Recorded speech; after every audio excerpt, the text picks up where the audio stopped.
We're live. We are live. All right, guys. Welcome to the first annual Bluebloods draft coverage show. Whatever you want to call it, we're here. We're doing big things, moving on up in the world. Zach looks excited to be here, as always. And so we're here for the next at least 3.5 hours. So get used to us, I guess. At least 3.5 hours. Yeah, and we have a lot to cover. Obviously, the draft doesn't start for another 26 minutes. We've got it locked, ready to go. We can't show you. That's copyright infringement. I think everything's digital this year. No one's taking a boat across to the stage in Las Vegas like we all hoped. But, we're here, so we kind of make up for that, I think.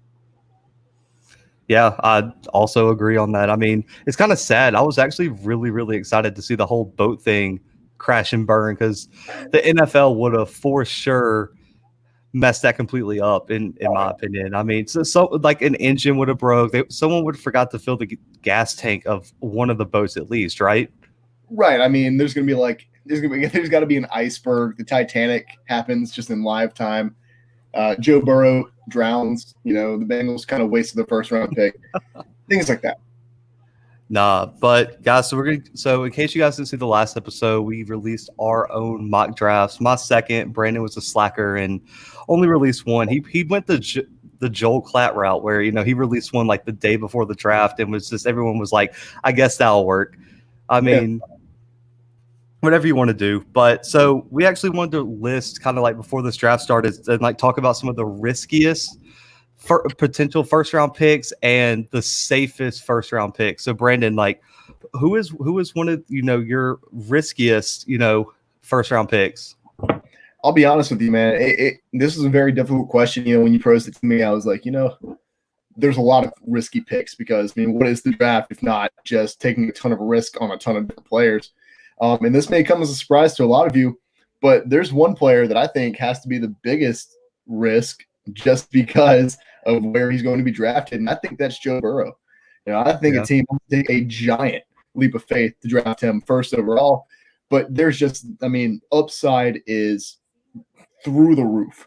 You don't draft this guy, he ends up as a star. And what are you supposed to do if you're the Bengals front office? You just kind of crash and burn at that point.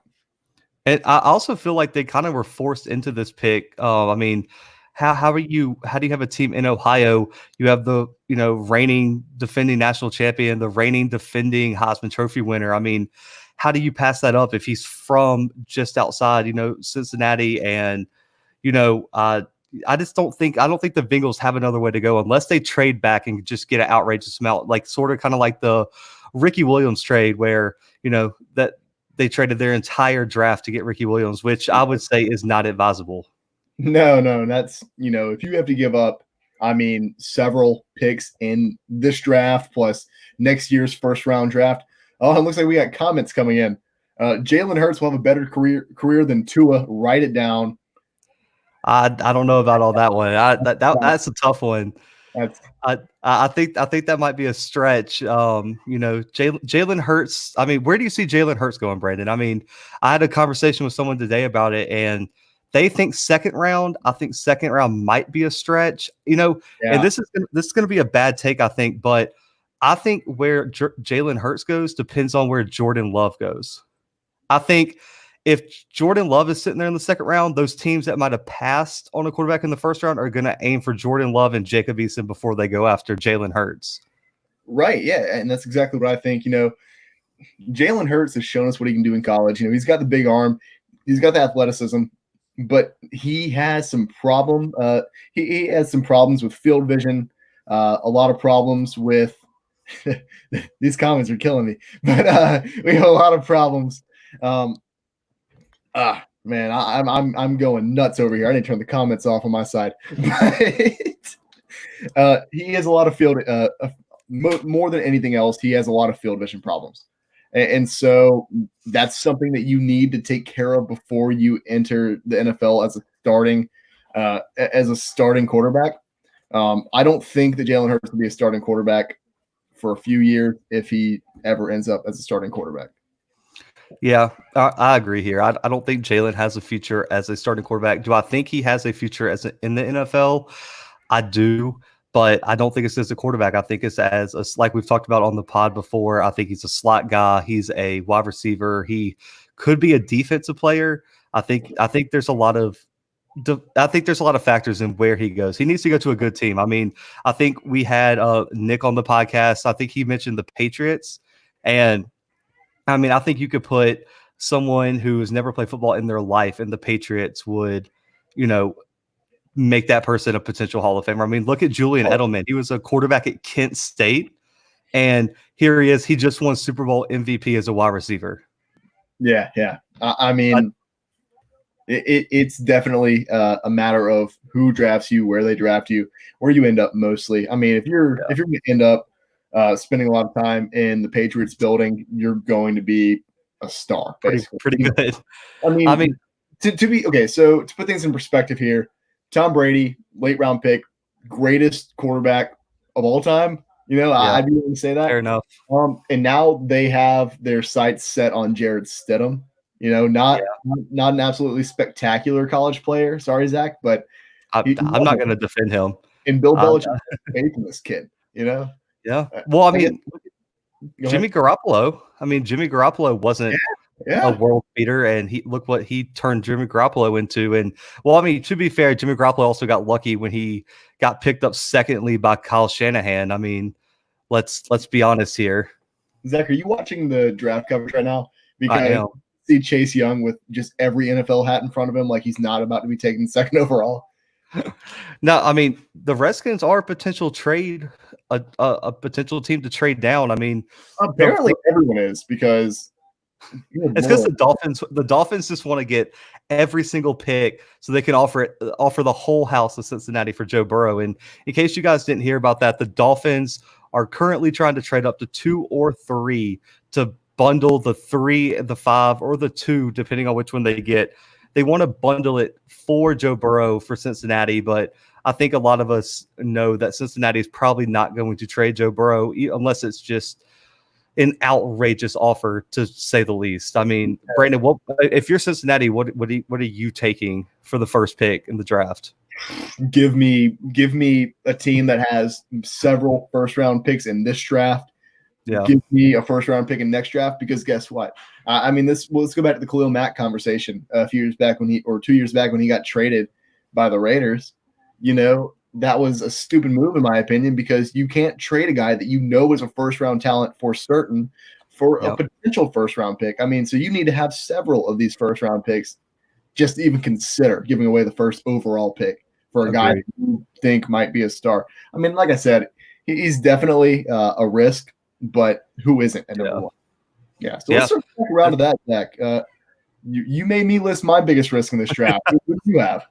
I mean, I think everyone knows my number 1, and that's Tua Tagovailoa. I think with the injury history, with the fact that he played behind the best offensive line in the country, he had the best wide receiving core in the country. He had the greatest head coach of all time, and he played in one of the best systems in college. I mean, that system made A.J. McCarron look like a world beater. I mean, A.J. McCarron, as we found out, won the Maxwell Award. So, I mean, the things that quarterbacks do in this offense is amazing. And the fact that he could not stay healthy after not getting sacked that often, I think that speaks, I think it speaks wonders. And as someone just commented, I mean, he's going to get sacked once and explode. I mean, I'll take it. That's my argument. I like it. I'm glad you guys are backing me on this. But if I had to go with the biggest actual risk that's not obvious, I think I'm going to have to go with either Kayvon Chaisson or CeeDee Lamb. I mean, and you've talked about it. I mean, Chaisson has injury history. He wasn't. Let's get that straight. Okay, Chaisson, whatever. It doesn't matter. I mean, you've even said that it is a risk. I mean, is he always the 16th best player in this draft, or is it just sometimes? Does he have bursts of where he shows out? I mean, that's true. I mean, that's fair enough, I guess. And I've been tough on this guy as well. You know, I'm an LSU fan. Everyone knows it. Big Saints fan. Big Louisiana guy. Let's just say that. But fair enough. But Clavon Chason definitely has holes in his game. I think that if he gets drafted by the right team, the right program can really shape him up, and he can be a great NFL talent. I had him. I can't remember where I had him going. This is bad. It's a bad stream. Zach, take over. It was in the 20s. Like you had him mid-round. I had him going to Dallas. Oh, fair enough. At 17. He fit into Dallas. I think we talked about this on the last episode. In case you guys didn't know, I mean, I think they have more secondary issues. They lost they lost Byron Jones in free agency to the Dolphins. I mean, that's a Pro Bowl type talent in your secondary that you lost. So you have to make that up somewhere. I think they go safety because I think they want to go cornerback, but I really think outside of CJ Henderson, I mean, do you see a real potential long-term plan at cornerback outside of CJ Henderson and Jeff Okudah? Yes and no. So those two are obviously the safe picks. Those are the two best cornerbacks in this draft. You last night mentioned Christian Fulton. I think that he might be the third best cornerback in this draft. I don't know. It's super tough. I think this draft has a lot more talent at safety, as far as defensive backs goes. But yeah, I mean, I get where you're coming from there. I definitely think those two guys are the top two at cornerback, and they're going to be the safest picks overall here.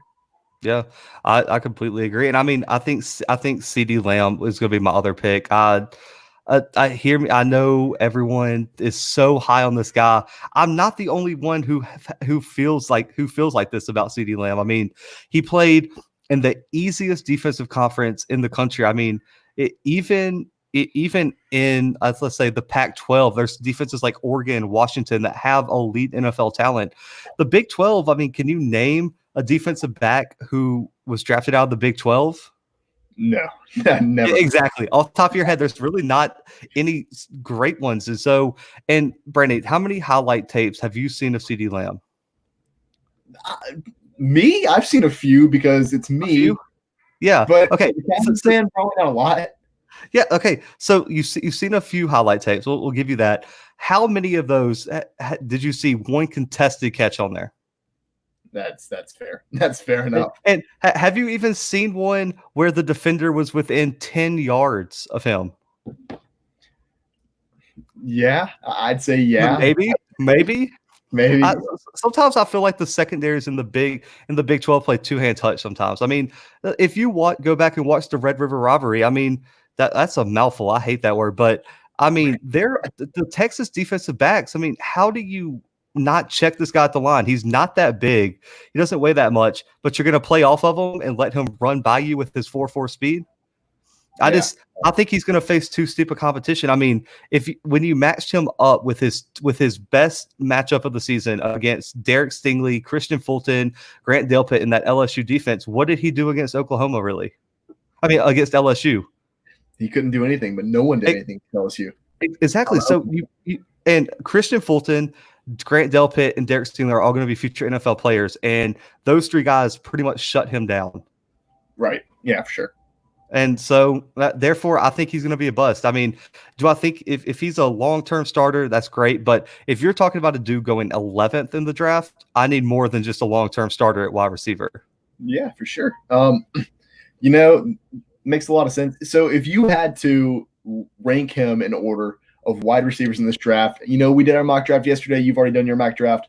I don't want where do you think he's going. I want true talent. Where would you rank him in this wide receiver class? Okay, so I'd have Judy at first. I don't think anyone on the stream, anyone who listens to the podcast would put anyone outside of Jerry Judy at one. We've talked about his physicality, his route running. Jerry Judy's the best wide receiver in this class. And agreed. Second, I think I'm still gonna have to put Justin Jefferson at second. I didn't have him second in my initial rankings. Going back, I rewatched the LSU Texas game last night just because I miss sports that much. And Justin Jefferson has elite speed. He's also physical like Jerry Judy. I think he's the closest thing to Judy in this draft. So I'm going to take Justin Jefferson at 2. I'm going to have to take Ruggs at 3. I think Ruggs has elite speed. He's more physical. Ruggs scares me a little bit, though, but I'm less worried about him because he comes from the system that he does at Alabama. 4, I'm still going T. Higgins. Some people really don't like him, and I don't understand why. I mean, he came from Clemson. Yes, he might not have faced that SEC talent, but I think he has everything. He's long, fast. He has excellent route running. So, and how many times did you see him ball on somebody watching the Clemson game? I mean, he goes up and gets the ball, and I love that about him. And I'm putting KJ Hamler above CD Lamb. As crazy as that sounds, I like KJ Hamler. I think he is going to be a future slot wide receiver, and I think he's going to be a real problem with his speed in the slot. And then I'd put CD Lamb. Right. Hey, Zach, throw up that running back question, the one that just got posted. How high do you take a running back in this draft if you're a running team? If you looked at the episode last night, if you're me, that's true. You are the Ravens front office, you are going to take the best running back in this draft, or the running back with the best pro potential in this draft, DeAndre Swift. I had him going to the Ravens. You know, if you're in the Ravens front office, I think you have to you seriously take this into consideration. Yeah. As absurd as Zach may have thought it would be, I don't know, man. Ravens, let's go ahead and talk about this. The Ravens had the most rushing attempts in the league this past season. Now, you could say, hey, they had Lamar Jackson. What did he do most of the time? He tucked the ball and ran because he can do that. Yeah, but he also passed, and they also have Mark Ingram in that backfield. Mark Ingram's creeping up on 30 years old at this point. You know, how long do running backs really last in today's NFL? I think you want to target a young guy to keep having the same kind of dominance that you've had in years past. And honestly, at this point in their careers, DeAndre Swift is just heads and shoulders above Mark Ingram. Yeah, so I'll give you that. I'm not going to argue that Mark Ingram's better. I'm just saying I really think they just need defensive help more. They need the linebacker position. I think they need another edge rusher. They could use an interior offensive lineman like I had them picking last night. But if you're going to go a running back, I don't think it should be DeAndre Swift. I really am much higher on Jonathan Taylor and J.K. Dobbins than I am DeAndre Swift. DeAndre Swift never seemed to have that overall consistency, I would say, at Georgia like he should have. He had the best offensive line. He had a quarterback that could make plays down the field.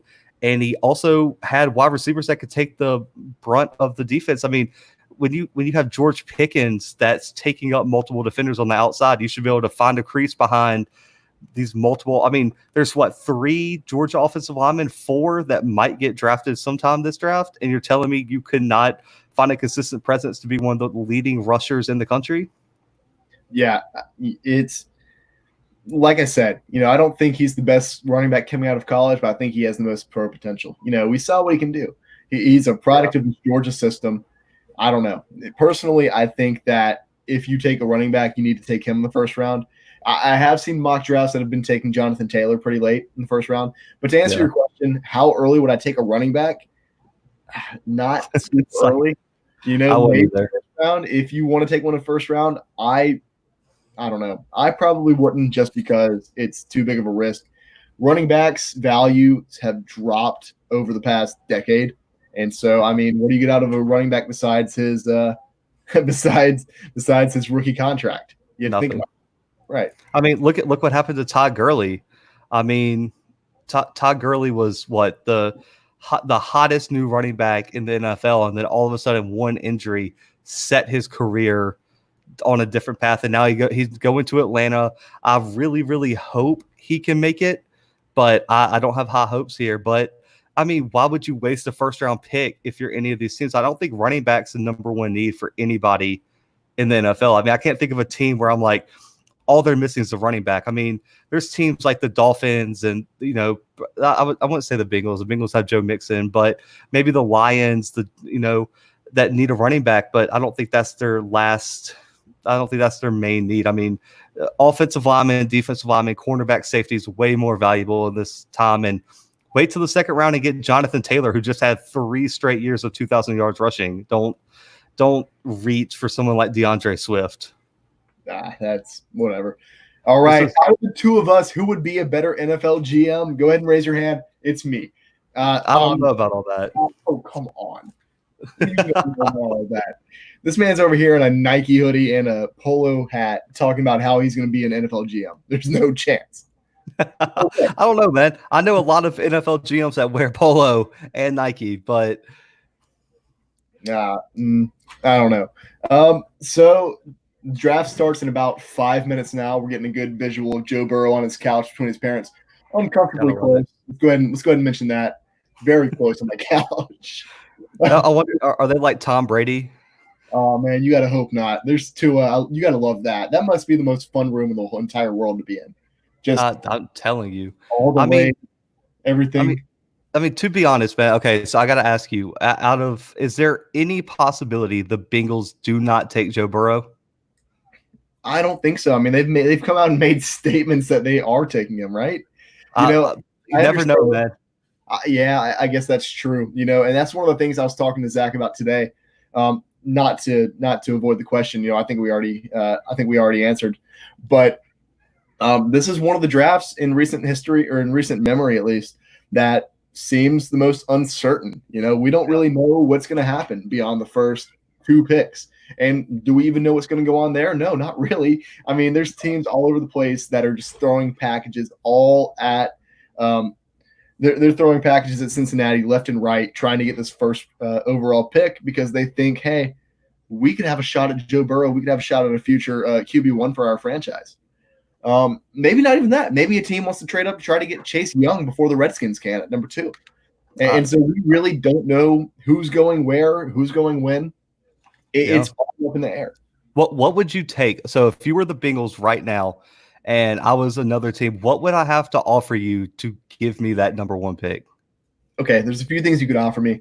First of all, you'd have to give me a prior pick that has proven himself to be worthy of a number 1 overall pick. So if you give me somebody like Khalil Mack, if you give me somebody, it's tough because there's not a lot out there. If you gave me somebody like Tom Brady when he was in his prime, yeah, for sure. Go ahead and trade a time machine is what it would take. Yeah. Go ahead and do that. No, I mean, if you gave me, oh, thank you. I do like the mullet. Thanks for the comment. But yeah, if you gave me somebody that is a for sure first round talent, instead of taking a risk, I take him plus maybe a pick or two down the road. Maybe next year's draft, maybe like another first round pick this season, maybe it's even like an early second round pick. I consider trading that first overall pick, but you'd have to give me something to where I wouldn't have to worry about, hey, what's the risk here? So let's just say the Dolphins get this done. So let's say the Dolphins get the third pick and they have the 5th pick. If they threw both of those at you, I mean, you get 2 top 5 picks, and then to trade the first, so you get 2. So you would have a chance most likely at either Tua or Justin Herbert, and then you would have the shot at probably the top offensive lineman, or if the offensive lineman's off the board, probably Isaiah Simmons. Yeah. I mean, that's a steep price. I mean, the Bengals, I know that they're kind of tied to Joe Burrow at this point, but you also can't set your franchise back. If you get 2 top 5 picks, 2 shots to get a franchise player, you have to go with it. Oh, for sure. For sure. I mean, yeah. And at that point, it's not really, hey, you traded away the first overall pick. It's, hey, you traded that uncertainty for a certainty, and you're an NFL GM. I mean, you have to look at that. We see the trade packages coming in. I mean, Zach, you mentioned the Dolphins trying to trade up today, right? Yeah. Today, trying to get the Lions to trade. Yeah, I don't know. I have no idea, but some things are crazy, guys. The draft is about to start. What I need you to do right now, if you're watching us live, go in the comment section. As soon as Roger Goodell comes on the screen, boo him. We need the tradition to live on. I'm going to do it. Zach, I don't know if you're going to do it. I am. I would like all of our fans to as well. So if we can do that, it'll make my day, my life, whatever you want to make. I'm curious to see how they're going to conduct this this virtual draft. There's a lot of malfunctions when it comes to technology, right? I heard they. So did you see the report where they tried to run through the draft and they messed it completely up, and apparently had a bunch of glitches and all kind of stuff like that? I didn't know. Yeah, that's so I can see it. And I'm gonna laugh. What's keeping the team from just being like, yeah, no, 5 minutes, I deserve more than that. Just I'm just gonna keep going. Sorry, my Wi-Fi went down. Yeah, I love it. I don't know. I mean, I'm really, really interested. I think the Bengals are really going to set the tone of this draft. I mean, if they pass on Burrow, man, I think all chaos is about to ensue. Oh yeah. Hey, throw up that last comment on the screen real quick. If you could pick one Ooh. top overall pick from the past 5 years to build your team around, who are you going with? Oh, I love this question, Zach. Why don't you why don't you go ahead and hit us up with your answer? So, so is it Tom? So let's go ahead, not including this year, starting with last year. So from the 2019 draft to the 2014 draft, the first overall pick. Who are you going with to build your team around? Does it have to be a number one pick or just a top pick in general? It says top overall pick, so I'm going with the number one. That's real tough. That's real tough. I mean, so I guess the positions that you would have to go with is quarterback or edge rusher.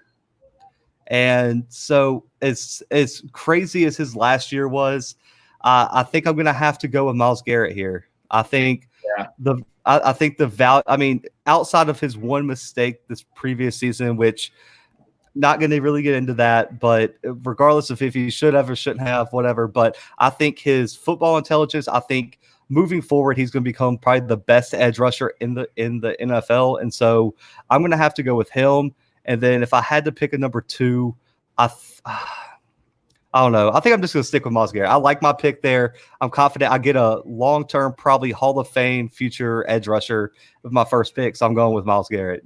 Yeah, it's a very tough question, at least for me. Because what do we have over the past 5 years? We have four quarterbacks, and one edge rusher. And these quarterbacks haven't really necessarily proven themselves. I mean, the one that's the most proven, I guess, has to be Jared Goff. He made it to a Super Bowl. That's right. It is draft time. I'm going to have to go with Myles Garrett as well. Let's go ahead and wrap that one up. I don't see, like I said, none of these quarterbacks have really proven themselves. I think Jared Goff has some untapped potential. Guys, I don't know what's going on the TV right now, but I think we should probably be listening to it. Zach and I are going to continue to talk. If you want to mute us, go ahead.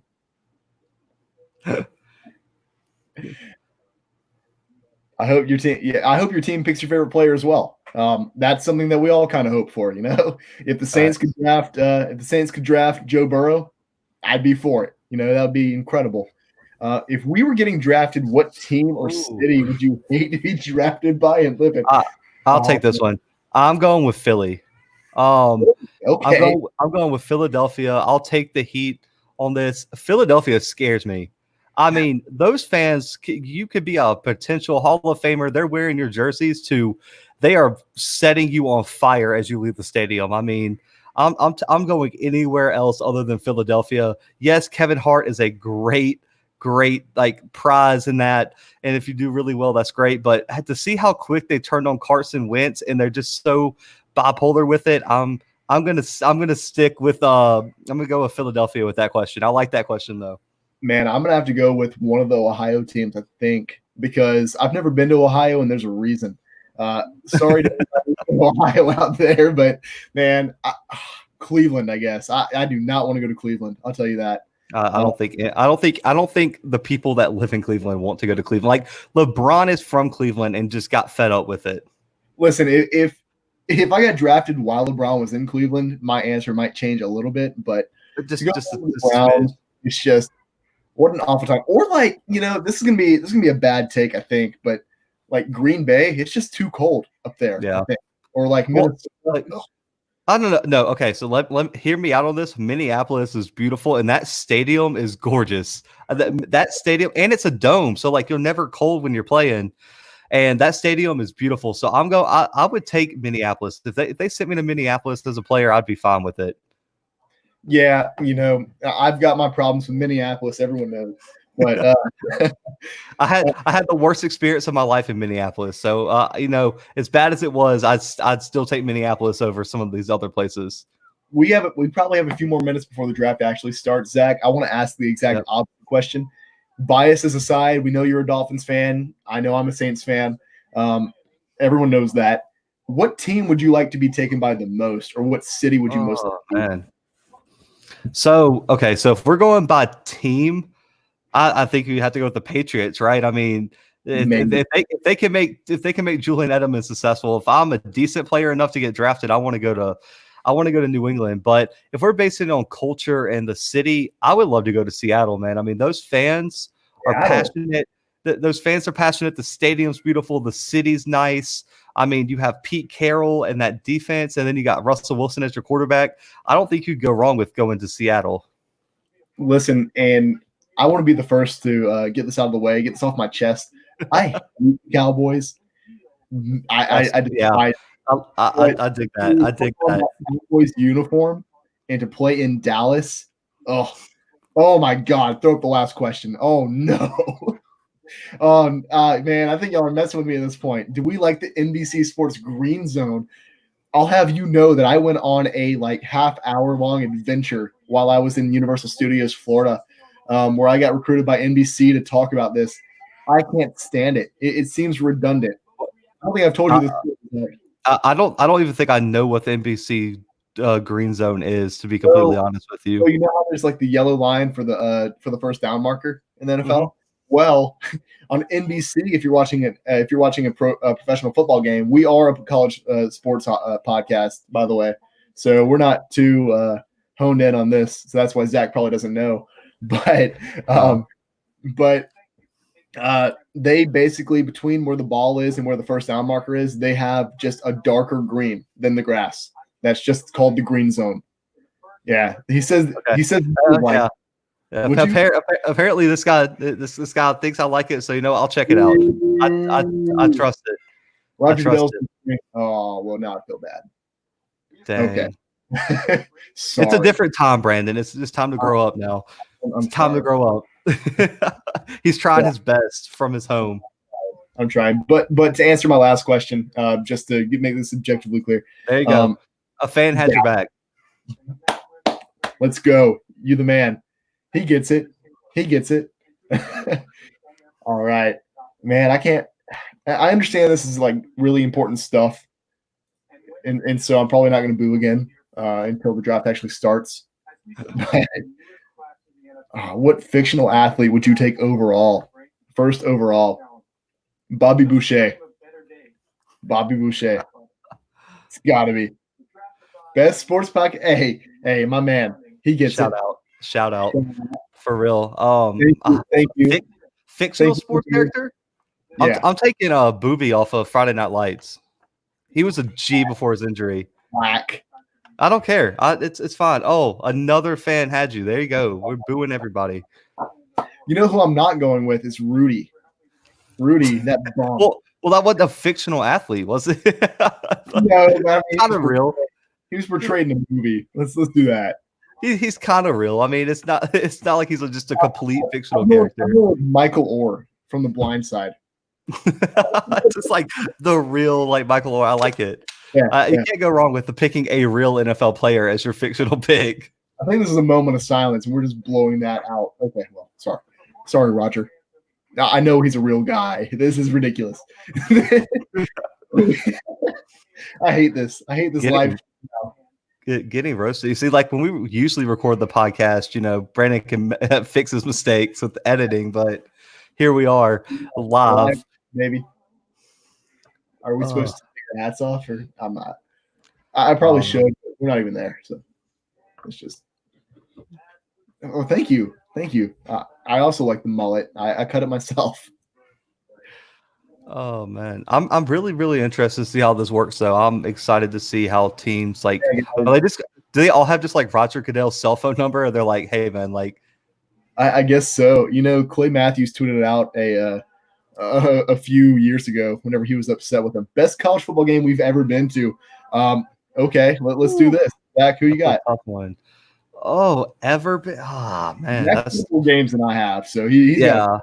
I've been to over 40 Auburn games and just random games. Can I without being biased? That's so hard because a lot of the games I've been to all have been Auburn games. Let's see. I'll give you two.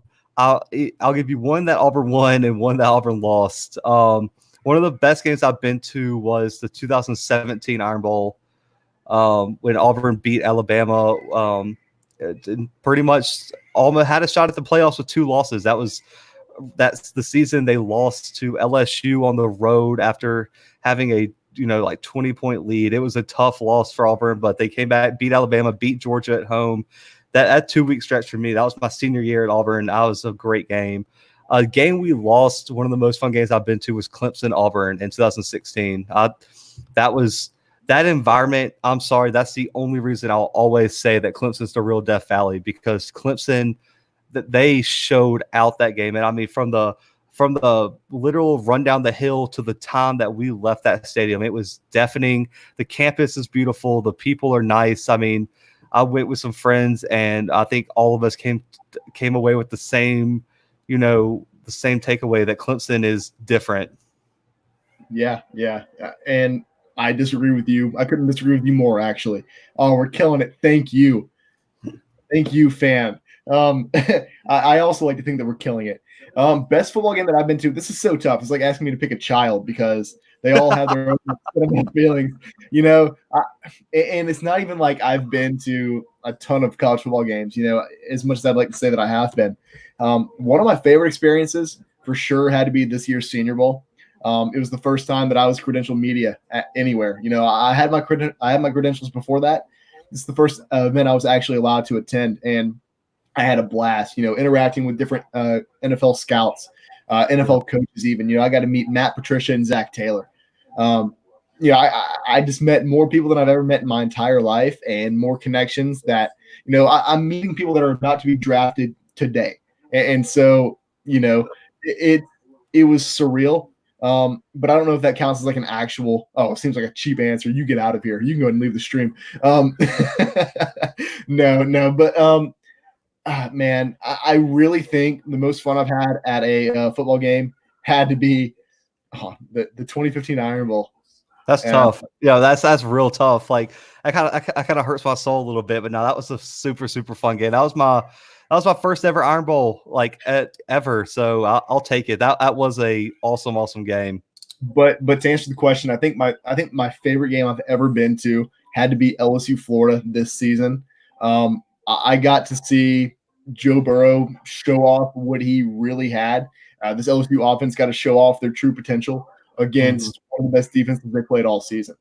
And not only that, but it was the first time that LSU was down in the football game this season. I got to see them make that comeback in the second half. Overall, the entire day, other than when we got our tires slashed, was a good time. So I'd have to say that's my favorite college football game I've ever been to. Another fun game I've actually been to, I went to the 2016 Iron Bowl. We talked about the 2015 Iron Bowl just a minute ago. Zach and I actually went to the 2016 Iron Bowl together in Tuscaloosa. Man, and Auburn got beat, but it was a good time. I don't want to hear all that. It's a tough one. Gonna make us live stream. God, it's gonna get dark. But so I'll be honest with you. I do think we're gonna have college football. The reason is I think people are working on this stuff. I mean, it's a tough time, but I have faith in doctors, researchers that will make the best decision. I think it might be a shortened season, but I think these college programs were going to lose too much money if we lose college football. And I think they're going to find a way to play it. I think maybe without fans is a big possibility. I think, something like a short and compressed season, or something where you don't play out of conference games. You have to play just like in conference. I think there's going to be some type of twist to it, but I do think eventually college football will be played. For my answer, I'm going to take probably the exact opposite stance of Zach. I don't see a way that we have college football this season, as much as that hurts.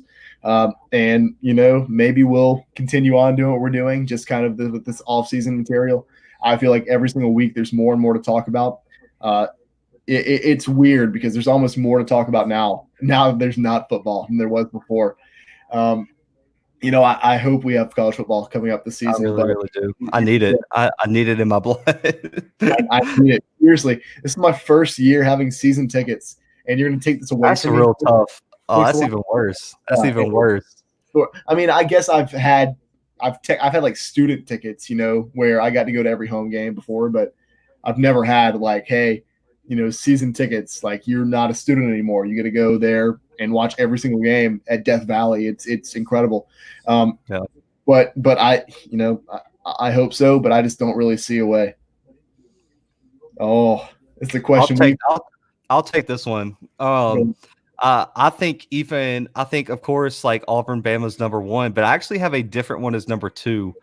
Go ahead. I actually think the Army Navy rivalry is bar none. And I think that even competes with the Iron Bowl. I really think that is, I really think that's just something you can't match. The pageantry, the tradition, the passion. I mean, people don't seem to forget that these people these players don't get to go on and play in the NFL most of the time. They got to go on and serve our country. I mean, that rivalry of wanting to win that game is probably actually greater than probably any other rivalry that college football has. And I think watching that game, I get a weird feeling inside watching that game, and I love it. And, it might not be between the 2 best teams in the country. It might not have the best players featured in it, but I think that rivalry stands far and above, most others in college football.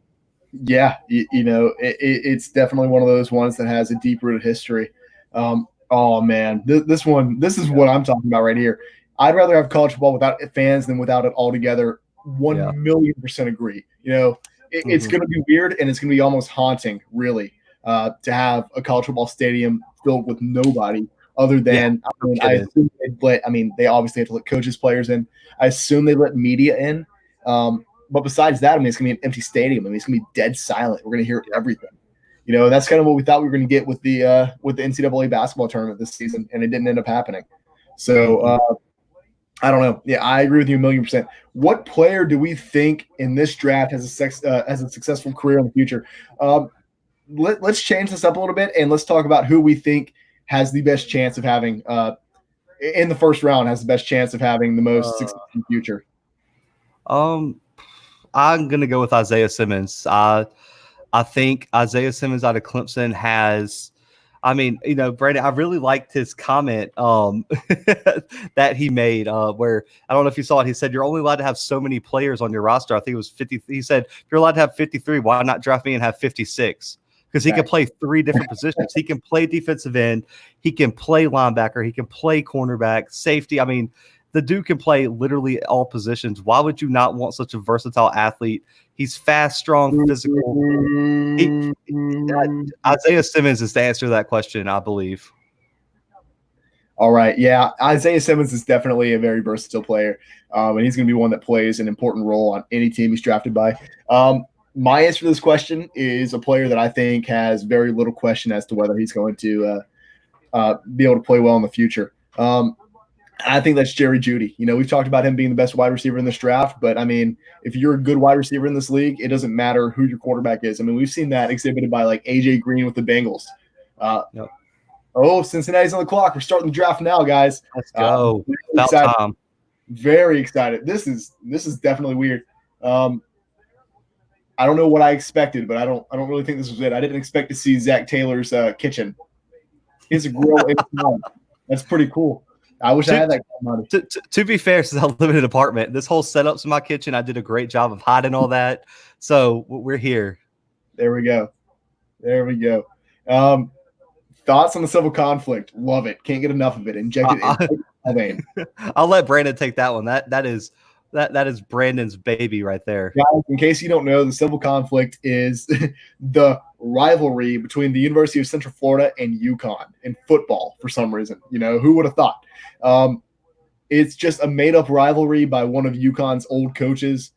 They beat Central Florida one year, and then I don't think they've beat them since. And that's considered a rivalry. I love it, but it's oh man, can we pair 2 teams to make a rivalry like that? I don't know, let's go like Alabama and Hawaii, because it's just it wouldn't. It doesn't make sense. Zach or that's fair enough. That's fair enough. The time I'd probably have to go. Let's go like a middle of the pack SEC team. So let's go like Mississippi State. No, they're bottom. Don't act like they're middle of the pack. Bottom. Vandy is definitely bottom of the SEC. Yeah, but I think that Mississippi State's right down there with Vandy. Yeah. Maybe now because Mike Leach made a bad comment and now everyone's leaving. But But if we're going like upper middle of the pack SEC, I'd say like that would be like a rivalry between Auburn and Vanderbilt, right? Fair enough. But Fair enough. makes sense. Why would that be a rivalry? It shouldn't be. And they have Joe Burrow fishing he's on a pirogue, he's in the bayou. Here we go. Love that. Ole Miss and Oregon State. Good one. I like it. Oh man. Our Alabama fans coming out. He's a Clemson fan. What? Who's I this know. guy? That's nuts. Oh man. That's wild. With maybe some of the worst mock drafts in the history of the world on the television right now. Man. I just love how they just keep showing Joe Burrow. Like everyone just like knows Joe Burrow's going with, so we have a bet. Wait, we have a bet here. Anyone want to bet? Yeah, I'd like to bet. What do you want to put on it? I'll put any amount you want because it's got to happen. They've got to take Burrow right here. I don't think there's any chance they trade this pick. Zach Taylor's been on several times talking about how they know who they're taking. Who's been our favorite non-famous guest on the podcast? Well, non-famous? Have we had like a super famous guy on the podcast yet? I guess it depends on how you define famous, but I'm gonna have to go with Nick Cherry, I guess. Nick, yeah, our ACC correspondent, our insider. Insider barely know her, but Nick Cherry. Facts. Let's see. Boo down. Non-professional is bad, Nick. It's got to be Nick. We'll got solid players on there, so they're non-professional technically. Non-professional. Next few days at least. He's great. Whatever. Nick's over here having a blast on the chat. Gotta appreciate him though, guys. He's given us a lot of content so far. He's the reason we've lasted 47 minutes now. Joe Burrow is looking a little nervous right now. So can we just say like the Bengals are just playing with people's emotions, taking 3 minutes of this 10-minute clock, knowing who they're going to draft? You know what? I'll be honest with you. They're probably trying to hear out more trades. People want to put in these last-minute trades. Ooh. If they have something, why not hear them out? I mean, when's the last time you knew a team that's like, hey, we have 10 minutes on the clock. Let's make our pick with 9 minutes and 30 seconds left. If he's the guy, he's the guy. That's true. We just don't see that. We don't see that kind of stuff. I don't know. We got Clemson. We're not here to talk about Clemson right now. We're here to talk about the NFL draft. I'm sorry. It doesn't matter. Clemson's irrelevant. They lost the championship. Now, I hope you were tuned in when we both said Isaiah Simmons was going to be the best player in the draft. So hopefully that made you feel a little bit better. Yeah. That's for all our Clemson fans out there. Okay, let's just be honest. Joe Burrow's dad right now looks like he is concerned. He is like, can this phone ring already? Zach Taylor's just chilling. Oh, this is good. Oh, that's Duke Tobin. He's the one with the grill inside his kitchen. What's going on there? Question for both. Oh, man. In history.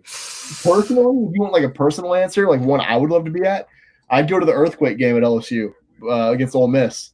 Billy Cannon ran that punt back, seismic activity. That's just personal to me because I'm an LSU fan. That's not necessarily to say, hey, that's the best game to ever be played, but the one that maybe the most people pick. Zach, I think I have a pretty good idea of what you're going to pick. Yeah, well, okay, so if I had to pick a personal one, I would have to say Kick Six, of course. Just a legendary game. I couldn't imagine being at that game.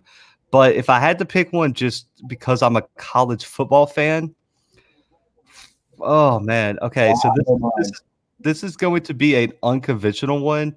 I'm going to have to say Oklahoma Boise State Fiesta Bowl. The shootout where they use the Statue of Liberty to win the game, walk off and for the Fiesta Bowl, Boise State. He scores, goes and proposes to his girlfriend. I mean, I think that's just one of those games I wish I would have seen. It's a very, very unconventional one. There's a lot of games throughout history I would have liked to seen, but that one just sticks out for me for some reason. I remember watching that one as a kid and just freaking out because I was younger, and the Statue of Liberty I've never really seen it, and I really, really would have liked to have been there. I don't know about you guys, but let me know. I think that's an underrated pick right there. I'm going to go with this not so underrated one that's maybe on a lot more people's radars. Just as a general college football fan, I'd have to say the 2006 Rose Bowl, the national championship game between between Texas and USC. You know, when Vince Young walked the ball into the corner of the end zone to win that game. I mean, you talk to anybody, you talk to 10 or you talk to 100 people, 90 of those people are going to tell you, hey, that's the best college football game in the history of college football. I watched that game when it came on ESPN the other day. I was so hyped for it, man. That game is so underrated. The first pick is in. Let's go ahead and let's listen to this. Oh, I guess we're gonna listen to Joe Burrow's Heisman speech first. Yeah, there you go. I mean, it's hot take. Hot take alert in the comments. Boo. Yes, I do have for those asking. I agree with you, Jacob, on the Joe Burrow thing, but that's a whole nother thing. Oh, personally or like actually, because those are two different ones. I mean, of course, the Auburn fan, I hate Alabama so much, but it's always fun to have a rivalry. But if I had to pick one, I felt like I would have to pick like an irrelevant one that's never been relevant. It's like Old Dominion. Like, let's just get rid of Old Dominion. Like, no one needs them. Let's just trash them. They just got to Division I football, dude. You're gonna go ahead and take that away from them? You know what? I'd go with UAB. You know what? They already had it taken away from them. Dang. Yeah. Sorry. UAB's gone. They did really, really well when they got their football program back. I mean, I don't make the rules. Fair enough. Fair enough right there. Okay, they need to get this pick in. Yeah, we get it. Joe Burrow's done a lot of good things. It's fine. Let's go ahead. If this isn't Joe Burrow, man, they messed up bad. They messed up bad if it's not Joe Burrow. Penn State's a little controversial, but I feel like if this would have been like some years ago, maybe. But he's just straight up holding the Bengals hat, so I think we have to go with it's probably the Bengals. Maybe. Let's go ahead.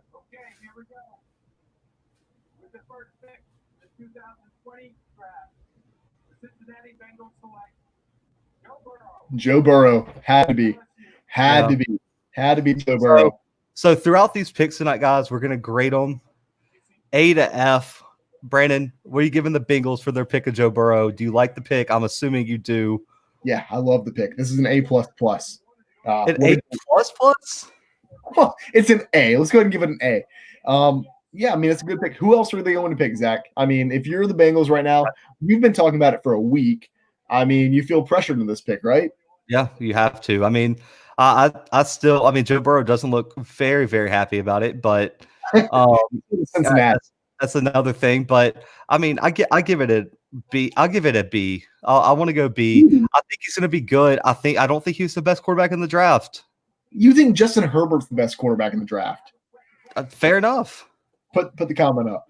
There you go. Facts. He doesn't want to go. We talked about earlier in the special that Cincinnati was on our list of places that we would not want to go. Who amongst us wants to go to Cincinnati? Raise your hand. No one. No. If like you entered a draw and they said, "Oh, you have to go to Cincinnati," it would just take my name right out of it. The Redskins should make this pick in like 30 seconds. There's one choice here. I don't know. They might trade it. I mean, we've teased that a little bit. That's true. Yeah. Okay, if there's a trade, who are the two or three teams that you think could be traded, other than like the obvious one, like the Dolphins? I mean, because the Dolphins are just outrageous. For the number 2 pick, that's tough. I mean, it would probably have to be a team that's pretty high up already. Yeah. I don't see anybody giving away. I mean, we've talked about the teams that look like they're going to trade up. I mean, New England might. You talked about that on today's episode. Yeah. I don't think they trade up to number 2. They have to go after a quarterback at some point. I think, maybe it's later on in the draft, like a couple rounds down the road. I don't know. There's been a lot of talks about them moving up, though, especially today.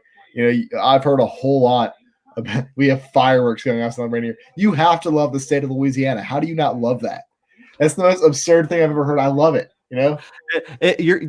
Louisiana's lucky Bourbon Street is closed right now because all hell would be breaking loose if Bourbon Street was allowed to party right now. Joe Burrow is upset.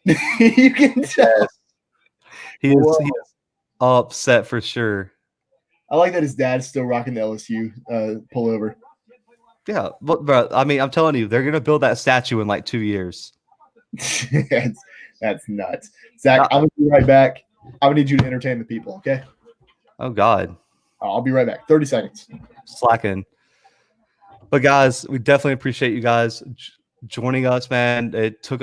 We got everything together for this live stream. We appreciate all y'all listening to the podcast. Shout out to you guys. Just wanted to throw that out there. But yeah, comment to us who you guys think is going to be next pick for the Redskins, who you guys see going to the Lions at 3, maybe the Giants at 4. Let us know y'all's predictions. We'll discuss them. I'm sure some people, this is where it's going to get hairy because the Lions are definitely going to probably be the wildest pick of the top 5. Oh yeah. Shout out to Landon. Landon. Welcome. Oh man. Yeah, so to get back to what you're talking about with teams that I think might trade up to get this number 2 position, I don't know. Their picks in. I don't know. Maybe they are going to pick Chase Young. Oh, if they pick, it's definitely got to be Chase Young. How do you pass him up? I mean, I understand they have a lot of needs. We talked about it on today's episode. The Redskins are one of those teams that have needs all across the board. I mean, there's other teams like that. For instance, the Jags have needs everywhere. But I mean, you had to start somewhere, and I think an edge rusher is somewhere to start. We talked about how we would build a team around Myles Garrett before the draft started. Burrow's going to be the next Matt Stafford. He has a great wide receiver, then retires. Oh man, I don't even think that's really. I don't know if you're trying to make like an insult there. I think Matt Stafford's a great quarterback. Facts. If he wasn't in Detroit, he would be a Hall of Famer. He is that good. Yeah, I get it. Should Detroit force their basketball team? Wait, their b-ball team to be the Bears? Commit to the bit? I don't. Oh, I get it. Okay. Gotcha. Yeah. That took a little bit of explaining. I'm glad you. I'm glad you expanded on that answer because very complex question there. I like it though. I appreciate the effort. I'd appreciate more effort from the rest of you. To be honest, I'm kidding. No, that was I think it's hilarious if you get it. Yeah, it sure is. Dang, calling everyone out. Okay,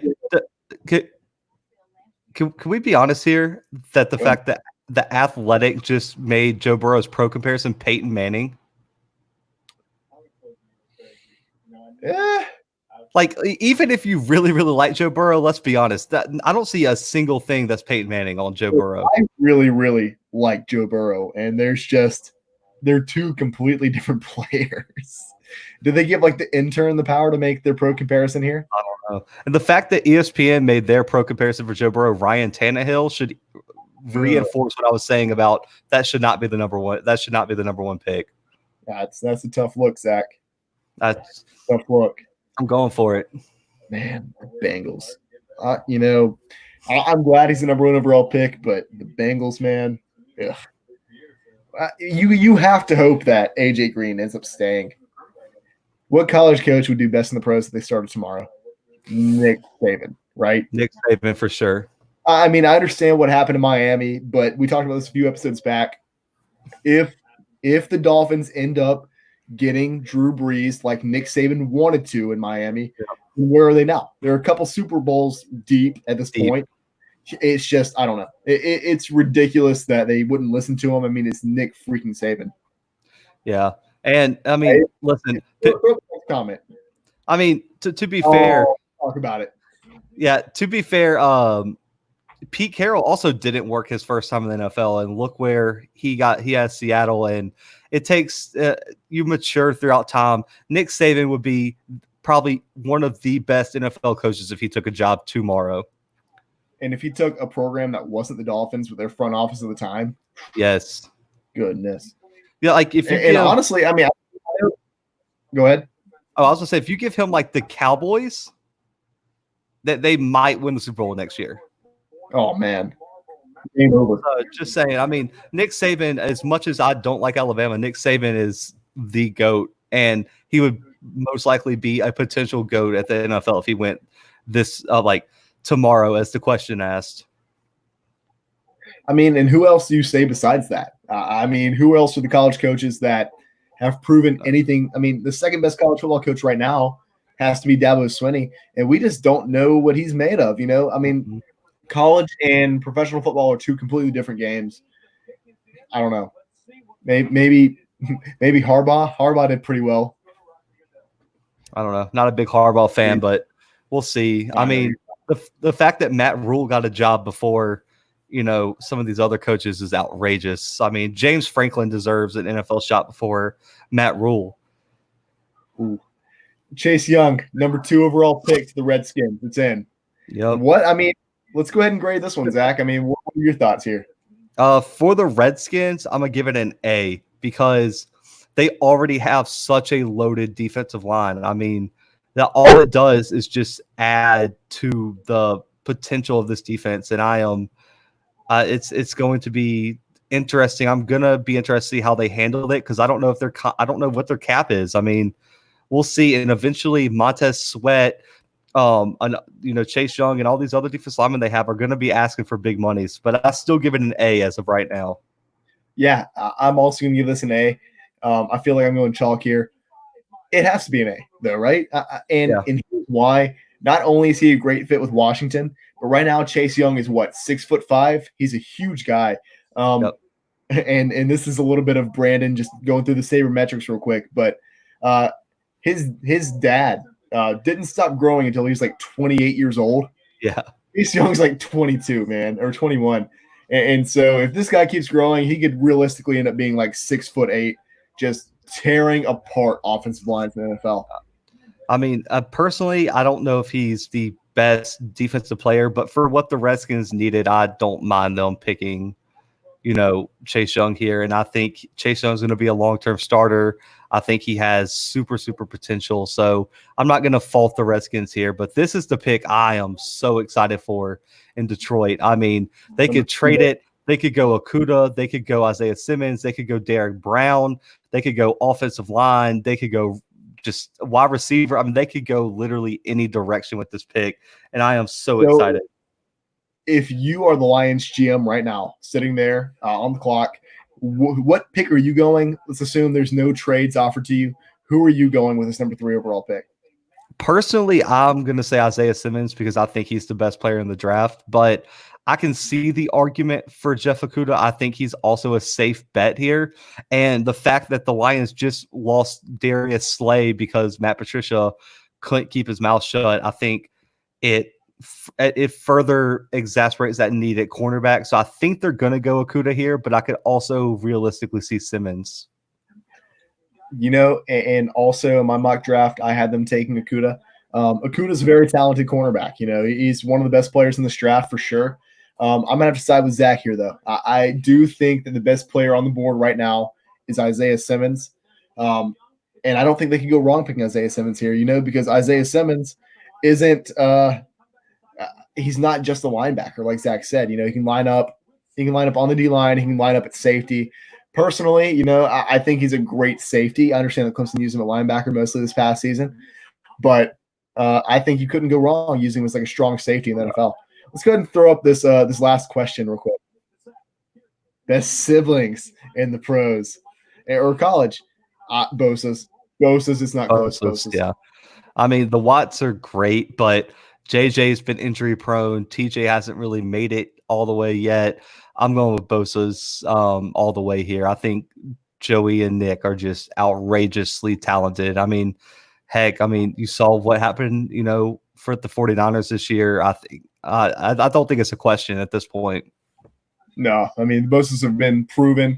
The 49ers, they get a little bit, they kind of get a little bit less disorganized this season. A lot of people don't talk about that. They made it all the way to the Super Bowl this season, but that's coming off of last season where Jimmy G was gone. Yes, TJ's made it. Don't tell me to check the stats. That's ridiculous. JJ is a great player, don't get me wrong, but TJ Watt, they're not as good as the Bosa brothers. They're just not. He has, to say he's, Define made it, I guess, but he hasn't done it for his a super. I don't know. I'm going with Bosa. I think if you put Bosa and Watt up against each other, I'm taking I'm taking the Bosa twins. So that's just it. That is what it is. We got all opinions. Man, the fans are telling you to chill. No, they can't tell me to chill. I'm chill. I'm cool. The lies Look like at they're Matt gonna Patricia. stick with the pick. Just chill for being fat. Look at him. Matt Patricia. Gotta love them, man. Gotta love them. I really, if they're gonna keep the pick, I have a weird feeling it's gonna be Akuda, right? I mean, Kuiper had Derek Brown going here, but I don't think their immediate need is defensive tackle. It's Jeff Okuda. And Zach and I remain undefeated. You know, we're still 100% on both of our mock drafts right now. 3-3. In case you guys don't know, Zach and I have made this a competition. So whoever comes out on top with the most correct picks here wins. You know, what do we win? Who knows? But we win. Respect, I guess. I don't know. Maybe. I don't know how many of y'all respect our opinions, but we'll see. Not a single one of them. And we don't deserve it. I get that. We definitely do not. But I mean, what are you rating the Akuda pick? You know, I hate that I'm gonna have to give this one. I don't want to give it a B. I really think this is a great pick. I'm somewhere between like a B plus and an A minus here. Like I said, I think Jeff Okuda is a great pick. I think that Isaiah Simmons would have been a better pick. I'm gonna go with an A minus just because I think that they could have done a little bit better. Yeah. Yeah. What do you give it? I'm giving it an A. So the reason I'm giving it an A is because of the need. And so our fan said to bet $1, so we're gonna bet $1 on it. Yeah, go ahead and shake on it. We'll shake on it. But I'm giving it an A just based on need alone. I think losing Darius Slay, like I said, was huge for this team. The Matt Patricia is a defensive coach. I think he's going to utilize, I really think he's going to utilize Akuda perfectly, and I'm interested to see how it works. So I'm going to give it an A right now. And let's go ahead and talk about this real quick. The Giants, another team. I mean, I know we just talked about the Lions, but the Giants are a team with a lot of needs and a lot of spaces. I mean, they have the running back tied down. They have the quarterback, apparently. Do I have faith in Daniel Jones? Not necessarily. But apparently the Giants front office does, and that's all that really matters. I'm not a head coach there. What direction do you think they go in here? So I see two. I see offensive line to protect Daniel Jones, and I see and I see Isaiah Simmons. I think Isaiah Simmons would be the better pick, but since it's the Giants, I actually think they're going to go. They're going to go offensive tackle. I think it's either going to be. I think it's going to be Jedrick Willis or Andrew Thomas here going off the board. You don't think Worse is going to go? No, I think the Giants are going to totally mess this up. So you have no faith whatsoever? No faith in the Giants. None in the Giants. I get that. No, I'm going to give them a little bit more credit than that. I think that they've kind of come around a little bit. I want to give them a little bit of credit. They have to go. I mean, I can't remember. Did you pick Isaiah Simmons here in your mock draft? I did. Yeah, so did I. So let's go for this 4 for 4. I think that they can pull this one out. I think they go Isaiah Simmons. I'm interested. Let's see. Do you really have a lot of faith in the Giants? Not a lot, but not a lot. Isaiah Simmons should have been taken a couple picks ago. That's true. There's the argument that should have happened. Obviously, the first 2 picks, those were kind of set in stone. But if the assumptions weren't there that hey, you have to take Joe Burrow 1, Chase Young 2. Realistically, like you said, you think Isaiah Simmons is the most talented player in the draft. I do, but so mock drafts and predictions isn't how I feel about a player. It's how I feel like the team. And I really feel like they value Daniel Jones so much that they're going to want to protect him, and they're going to want to create room for Saquon Barkley to run. And I think they're confident that Jabril Peppers fills the role that Isaiah Simmons would already fill. Right. Man. Because, you got to think about Jabril Peppers out of Michigan when they drafted him. He was Isaiah Simmons, except he also did special teams. That's true. So I really think the Giants here are thinking long-term. I think here's how I think they're thinking. I think they see an offensive tackle as a longer-term investment rather than Isaiah Simmons, which I think they're going to get more out of a tackle than they would Isaiah Simmons in terms of longevity. Yeah. Isaiah Simmons would definitely be the smart pick here. Like you said, we don't know how much faith we can actually put in this Giants organization. This is the same Not much. It's the same organization that's putting all of their faith in Daniel Jones. I don't know. They did draft Saquon Barkley a few years back though, so they have to have something going on up there, right? I think I've just they do talk down on him right now. Don't okay. No. I'm not talking down on him. I'm just saying like that was almost a surefire pick. Yeah. I mean, if you didn't draft Saquon there, I mean, who do you draft? Yeah, that's true. That's fair enough. Nobody. I mean, there wasn't another player that was worthy of that pick, and just in my opinion. Yeah, right. I don't know, man. I'm really, really interested. I thought the Giants could have traded it, but because I think the Chargers are looking ahead of the Dolphins at like, what quarterback do we really want? And that, I mean, go ahead. We're going to go ahead and look a little bit forward here. Those are going to be some of the most interesting picks in this entire draft. We're already up to the Giants. The next pick, 5 and 6, are going to be the most interesting picks of this draft because who knows who's going where. Let's go ahead and talk about it a little bit, I guess. But we have the next 2 quarterbacks up, and we have 2 teams that desperately need a quarterback. I mean, I guess the Chargers could stick with Tyrod Taylor, but I just don't realistically see that happening. I don't think so. I mean, I had someone tell me that they could go after Cam Newton and they would draft an offensive lineman here. Why would you go get Cam Newton, who is just a bigger, a little bit faster version of Tyrod Taylor? So I don't think you set your franchise back like that because Cam's going to ask for a contract. So if you're worried about your cap, I don't think Cam's the way to go. No, I don't think so either. Cam Newton was so underappreciated in Carolina. I do think that he's a great NFL quarterback. Maybe is he past his prime at this point? Maybe. It's just, I don't – he's going to want a paycheck that he's not going to get. And so I don't see the Chargers spending that kind of money. The Chargers have, like, endless talent around that place too. Yeah. Other than the quarterback. I mean, they had Phillip Rivers, who was just – he was 50-50. He could either throw a touchdown. He could throw like a 60-yard touchdown or just like an interception on any given play. Mm-hmm. And so I think they have to be smart here. They have to go with the quarterback that they think's in for the long haul. Whether that be Tua, whether that be, Justin Herbert. It's really whoever falls into their lap. You talked yesterday a little bit about how you think that the Dolphins are going to go after like an O lineman with their first pick. I do. I still think that because I think they're gonna. It's the Dolphins thing, so they either are gonna reach for a guy, which apparently they didn't here because they didn't trade up, or they're gonna like not want to make the official decision and they're gonna wait till the end of the draft. I really feel like they could target someone at 17, but I'm really gonna be interested to see what they do here with this first pick. Right, for sure. The Giants' pick is in now. It took the whole clock just about.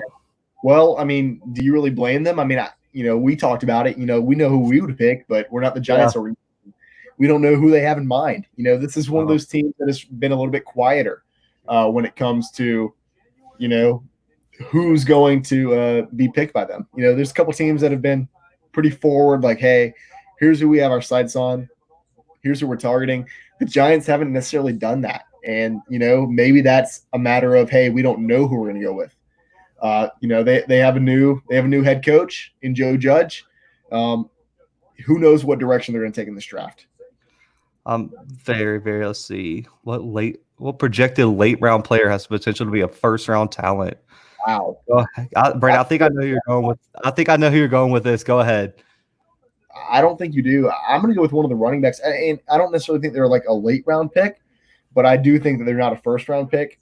Like I said earlier, this stream, and like I've said earlier in previous episodes, I think running backs are super undervalued in today's NFL, and that's because they don't last very long. Teams like to run them into the ground. I mean, Derrick Henry in 3 years is going to be out of the league, unfortunately, because the Titans run him into the ground. And that's, I mean, we see the kind of stuff you can do right now. Yeah, that is pretty creepy about Joe Judge's office. It is fairly empty. It's quite haunting. But one of the players that I think has the potential to has potential first round talent that's not going to be taken to a later round. Clyde Edwards-Helaire, maybe. I think he's going to be a very good NFL talent. He's one of those players that fits right in today's NFL. He's a running back who he can tear defenses up. He's very strong. He's a power back, but he's also a player that can catch the ball out of the backfield. The Giants. Yep. Andrew Thomas. Told you. What's that? 4 for 4. That's 4 for 4. Andrew Thomas. I told y'all. Wow. Isaiah Simmons is still on the board at 5, and he's not going to get these next 2 picks. I don't think he's going to go till at least probably 9. This really throws a wrench in things. And yeah, the Jags could take him at 9. The Jags really need one of these offensive linemen. That's the only spot in the top 10 I can really see him going. Wow, I did not expect this for Andrew Thomas. I probably should have. He's definitely talented enough to be a number 4 overall pick. Zach, I'm going to go ahead and grade this draft pick. That's an A+ for me, really. Andrew Thomas is really, I'm serious. This might be the best pick so far. I understand Isaiah Simmons is great, and he would have been an A++, but Andrew Thomas, man. We have a fan that does not agree with you. Oh, you don't really? Andrew Thomas is the best tackle in this draft, and it's not close. I mean, I don't know if you're watching the draft right now, but watch these highlights. He just manhandled Auburn. He's about to manhandle Florida. Oh, goodness. Just a talented tackle. Woo. What do you think? That's crazy. I felt it was happening. I think Andrew Thomas and I think Jedrick Willis out of Alabama are the 2 best tackles in this draft, and it's because they showed consistency throughout the SEC, blocking the best pass rushers in the country. They played the hardest schedules on the biggest stages. You got to go with the SEC offensive line. And, Andrew Thomas started his whole career at Georgia. He started as a true freshman, which shows his real talent. I give this an A-. I think Isaiah Simmons was the better pick, but I don't hate this pick. I'm going to give it an A- right now. Like I said, I gave him an A+. Isaiah Thomas for sure would have been an A++. Yeah. And Isaiah Thomas, I don't know if he was the best player in this draft, but he was close. He wasn't the best. I think he's one of the best prospects that we've seen come out in recent years. This guy's outrageous. I'm going to have to be back. Why is he wearing an NYPD hat? Okay, that's cool. Whatever, I guess. I don't know. I'll be right back one more time, Zach. Go ahead and talk about the next question. Does Clemson have a game they can lose next season? Short answer, no. Not really, guys. If you're looking for, if you're looking for whether Clemson loses the game, you got to look at their schedule. I don't see it. There's some good teams, but I just don't see a matchup. You have Trevor Lawrence coming back in his 3rd season, and you have Travis Etienne coming back. You have Xavier Thomas on the end. You got Dabo Swinney another year at Clemson. I don't see a game they can lose. There are some teams that could match up well. I think, Pitt has a pretty good defensive line this year, so that could be interesting, but I don't think they match up well in other positions. I think UNC, North Carolina, is going to be really, really good, but I don't see them pulling out a game, this season. And Virginia Tech has some strong points, but again, I don't think Virginia Tech has what it takes. I think Clemson is probably the most talented team from top to bottom in the country, and as of right now, which is April 23rd, they're my pick for the national champion. Isaiah Thomas is a super good basketball player. Notre Dame is probably their toughest game, but outside of Ian Book, I can't really think of a player that would really scare Clemson. Ian Book has the potential. They do travel to South Bend, which is going to be a problem, but I still don't. I don't see Notre Dame pulling out the win over Clemson. Notre Dame is going to be good. I can see Notre Dame maybe going 11-1, but I really feel like since the game is in November, I think Clemson is going to pull that one out. This man said Isaiah Thomas is also a super good basketball player. Yeah, there's a couple of Isaiah Thomases. I don't think that's Isaiah Simmons' name though. I'll be honest, but. Let's go ahead and talk a little bit about this next pick for the Miami Dolphins. We already kind of prefaced it a little bit. I'm a little nervous. Man. As a Dolphins fan, I am really sweating. Yeah. Let's go ahead and ask these 2 questions real quick. Who do you think – their picks in. Who do you think they take and who do you think they should take? They should take Isaiah Simmons. Um, but do they? No. Okay, so I really think they take an offensive lineman, and I think they're gonna take Jedrick Willis here. Really? Okay. I do. It's either gonna be Willis or worse. If we Worse, can pick two. and I get it. Andrew Thomas might be the best tackle in this draft. Yeah. Worse is up there for sure. Yeah. It's crazy that people are overlooking him like that. Honestly, I mean, if the Dolphins do end up taking a tackle here, I don't know if they just said that to kind of throw people off their track, off their whatever. They may take a quarterback here too, Zach. If you had to pick a quarterback for them to take, who would you go with? I'm praying with every ounce of hope as my Dolphins fan soul that it's not Tua Tagovailoa. Because you know they're taking a quarterback tonight. You have to know. Yeah, eventually, for sure. I'd rather go with Jordan Love than Tua. Real, and you know what? That's not as absurd as that's not as absurd as you may think, because or as some of our listeners may think. Jordan Love, as much as I've trashed him in the past, might have the best mechanics. He might be the best true passer in this draft. And he just needs a little bit of development. He needs to sit behind a guy, whether it be Ryan Fitzpatrick, a true NFL vet, somebody like Drew Brees, if he falls as far to the Saints, the Saints definitely need other picks. If they don't take Herbert or someone, if they fall that far, the Saints have just totally messed up the draft. They really need another linebacker. That is desperate. That's true. They do need a quarterback, and they might be able to test out the free agent market. But they will need somebody long term, and they might be able to pick somebody up later on in later rounds. Players like Jacob Eason, like Anthony Gordon, are going to fall, and they may be able to pick them up later. Dolphins pick is in. Looks like they're about to announce it. Let's go.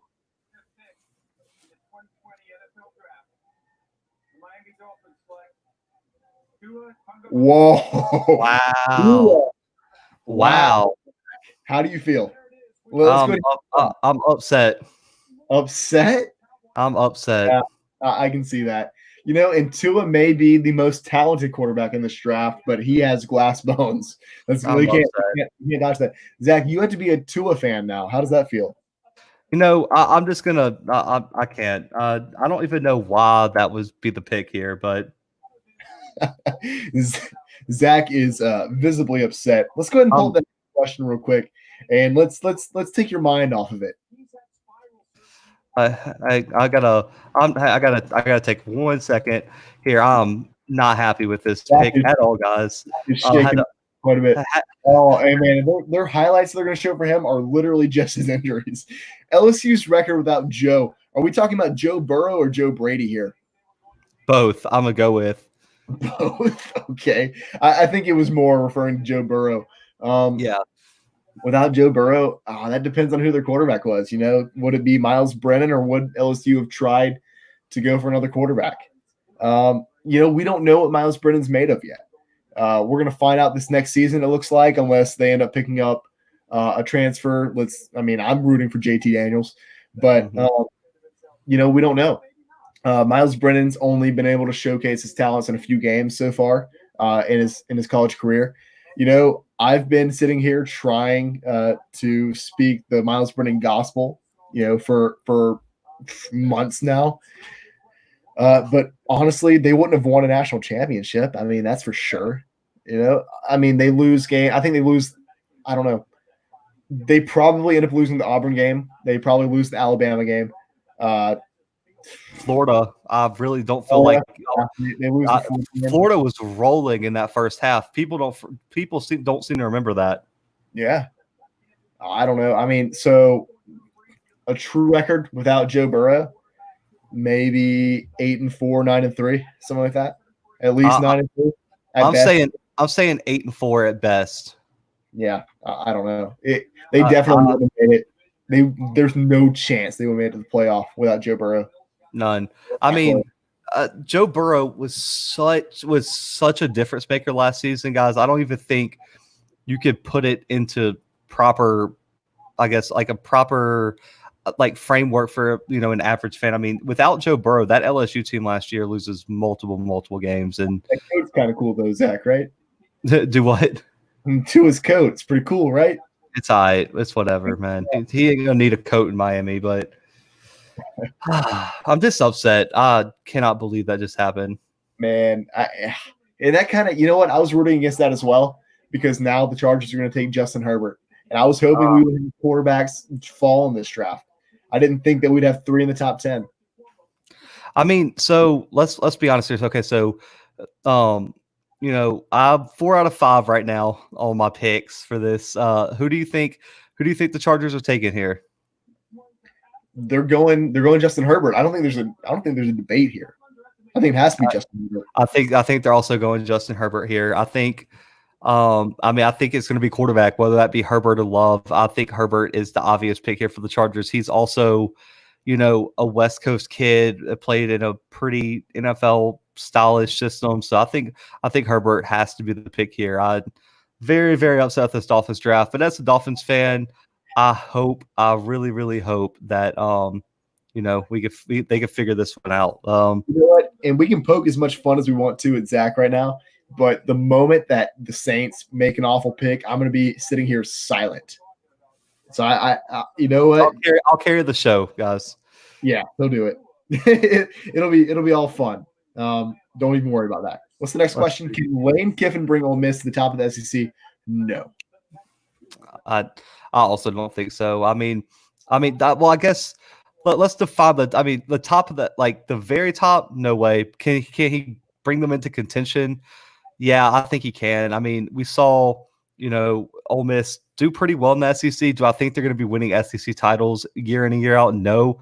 But could they make a run for 1 or 2 years? Probably. I mean, especially, the year after Saban retires or 2 or 3 years after Saban retires, this SEC is going to be wide open, especially the SEC West. And so I think he has that working for him. But do I think Ole Miss is going to become a national contender? I do not think so. You know what? And honestly, I think this is more of a I think this Ole Miss job is more of a direct path straight to the Alabama job in the future. I've talked about this in the past. There's stepping stones in this. It's not like, hey, you're going to leap straight from Florida. What was it? Florida Atlantic straight to Alabama. You're not going to do that. You're going to take steps down like he did to go down to Florida Atlantic in the Conference USA. And he's going to take a stepping stone to Ole Miss. And then once he builds Ole Miss up a decent amount, he's going to step right on to Alabama. He's going to run that program into the ground. And then I'm going to be the happiest man on this planet. The pick is in for the Chargers. Let's see where they take this pick. We both predicted Herbert here. Brandon, who did you predict for the Dolphins again? I think you said Herbert, right? Yes. I said Justin Herbert was going to go 5, and I said Tua was going to go 6. Let's go. Still winning this challenge. Yeah, that's whatever. Who cares? You get $1. Can I shotgun a beer on the broadcast? Negative. Maybe. Well, no, I can't shotgun a beer. I wish I could. Maybe if I get like 4 other requests, that's 5 requests in total, then sure, I'll go ahead and do it. And I'm working with pounders, guys. These aren't 12-ounce beers. Let's go and get that straight. The Chargers pick is in. I wish they would go and announce this. Yeah, that's the one thing about the NFL draft. Like it's fun when it gets to like the 5th round because as soon as the pick's in, ESPN's like, boom, there's the pick. I don't even care for a commercial.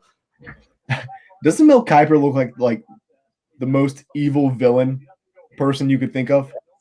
Yes, and okay, so I just want to address this. I mean.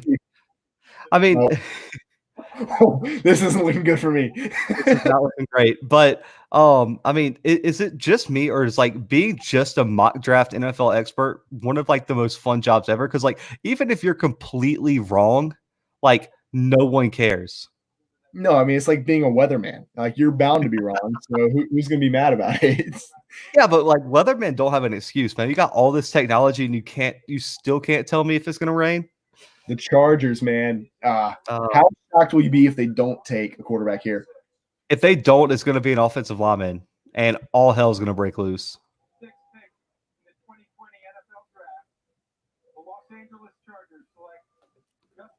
Justin Herbert, let's go. Yep. I didn't have him picked here. Zach, did you have him in your mock draft? Did not. Yeah. You had him drop a good bit, didn't you? Yeah, I did. I had him dropping to 17. Justin Herbert is one of those guys, his field vision is fairly good, but his biggest asset is going to be his arm. He's got one of the biggest arms in this draft. Maybe right behind Tua. I think Tua has probably the biggest arm in the draft, but Herbert's right there behind him, and it's pretty close. What would you rank? What would you rate this, Zach? I'm giving it an A+. I had Herbert as my top quarterback in the draft, and even if you don't completely think he has a future, or you're not completely sure he can start immediately, you could sit him behind Tyrod Taylor, just like we were talking about with Tua Tagovailoa, and you can sit him, let him learn the offense, let him sit behind a veteran for 1 to 2 years, and Herbert is going to be making waves, I think, in the NFL very, very soon. Yeah, for sure. I mean, you're super high on this guy, on this kid, as well as I am as well. I think he's going to be a pretty good NFL quarterback. Do I think he's the best in the draft? Maybe. I think he has the potential to be the best. I mean, and he's a West Coast kid, man. I mean, he's from Oregon. I mean, he literally grew up in Eugene, Oregon, and so I'm really high on this kid. I think he has the best NFL future ahead of him for all these draft eligible quarterbacks this season. Right. Let's go ahead and move on. Let's talk a little bit about Carolina and their next pick, because Carolina this is chalk for me. Man, this is going to be up in the air. Who knows? No, I think it's chalk. I think it's Derek Brown from Auburn. Their top needs a defensive tackle, and he's the best defensive tackle in the draft. Yeah. I also had Derek Brown on my mock draft. One of the things that's going to kill me, I think, is that you're already ahead, but we had a lot of the same picks in our mock draft, and so, man, there's part of me that wants to be Derek Brown. There's another part of me that's like, no, let's go ahead and knock Zach down a notch. But it's probably going to be Derek Brown. They definitely need a defensive tackle. I don't know. What's this next question? The top pick in the draft has to be Steelers. What? Excuse me. Well, go ahead and put that up there. The top pick in the draft has to be the Steelers trading theirs for Fitzpatrick. Yeah. I don't know. I don't know. The Steelers, I guess, don't have a first-round pick. Yeah, no, they don't. Because they traded their first-round pick for Minkah Fitzpatrick from the Dolphins. Yeah, that's true. I mean, we saw the same sort of thing out of Buffalo, whenever they traded for Stephon Diggs, a few months ago. Was it worth it for the Steelers to trade for Fitzpatrick? Absolutely. Like I said earlier, I thought the only way the Bengals should even consider trading away their first overall pick is if they had somebody wrapped up who's worth that number 1 overall pick. Minkah Fitzpatrick is worth a first-round draft pick. The Dolphins got him, and they were lucky to get him. And so now the Steelers have him. The Steelers had to trade away a lot to get him, but I think it was worth it, And I don't know if I consider that a first. I don't know if I consider that a top pick in this draft. I get where you're coming from there. But yeah, it was definitely a great move by the Steelers. I'll say this: if the Dolphins can somehow snatch Grant Delpit with that pick, I'm fine with it, because Grant Delpit is also going to be an all-pro defensive back. Yeah. I don't know. A lot of people have Grant Delpit falling out of the first round. It's not happening. That is all BS. How many people have requested a shotgun? I think we're at like 3. Yeah, 3. Yeah. Man, I'm gonna be here all night. I'm not gonna shotgun a single beer unless 2 more people chime in front of his family and all. Yeah, in front of all of Facebook. Yeah, my future employers. I don't know if this is a great idea. It's definitely not happening. No, that might be a dumb. What team do y'all think so far has had the worst pick? Or what Dolphins. Team? Yeah, I'd have Dolphins. to go. So listen, I know I know everyone thinks Tua is the next big thing. If Tua didn't have his injury history, that would have been the best pick in the NFL draft. But since the Dolphins have the worst offensive line in the literal NFL, I think Tua is set up for failure here. He doesn't have a lot of talent around him on that offense, and I see this causing a lot of problems in Miami. And that's why I think it was the dumbest decision for the Dolphins to draft Tua. Yeah, you know what? I mean, he's going to make his debut next season. Actually, we He don't might really know. not. We They don't could know. sit him behind You know what would be, Fitzpatrick or Rosen. you know what would be the smartest thing they could do? Would be to let Fitzpatrick start, or to let Yep. to let somebody else start, and to let Tua rest up for a year or even 2 years. A lot of people don't talk about resting him for 2 years. I honestly don't think that would be the worst idea in the world, to hold No. on to the quarterback that you drafted with your 5th overall pick Yep. for 2 years, to make sure he's healthy, to make sure he's rehabbed, instead of trying to jump back out there. Because honestly, as an LSU fan, yeah, he was going to ask if he was going to start. I don't think he starts. I don't think there's a chance in this world unless the Dolphins pull a Dolphins. But I don't think the Dolphins are the same Dolphins we saw in years past with Brian Flores as their head coach. I don't know about that. Let's hold off on that. Don't get my hopes up.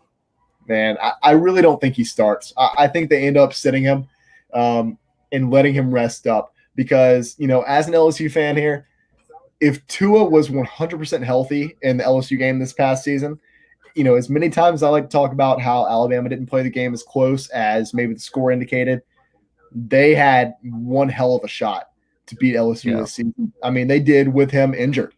And so imagine a healthy Tua playing against LSU this season. LSU might not be playing the national championship. Tua is a great quarterback, but with his injury history, you have to question a lot of things. If they rest him for a couple years, though, I really think that he has a great chance to be a pretty good NFL quarterback. And the Panthers pick is in now. Yeah. Oh man, this is tripping me out, man. The entire stream draft is it's killing me. Think about how we got robbed of all the boats taking all these players to the stage. They better do it next year. If they don't do it next year, I'm rioting. It'll be a one-man riot. Look at Matt Rule. What a man. That's the ideal male body right there. He's a man. Yeah, he's a man. He's 40, which isn't too much actually. He might be like 40. He's pretty young.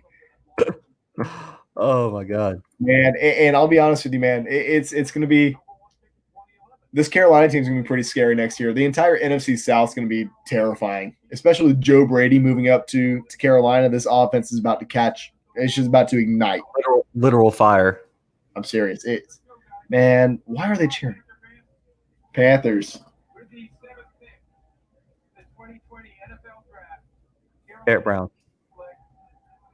Derek Brown. Man. Yeah. I mean. Derek Brown. Yep. Yeah. Look at him. Not surprised. With the mask. The one guy in the mask in that room. He's being safe. He gets it. He said, I'm not taking any chances. I don't care if you're going to be a millionaire tomorrow or not. We are not taking a single chance. I like this pick. I don't know about you. Yeah. We got some Auburn fans on here. We're damn to you too. I like the pick. It was their biggest need. I don't think it's a debate who is the best interior defensive lineman in the draft. And I think I'm happy with the pick if I'm a Panthers fan today. Yeah. As an Auburn fan, I'm sure you are. As not an Auburn fan, if I'm a Carolina fan, I'm happy with this. I mean, Derek Brown is going to go to be one of the greatest interior defensive linemen in the NFL in the next few seasons. I don't think there's any way around that. Just an overall great pick. I mean, they needed a defensive lineman. They got exactly what they needed, and they got a really good one. You can point back, I mean, to his college football season. I mean, what did he do in maybe Auburn's most difficult game this season against LSU? He tore the offensive line apart, and that's why LSU only scored 23 points against this Auburn team this season. Go ahead and throw up that next comment real quick. I'm on cloud 9, gentlemen. Tagavalata will take the Fins to the promised land. This is one of Zach and my this is one of our friends actually. Man, that's funny. He's also a Fins fan. It's crazy. Who would have thought? But he's also an Alabama fan, so he's got to be in literal heaven. Whereas Zach is just dwelling somewhere in limbo right now, just not knowing what he's going to do with his next step. I'm upset. I'm still upset. I'll be upset for the rest of the night. But I will be a little bit better though now that I'm beating you by one pick so far, so I'm fine with it. Arizona's pick is already in. Yeah, That is crazy. I think it's worse. I really think it's worse. Yeah, that's who I have going in my mock draft. Tristan Wirfs, he's the best offensive tackle left on the board right now. That's exactly what Arizona needs. Arizona needs somebody to protect Kyler Murray. Throw up that next comment real quick, Zach. Let's go ahead and plug ourselves real quick. Bluebloods merch. Listen to us real quick, ladies and gentlemen. We have T-shirts going on the market in the next few days, weeks, however long the time period is. We'll keep you guys updated. Make sure you follow. Make sure you subscribe. We will make sure that you guys get the Bluebloods merch that you are waiting for. I don't know. Makai's dropping. Ooh, Mekhi Becton. I don't know about that. I think that failed drug test is going to get him. I think.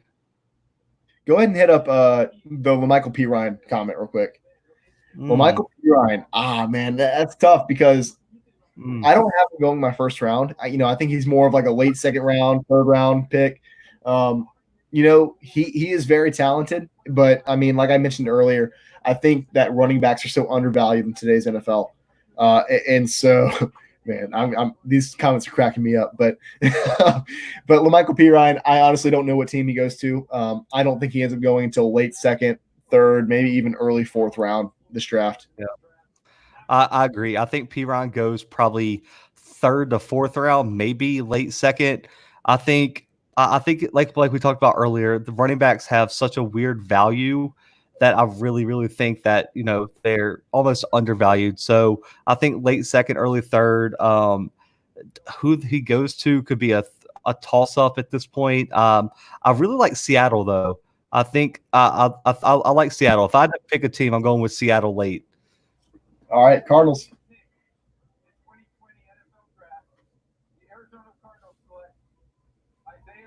Wow. Okay. Wow. Okay. Let's get it. They still need somebody to protect Kyler Murray here.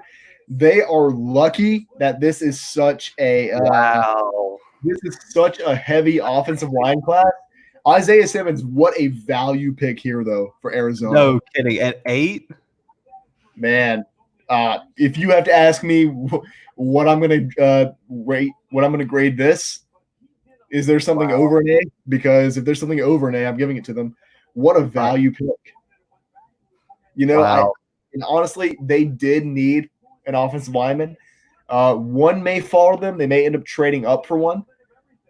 How do you pass on Isaiah Simmons right there, though? I totally get where you're coming from here. I support this. I give this probably an A++, as Brandon would say. I mean, you have a game-changing edge rusher, linebacker, safety, cornerback, whatever you want to do. You have Isaiah Simmons now, and I love this pick for the Cardinals. And I mean, you have Kyler Murray on offense. The offensive line class is pretty deep. I think I'm thinking about someone like Josh Jones out of Houston. I think Austin Jackson out of USC. There's some value late first, early second. Cardinals could not pass up on Isaiah Simmons, and shout out to them for probably making the best pick in the draft. Hey, go ahead and throw up the Jags question. Who do the Jags pick up to protect franchise quarterback Gardner Minshew? Gardner Minshew apparently is who the Jags are going to hang their hat on, and now they have the next pick. Tristan Wirfs is still on the board. They need an O-lineman. In my mock draft, I had Jacksonville going with Jedrick Wills, but that's because Tristan Wirfs went 4th overall in my mock draft. They go with one of the two. They go with Jedrick Wills, or they go with Tristan Wirfs. Honestly, I think the more talented player is going to be Tristan Wirfs, but I can see them going either way here. Okay, so I'm actually going a completely different way than y'all. I'm sticking to my pick. I think they're going to shock everyone. C.J. Henderson out of Florida at cornerback goes at this next pick. I don't think offensive line is the biggest concerning need. I think that secondary needs help. The Jaguars could get a nice offensive lineman later in the first with their second pick. I think they go cornerback here. I guess we'll see. I mean, I don't know. I really do think they need an offensive lineman here. I understand that cornerback may be their biggest need, and not like this year's defensive back class is super deep or anything. but I do see them, I could see them picking up one later on. As a matter of fact, they have a second pick in this first round, I believe, right? Yeah, they have the 20th pick. And they do have other needs. I mean, they need a wide receiver as well. That could be a pick. I mean, matter of fact, with Jerry Jeudy's still on their 20th pick, Jerry Jeudy will not be on the board with the 20th pick, but no, I meant right now. If they need a wide receiver. Yeah, you know what? That's actually a lot of people got their picks in, but a lot of people did have them taking Jeudy here at 9. It wouldn't shock me if that happened. I think you need somebody to protect the quarterback, though. Did last year's LSU team beat last year's Bengals? No. No. I wish I could say yes, but I'm not even I'm not that ridiculous. No, there's a lot of people in the Bayou that might think that, but the Bengals would win by 100. Well, I mean, it's an NFL team. It's just that it's pretty. It's a good thought. I like it. Yeah, I like the sentiment of it, but yeah, it's grown men against some teenagers and early 20-year-olds. It would not be a fun sight. Man. It'd be real tough. But yeah, I'm interested. The Jaguars could go all kind of ways with this. And like I said earlier, with the Redskins pick, the Jags are also a team that need players at almost every single position, and that's including quarterback. I understand they're hanging their hat on Gardner Minshew. They're not going to draft a quarterback this draft, probably. But man, they really could use almost every single position in this draft. Yeah, I don't see quarterback here. I mean, I think the only quarterback maybe is Jordan Love, and that's too big of a risk. And why would you match him up with another big risk in Gardner Minshew? And let's talk about, while we have a little bit of time, there's a couple players that have fallen, a few spots from where initial mock drafts had them. Namely, I mean, Jordan Love, he's fallen past the first 3 quarterback picks. And Mekhi Becton, he was brought up a few minutes ago. A lot of people saw him going in the top 10, which I guess he still could. The Jags could shock the world and take Mekhi Becton here instead of Tristan Wirfs and Jared Wills. But I don't know. What do you think, and why do you think they're falling so far? I've already said Mekhi Becton is dropping strictly because of the flag drug test at the combine. That's one thing teams always pay attention to. I mean, and really and truly, if you really look at it, he really doesn't stand out a lot on tape. He's just big.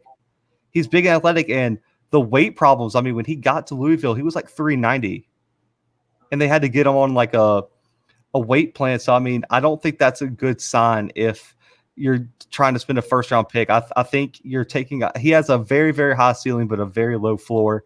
And I think with Willis still on the board, I think you have to go with Willis over him. And I think Mekhi Becton is going to drop to at least 14 at the Buccaneers. Throw the Jordan Love comment up there. Listen, I agree 1,000,000%. In my mock draft, I have him going to the Packers, which may have been a little bit absurd. I had to pull some strings out. But yeah, I mean, I could definitely see Jordan Love falling to round 2. And a team would probably get him at where he deserves to go in round 2. Zach and I have talked about him a lot. He's a player that may have the most potential in this draft, maybe the best true 100%. Passer. But he needs to be developed. He needs to sit behind a quarterback who is a veteran, someone who knows what they're doing. As a matter of fact, I even saw like mock drafts that had Jordan Love going to the Raiders. Yep. How crazy is that? That wouldn't, in a million years, that wouldn't work. They just picked up Marcus Mariota. They still have Derek Carr. It's just that wouldn't happen in a million years. I definitely see him dropping to round 2 if he doesn't get picked up in late round 1. And I think that, to be successful in any capacity in the NFL, he needs to drop to a team that has an established quarterback, somebody that he can learn under. I 1,000% agree with that. I mean, you can't fail a drug test. Like, you got one interview to change your life and you get your drug test flag. Yeah. That's Becton's. He's still going to get taken first round, but like I said earlier, I mean, I saw mock drafts that had him going as high as like 4th overall, like to the Giants. Yes, I had him going high. I mean, like in You my first mock draft, one, right? yeah, I had him going to the Cardinals in my very first one. I have him dropping to 14 in the one we released yesterday, and it's strictly because of some of the factors that he's shown. I mean, if you're going to spend a first round pick on someone, you have to make sure that person is, going to change your franchise. And if you can't trust the person to come to the job interview without a failed drug test, then you can't really trust them with your franchise. CJ Henderson with the number 9 pick. Who was right? They needed this though. Yes, I told y'all. Look, they definitely need an offensive lineman later on, and they need a lot of positions. Don't get me wrong, but cornerback, they just got rid of one of the best cornerbacks in the entire league this past season. They needed somebody to fill his shoes, and honestly, if it wasn't going to be Okudah, CJ Henderson may be the best cornerback in this draft. Yep. And man, honestly, I had him going, I believe, let's see. I had him going in my mock draft, but even at 9, this is a value pick. Like I said, he could definitely be the best cornerback in this draft. We don't know. I mean, Okudah was great in college. CJ Henderson, I mean, a product of this Florida defense, could really prove to us that he's going to be the best defensive back in this draft if it's not Isaiah Simmons. In the whole draft. I mean, I like this pick. I give shout out. I did call it that's in case you guys aren't wondering, I've been keeping track. I'm 8 for 10 on first round picks. Brandon is 6 for 10. So analytics never fails. Your draft isn't 8 for 10. No, I was talking about we've made picks live on the air. We've been guessing who's going to be going. Okay. So back off there. But nah, man, I like this pick. I'm gonna give this pick an A- just because they were so weak at the cornerback position after the Jalen Ramsey trade that this was an almost must have at this pick. I'm gonna give it a B+. I would like to give it an A. I'm gonna give it a B+ just because I'm bitter. So if that makes sense. I didn't pick MBO here, but if I did, it would be like an A. Yeah. I don't blame you. So with this next pick, man, I mean, what do you see happening here? I mean, the Browns, I feel like it's almost chalk. They're going with an offensive tackle. Has to be, dude, and it's going to be the same thing I've said for the past 3 picks or for the past 2 picks. They go Wirfs or they go Wills. They have to. I mean, I had them pick Andrew Thomas in the mock draft. Andrew Thomas is off the board, so they have to go. Honestly, if I'm the Browns, I'm taking Wirfs, but Wills is still a solid pick. Yeah. I have them going with I had them going with Wills in my first mock draft, and I think I even had them yesterday in our second mock draft. So I think it's going to be Wills here, and I think he's the more consistent pick. He played the steeper competition. He has the most film. I mean, these offensive linemen coming out of Saban's program are bar none above the rest most of the time. Oh, absolutely. And their pick's already in, man. They knew who they were going with. They weren't even immediately. They weren't even going to listen. A secret pick here, a sneaky pick, I would say, is wide receiver. I think they could trade Odell Beckham. I think they're going to trade Odell Beckham, and Jerry Jeudy and CeeDee Lamb could be a sneaky pick here, but I'm going to stick with my pick of offensive tackle. St. Jude. That's good. Go get him. So I have the Browns pick with the 10th pick in the 2020 NFL Draft. Cleveland Browns select Jedrick Wills. Okay. And so Tristan Wirfs falls even further. Yep. I don't know why. Honestly, that's crazy. Did you had Wills here, right? Wait. Yeah. Oh. Yeah. I had Andrew Thomas. Dang, I had Andrew Thomas. No, who did you call on the broadcast?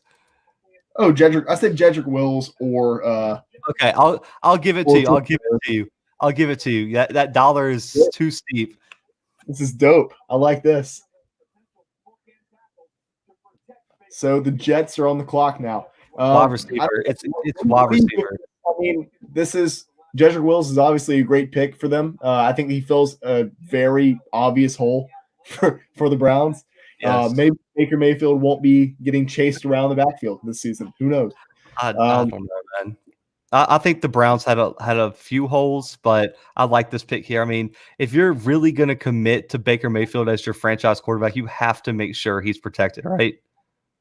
Right. I mean, they can't keep airing all these commercials with him inside of the Browns stadium, just completely emptied out when the Browns are getting beat by 30 points because they don't have an offensive line. So, Exactly. yeah, I think this is a great pick. I'm going to go ahead and give this one a B+ as well.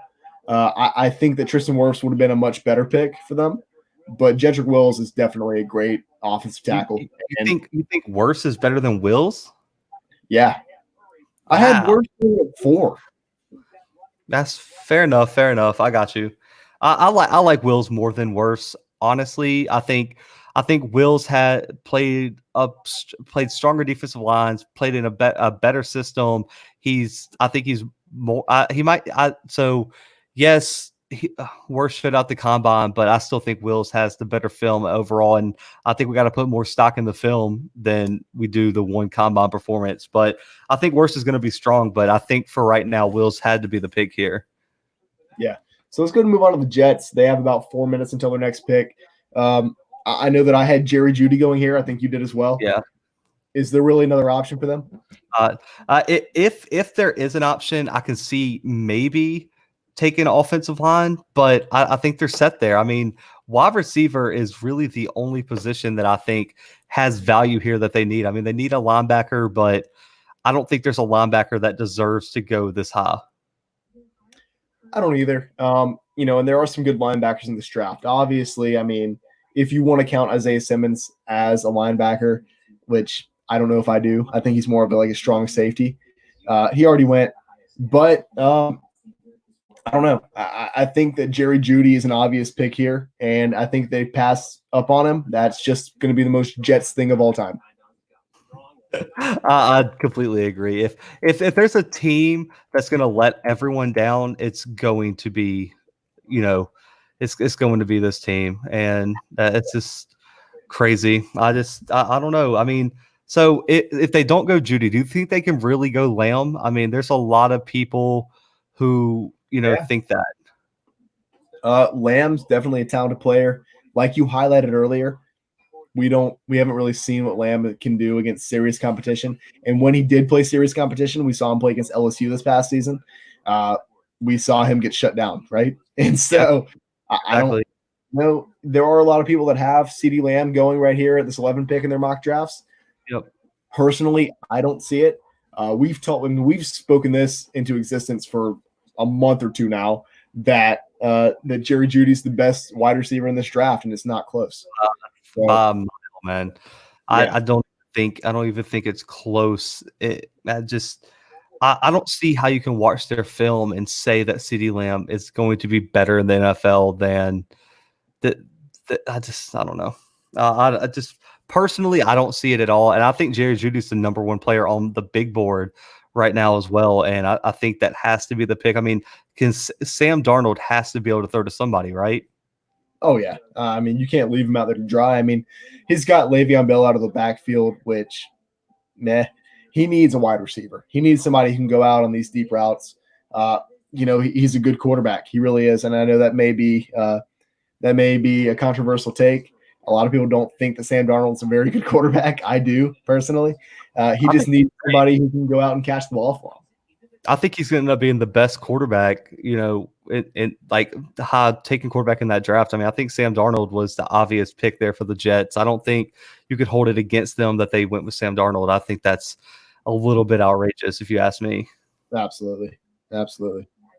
Oh, man. I'm excited for this next pick, though, because, these next 3 picks, I'm going to go ahead and call it. I think they're all wide receivers. It's not like it's a new development. I called this yesterday as well. I don't know. Yeah, it's going to be interesting to see what order they go in. I mean, so I actually think so. I mean, the Jets are taking forever to make this pick. I mean, they made it, but I mean, I think there were some trade offers coming in. I really do. I think there's some teams that are itching to trade up. Honestly, this is about the point that we're going to start seeing it. If somebody is going to trade up, we've seen the Patriots mentioned in this conversation. We've seen the Saints mentioned in this conversation. This is about the time that these teams are going to start doing that. A couple of years ago, I know this this is just because I'm a Saints fan. A couple of years ago when the Saints traded up to draft Marcus Davenport for whatever reason, I was certain they were going to draft Lamar Jackson. It didn't happen. We all wish it happened, but it didn't. But yeah, this is going to be about the point, early 10, it's going to be the teens.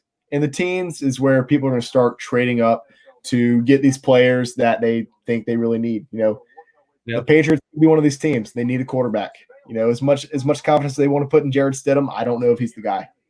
I don't think he is. I mean, I like Jarrett Stidham a lot, but I don't think he's the guy. And I don't have a lot of confidence in him. I mean, maybe a 1-year starter, but I mean, it depends on what you want your ceiling to be. And if it's Super Bowl, like I'm assuming the Patriots want it to be, I don't see it just out of what I saw at Auburn. But I mean, if he's put in the right system, I think Jarrett Stidham could be successful, but that's a big what if for a first round pick, if you ask me. Yeah, for sure. Man, this is tough. The streaming draft is very tough for me because you see the picks in, and I know this happens even when they're not streaming, but the pick is in for like 5 minutes before they announce it, and it makes me so mad.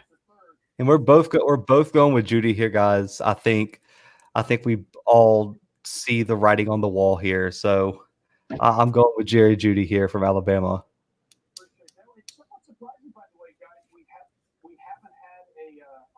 Trade yet. The last time we didn't have a trade in the top 10 picks, as we look at Henry Ruggs, waiting to hear his name called. Last time we haven't had. If Henry Ruggs goes above Jerry Jeudy, I will riot on the live stream. Yeah, that's outrageous. He might go above CeeDee Lamb, but he won't go above Jeudy. There's no chance. No, I mean the Jets are slacking though.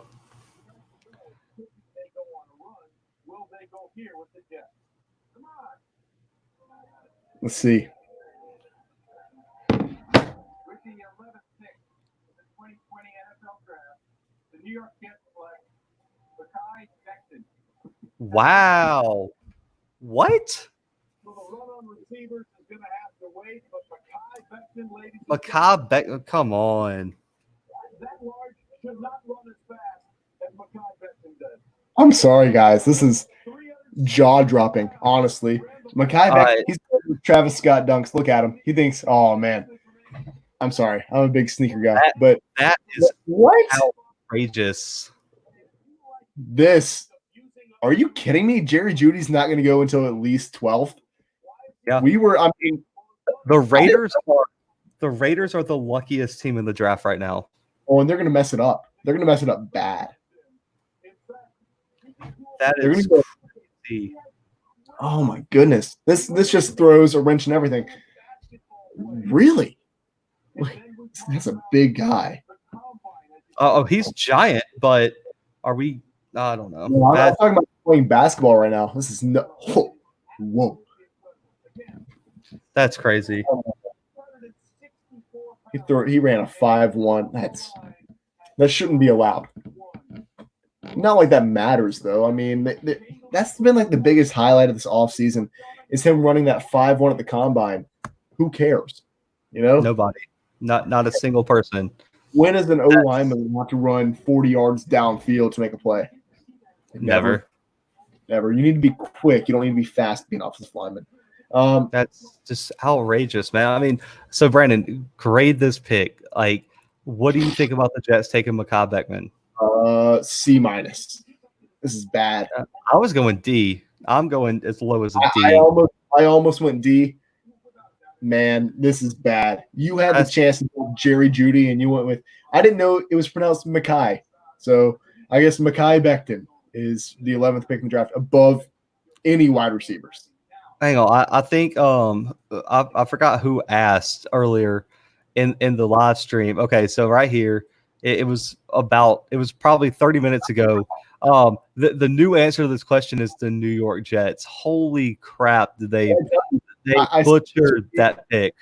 I said this would be the most Jets pick ever. It was. I cannot, I mean, even for a second, believe that he went above Tristan Wirfs. Wow. And not only that, but he went at this pick. That's insane. Wow, man, that's tough. I mean, I get you have to protect Sam Darnold and your quarterback, but I don't think he was even the top offensive lineman. He wasn't. It had to be worse.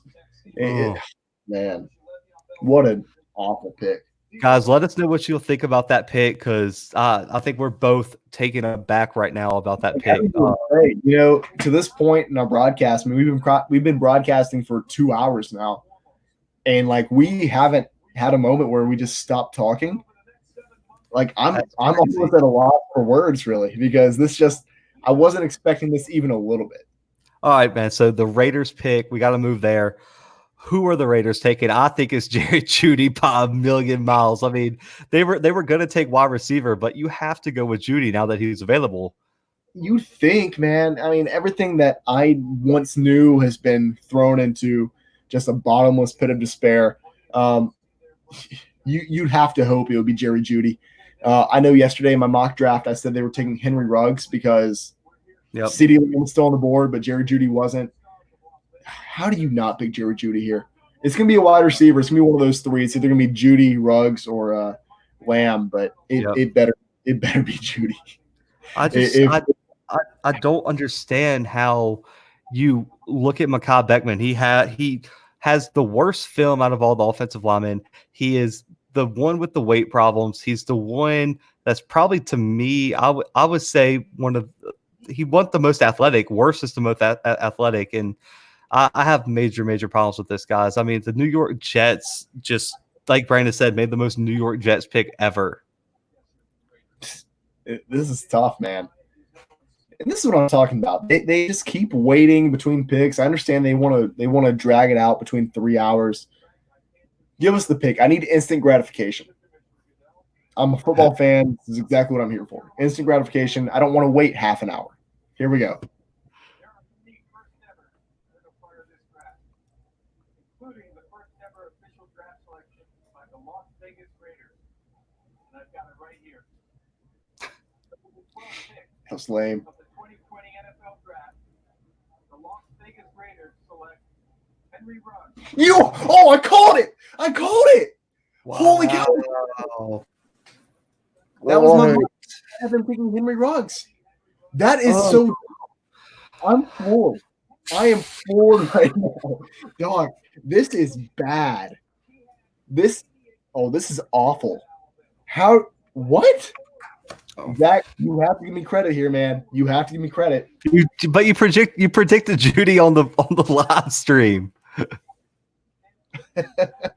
That's tough, dude. I don't. Okay, so Brandon, I know, like, I'll give you props for predicting it, but over Jerry Jeudy. That's bad. Like I just said, I mean, you have to hope they're going to do Jerry Jeudy. What did I tell you yesterday or on today's episode? I said they're going to pull a Las Vegas Raiders. They're going to do a thing like they're going to pick up Marcus Mariota, or they're going to trade away Khalil Mack. And they did exactly that. They drafted Henry Ruggs first as the first receiver overall in this draft. Zach, do you know how scary the 49ers are about to be with Jerry Jeudy running routes for them? I don't know, man. At this point, I really think they might pick CeeDee Lamb. Apparently, we don't know anything because I am upset right now. I mean, how do you watch Alabama play and think that Henry Ruggs is better than Jerry Jeudy? This is awful, man. What in the world is going on? Are we in the Twilight Zone? That's outrageous. That's outrageous. I understand he's fast, and that's exactly the explanation I gave to you yesterday. I love our fans. I love our fans. Thank you. Good night, too. Good night. We're about to go to bed. Turn the live stream off, everything. Like, that is outrageous. Man, this is like I said, this is one of those drafts where a lot of things are uncertain. One or two picks go not as expected, and then everything goes off the rails. That's Outrageous, outrageous. I cannot believe that just happened. Zach, if you had to rank wide receivers in this draft, where are you putting Henry Ruggs overall? Third, maybe. Okay, so you ranked Jerry Jeudy as number 1. Who would you give number 2? Justin Jefferson. And number 3, you give Ruggs? Yeah. Okay. He's definitely not the best wide receiver in this draft, though. Jerry Jeudy is leaps and bounds the best wide receiver in this draft. Yeah. Yeah, I agree with you. What? I can't believe that. That Henry is Ruggs wasn't even the best wide receiver on his team last year.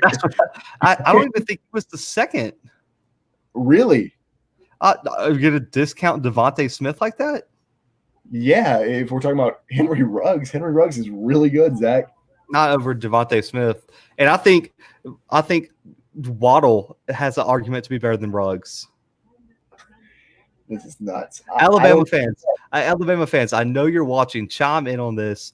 Where did Henry Ruggs rank on the best wide receivers for Alabama's team? Go ahead and let us know. Put you guys up in the live stream. We need to settle this debate because this is outrageous. Or at least let us know, is Henry Ruggs really better than Jeudy? Because I watched a lot of Alabama games, and Jerry Jeudy flashed off the screen every time I watched. This is crazy. And now, I mean, the Niners are going to take all their time on this pick because they're just like, well, what do we do now? Now we just don't. Their biggest need, though, is secondary, but I don't see real value here at this pick at 13. I don't see real value at 13 at cornerback. No, or safety. Not really. Let's go ahead and call this back to the newest episode that we have where we talked about this. I think that a defensive back ends up falling to them later on, and I think they go with a wide receiver here. They need somebody to replace Emmanuel Sanders in their offense. They have George Kittle catching passes for them, but they need somebody else. They need a real route runner. And I thought that, honestly, Henry Ruggs might have been that guy because that's now outrageous. I think they have the choice really between two of the best wide receivers, Jeudy and CeeDee Lamb, who, in my opinion, are both better than Henry Ruggs. Zach doesn't agree, but Jerry Jeudy, I guess, is my prediction for this pick. I don't really know. Yeah, I'm going with Jeudy here. I think you have to, right? I mean, if they go CeeDee Lamb here, everything's just the world's going to burn. Which might be what these teams are trying to get to happen at this point. I don't know.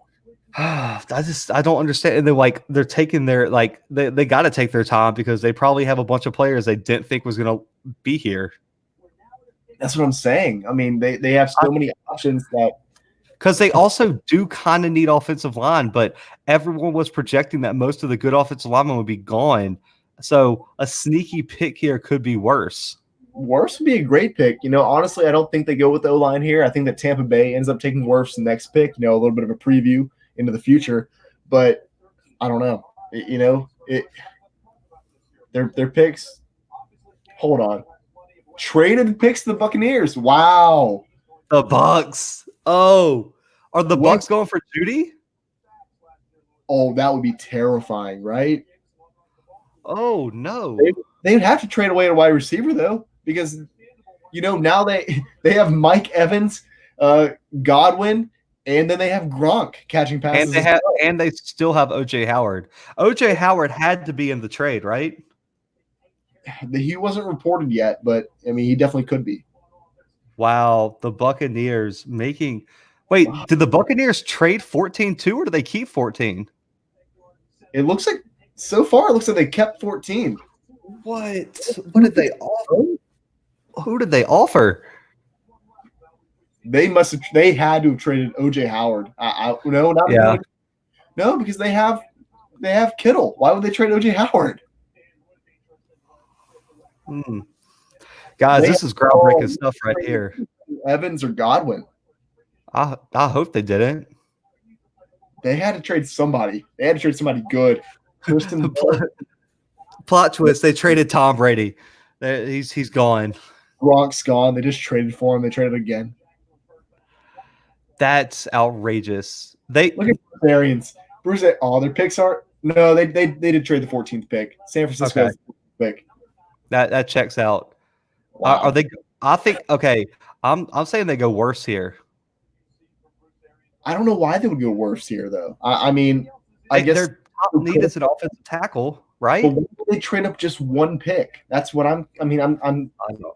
So- Unless they had intel that the 49ers were going OT. And I guess we're gonna find that out here in just a minute. But Wow, what a shock there. you know what? And honestly, worse would be a great pick here.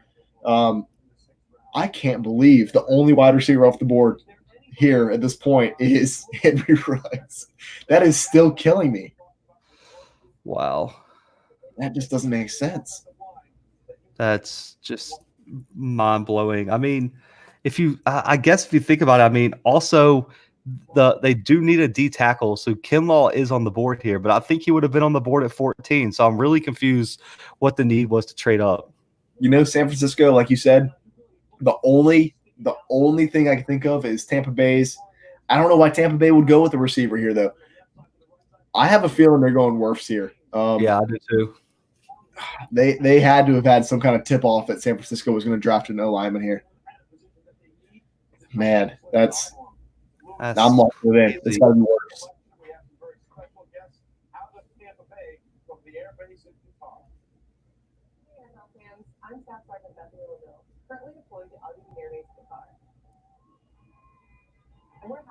This is tough. I mean, I understand. I mean, I even preface this draft with, hey, we don't know what's going to happen. This is one of the most up-in-the-air drafts we've seen in recent memory. But I didn't expect this. I can't understand why you would draft up one pick for an offensive tackle. I don't know. They might have something that works. We're going to find out, though, here in just a second. I want to know what the trade was, like the full trade. I know they haven't. They'll post it by the end of tonight, I'm sure.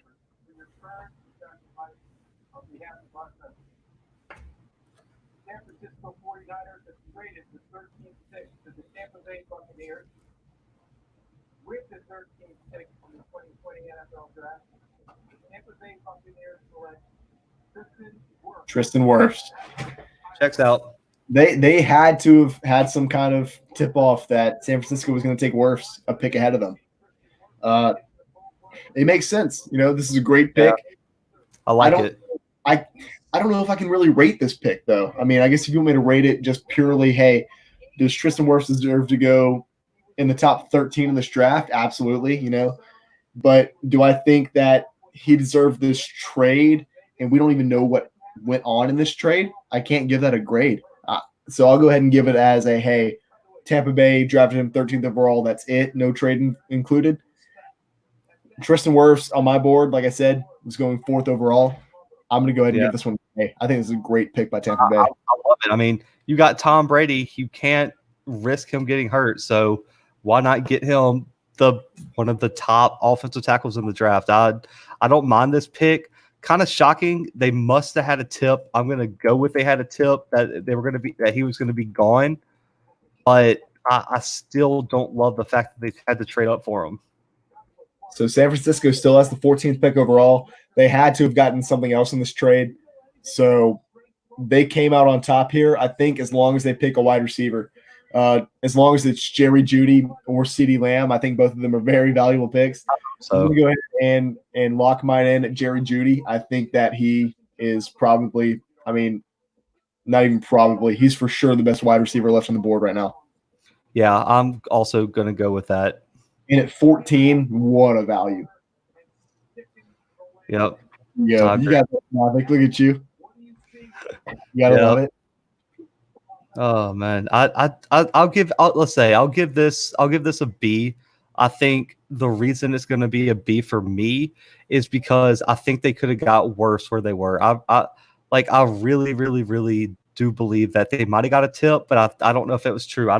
I didn't see the 49ers going for a tackle. I said it could be a sneaky pick, but I really don't think that it would have been their pick. I think they might have, reached a little bit. I really want to know what they gave up. Did they just trade picks? There's no way, right? I don't know.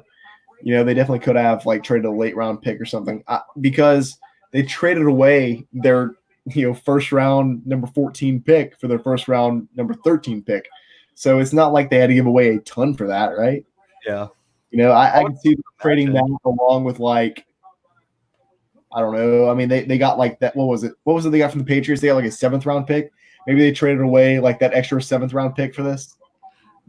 Fair enough. I mean, not a lot of 7th round talent, I guess you would say. But, I mean, I like the fact that they're protecting Brady. I think they're in this for the long haul. They knew that they needed offensive tackle. And let's just say the 49ers did draft worse. I mean, then the Patriots are screwed. They really don't have a elite offensive tackle to go with. So I think they were kind of forced into this. And I think we talked yesterday about there could be a run on wide receivers and offensive tackles, but looks like offensive tackles are the premium and wide receivers are right now still on the board somehow. It's crazy because this is such a deep wide receiver class. You'd think that they would be taken off the board like that. I mean, so we were talking about a mock draft about a week or a week and a half ago that had like what was it? It was like 6 wide receivers, 8 in the first round. 8. It was Joel Klatt from Fox Sports. 8 wide receivers taken in the first round. That's just not going to happen unless there's 8 consecutive picks here. I don't know. It's shocking to me that there's only 1 wide receiver off the board right now at pick number 14. I don't understand it. The 49ers have to go wide receiver here. I know secondary is their need, but I don't see a secondary defender outside of Grant Delpit that deserves a top 14 pick. And like you said, a lot of teams don't see the same thing we're seeing. Yeah, that's true. And granted, we aren't NFL GMs. We aren't head coaches. We're just 2 guys that have a college football podcast. So what do we know? I don't know. Not much, apparently. It's hard for me to believe that Ruggs was the best wide receiver in this draft. It just, I don't know, man. It's interesting to me, I would say, because I don't know, man. I can't even like make an argument for Ruggs, if you know what I mean. Like I can't give you a real reason that Henry Ruggs deserved that pick. But that's because he probably didn't. Just to be blunt. The 49ers here, though, guys, Brandon already highlighted they lost Emmanuel Sanders. I mean, their D-line set. There's no way they should be able to go D-line here. I mean, they have every D-lineman that you could ask for. I mean, their linebackers are pretty set. It's really secondary or offensive line here, I would imagine, right? I mean, maybe they might have a slight need at running back, but toward the end of the year, I mean, their running game became real strong. So I think it's either wide receiver or offensive lineman here. I think it has to be wide receiver. Man, and they're taking their time on this pick too, which really makes you think, maybe they did the same exact thing with their 13th pick. They're down to a minute and a half left and they haven't submitted a draft pick. Who knows? I wonder who else would trade up. I mean, maybe the Patriots, but I think Jordan Love will be there at 23. I don't see a real reason to trade up. Yeah, I agree with you. Jordan Love, I don't see another team between now and pick number 23 taking a quarterback. Between there, we've got like Denver, Dallas. We've got teams with quarterbacks other than Jacksonville, which I guess could use a quarterback, but they look pretty set with Gardner Minshew. I don't see anyone taking. I mean, the 49ers are under a minute to go right now, and they still haven't submitted their pick. They have to be hearing out trade suggestion. They have to be hearing out trade offers right now, right? Yeah, they have to. I mean, I'm waiting on them. I mean, it's coming down to the wire. I mean, the Broncos are going to definitely take a wide receiver next pick. So Lamb and Judy are going off the board next, one of the two. But I'm really interested to see what the 49ers decide to do here. Their pick's in. They did take a pick here. Let's go. Has to be Judy. I'm locking it in because I'm also going with Judy here. I think that's so cheap. It's the only option. Well, I mean, I went with Judy before this pick even got here. I'm just going to go with Judy till he gets drafted. That's a pretty fair strategy here. Let's see. you know what? I can't even sit here in silence because I know it's going to be another 5 minutes until they announce this pick. You figured if like they take all the way till the clock expires that they just be like, listen, man, we got to get on with this. We can't be here all night. There's other teams here, so it's horrible, man. It's horrible. Only pick 14.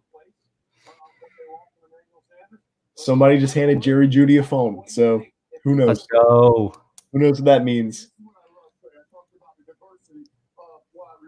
It also could be the Broncos calling. They're like, listen, man, we got 10 minutes. We need 3 seconds.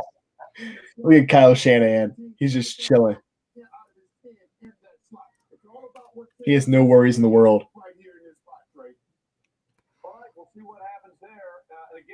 Man, this is. I'm gonna start timing them between picks because, like, the time that the picks in and the time that the draft that their draft is announced, this is getting ridiculous. I'm getting mad. This is tough. This is real tough. All right, let's see.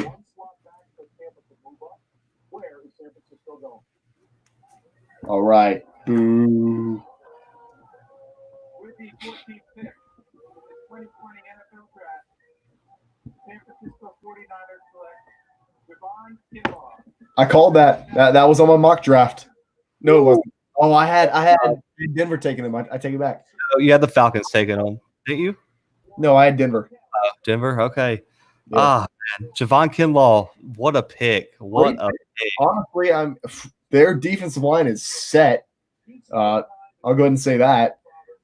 Man, you're batting 500 right now, Brandon. You're 7-14. It's not good. I'd still be in the Hall of Fame with that. To be fair. Wow. Pretty good batting average. I don't know why they go defensive tackle here, though. I didn't know he went to Jones County. He went to JC. Huh. No, man, listen, Javon Kinlaw this is higher than I thought he was going to go. But yes, 1,000%. He was a player that I was blessed to see play. I was blessed to see play not only in general, but up close and personal. He was a guy I got to meet. Great player, great guy. I'd give this draft pick a B just because I think that the 49ers had other holes they needed to fill before they put a player on their defensive line. You know, they've got Bosa there. They have that pretty much taken care of. I mean, they needed other positions. While he's a great player, a B, maybe a B minus. I don't know. I just don't see the value here. I mean, yes, you secure the inside of your defensive line, but I mean, at the same time, I mean, I think you could have reached a little bit on someone else. But I don't know if Javon Kinlaw fits perfectly with what they needed here, but it could end up working out. I mean, literally, I don't know how you're going to be able to run on this 49ers team next season. I mean, you're not going to be able to. Their defense is, loaded. Their offense is, it's loaded as well. And to be totally fair, they may have seen, hey, all these wide receivers are dropping at this point. There's so many wide receivers in this draft. There's so many good wide receivers in this class that they'll probably be able to pick one up later on down the line. That may have been what they saw. I don't really understand why they went with a defensive tackle here, but it's Javon Kinlaw. I mean, he's a great player. If the Broncos pass up on Jeudy or CeeDee Lamb, I don't even know what to say anymore, guys. We're gonna end the live stream. I'm gonna have to go sit in the corner and reevaluate my whole life here. I mean, we're gonna lose all credibility if someone doesn't take a wide receiver soon. I mean, because the Broncos are that team that it's not even a question. Like, they need a wide receiver. I mean, Drew Lock has nobody to throw the ball to. No, he doesn't. I mean, but then again, I mean, who do we see here? We see John Elway with the Broncos. Not the best decision maker in the history of that franchise. So that's fair enough. Their pick is in, though, so we're about to find out, hopefully. Hopefully they were like, you know what? Judy's still on the board. Let's go with him. I can also see CD Lamb here. I'm not going to lie. I mean, this seems like teams are kind of look at them as wide receiver 1A and 1B. And you know what? Those are the two wide receivers that deserve to go first. But I've heard a lot of talks about the Broncos and Justin Jefferson here. I was probably also assuming that a couple other teams didn't just fumble the bag and not pick Jerry Jeudy to this point. That's fair enough. It has to be a wide receiver, right? Jerry Jeudy. I mean, I'm going with your strategy. I'm just going to keep picking Jeudy until somebody takes it. Yeah, I'm going Jeudy here. I just there's no reason that it should be anybody but Jerry Jeudy. Man, weird. I'm not looking too hot right now, though. Maybe you should try to convince me to pick somebody else so that you can be right. No, I'm going with Jerry Jeudy here. If this isn't Jeudy, then just go ahead. Y'all can log off. I understand, but we've lost all hope here on the Blue Bloods. Nah, man. Listen. Go ahead and unsubscribe if we're wrong on this. This is gonna get ridiculous.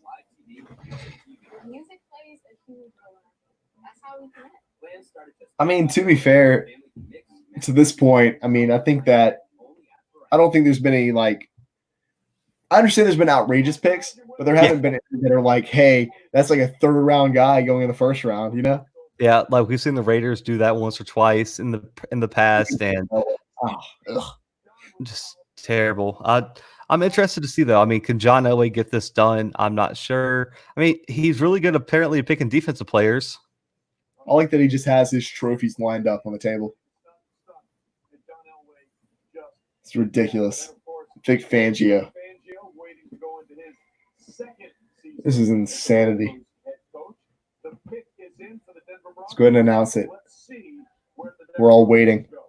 Thoughts on the Saints? We'll talk about that as soon as we're done with this pick.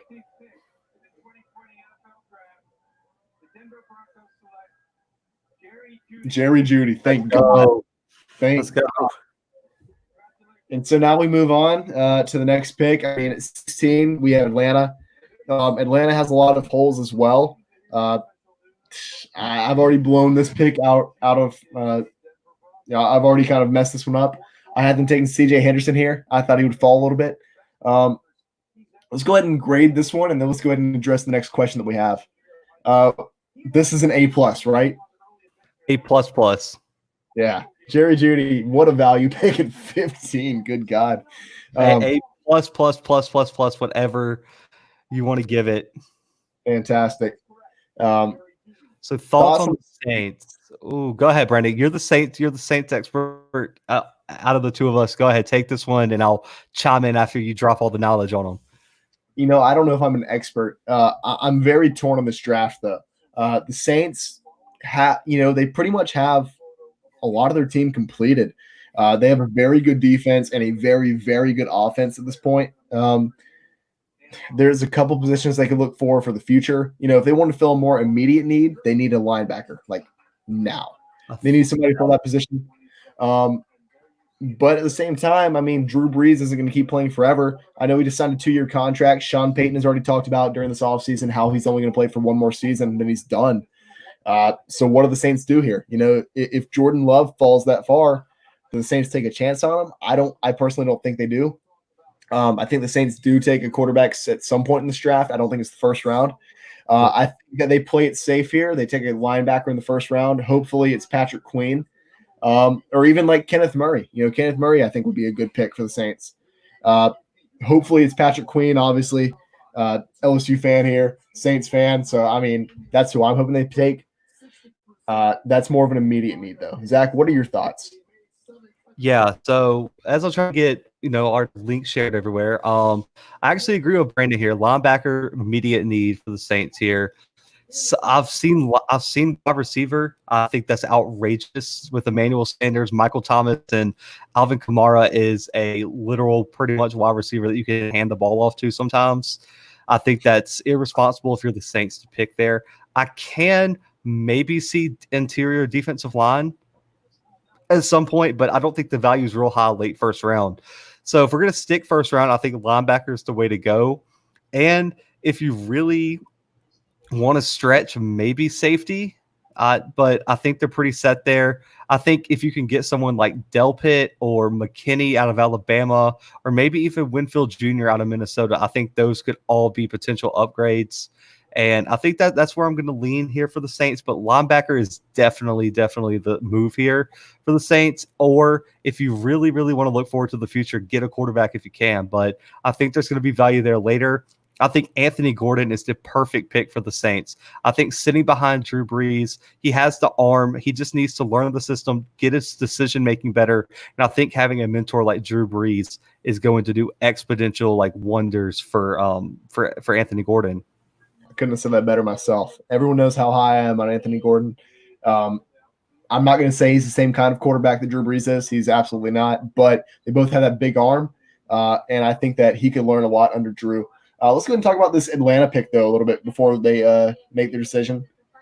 Zach, I know that I've, for one, expressed my opinion on this pick. I think that Atlanta needs a little bit more defensive talent. Maybe they need a linebacker. Maybe they need like a defensive back.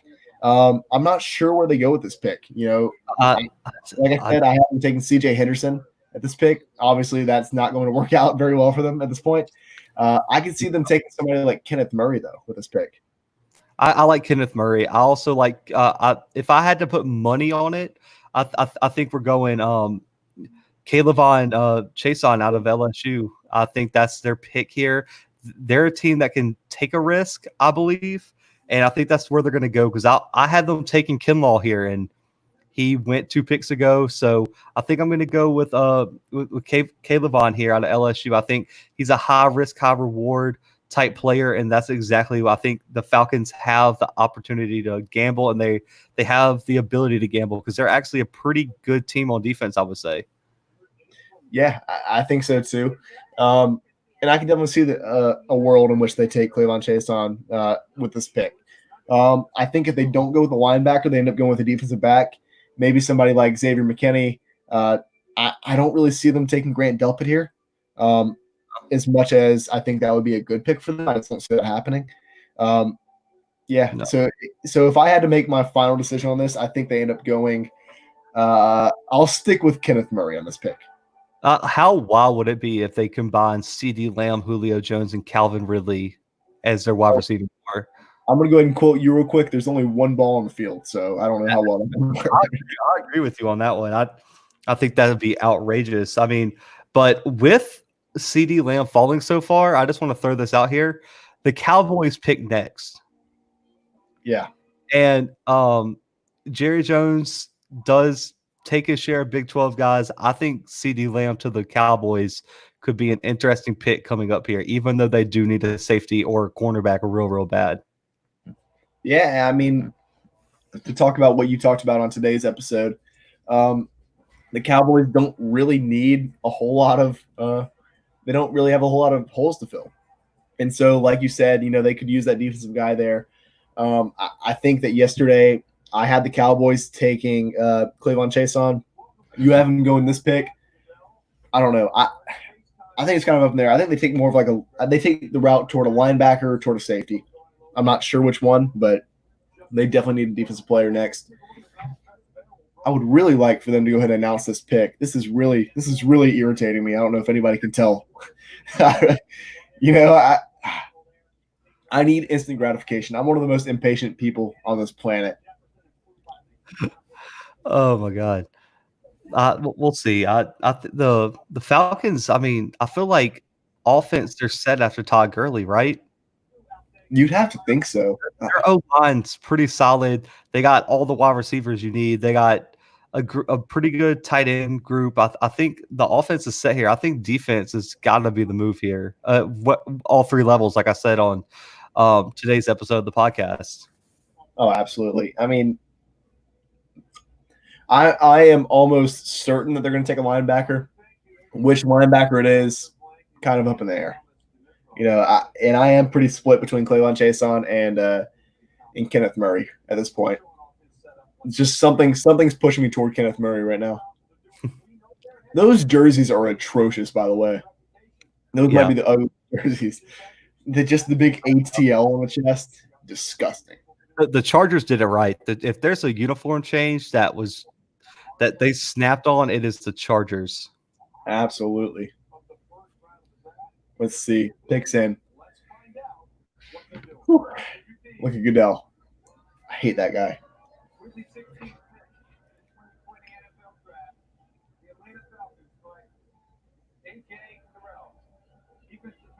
Okay. AJ Terrell. I did have him going first round. Our first stretch of the draft, apparently. I had him going to the Raiders at 19. So not too far ahead of schedule. I don't know. I did say that they could use a defensive back. Maybe not AJ Terrell. I don't hate this pick. I certainly don't like it. If I had to grade it, I'd give it a C. I think they had just so many more players that were more talented than AJ Terrell here. That is just 1,000% true. I don't know. I don't like AJ Terrell here. And I really didn't.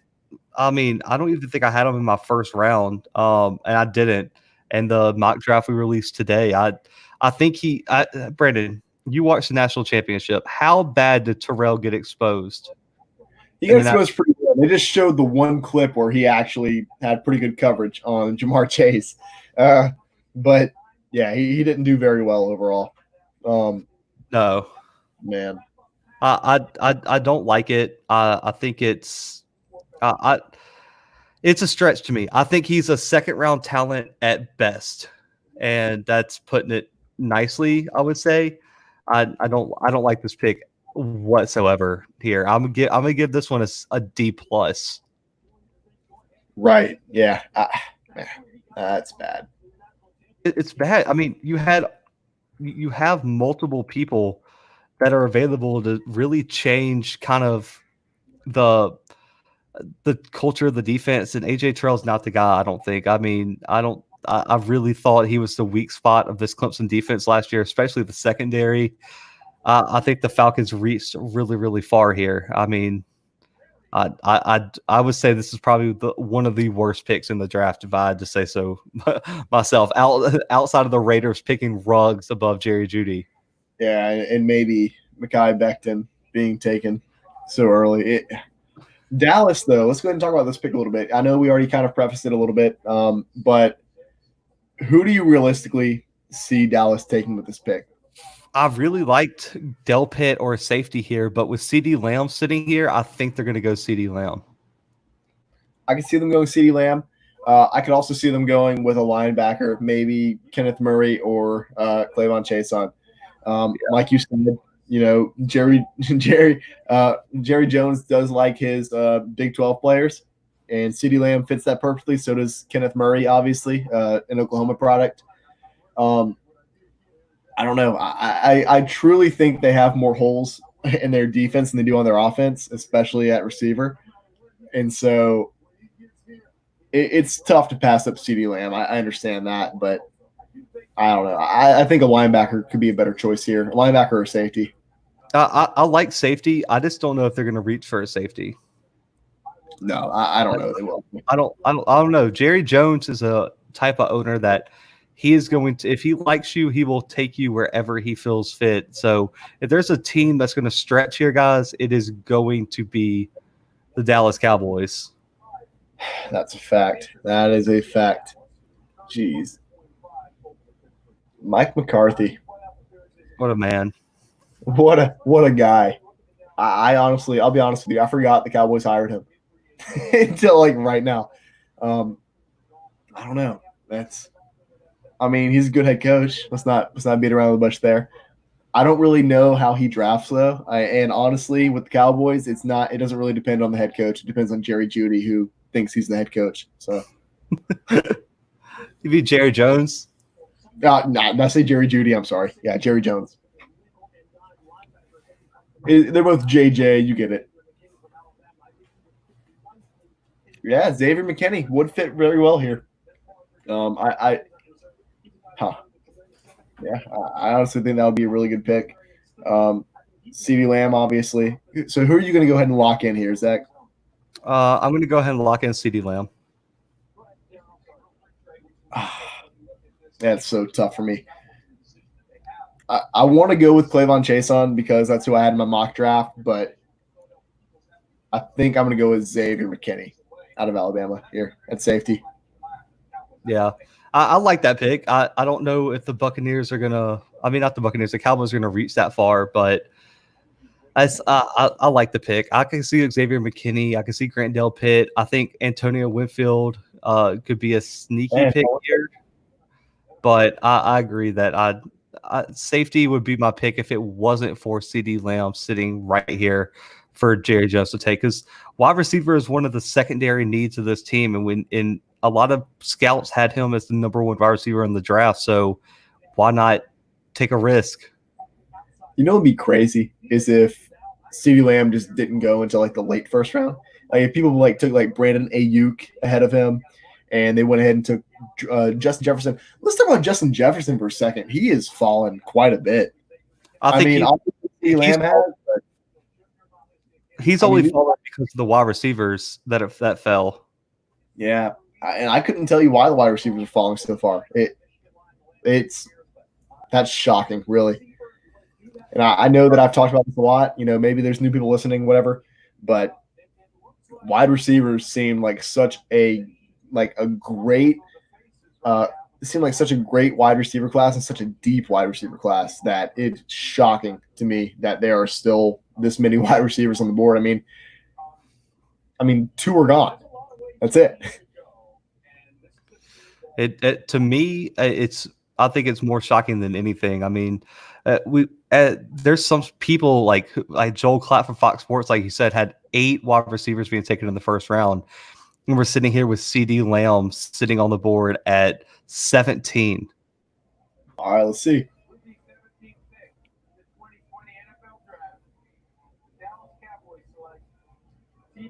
CD Lamb. Yeah, how do you pass that up? You really can't pass that up, right? No. And so now we're down to Miami. Let's go ahead and rank this, I guess. I mean, or grade this. That has to be an A. How's that anything other than an A? I'm going with an A. Yeah, has to be. I have to. Let's go ahead and move on to Miami, your team again. And they have, I think, I'm going to go ahead and come straight out of the gate with it. I think they have some pretty big shoes to fill at safety. Obviously they traded away Minkah Fitzpatrick last season. This is the pick that they received from Pittsburgh for Minkah Fitzpatrick. I think they go with the safety here, and I think that it's Xavier McKinney. Could be Grant Delpit, but I don't think it will be. I think it's going to be Xavier McKinney out of Alabama. I don't think it's going to be Grant Delpit. Another person to kind of watch would be Urza Cleveland from Boise State, the offensive tackle, Josh Jones, the offensive tackle out of Houston, and also Austin Jackson out of USC, the offensive tackle. That hole at offensive tackle is so large, I don't think the Dolphins can ignore it. And so, therefore, I think the Dolphins are going to be looking really, really hard at offensive tackle. But I think McKinney's the pick here. If I had to put my money on it, Xavier McKinney out of Alabama will be coming off the board very, very soon. Yeah, and I understand where you're coming from. If I were the GM here, I'd probably go offensive tackle. There's a lot of defensive backs that are on the free agent market. There's some that are, on the trade block for different teams. I feel like that's a lot easier to obtain than an offensive tackle, especially now. Today's NFL offensive tackles last 8 years tops. Yeah, you don't really see a lot of offensive linemen lasting into their 30s anymore, and so you kind of have to go with your gut here and say, hey, you have to pick an offensive tackle off the board, or else you might not get one off the free agent market. You might not get one. Whereas you can get a defensive back, later on. So that's true. And also running back would be an interesting pick here too. The Dolphins are very, very, very thin at running back because they did trade Kenyon Drake. Yeah, but running back, as I mentioned before, and this is one of the questions before, how high do we think a running back can realistically go? Obviously at this point, this would be the highest, but I think this is the most realistic pick before we get to the late first round. Agreed. If there's a team that's going to take it, it's going to be the Dolphins this high.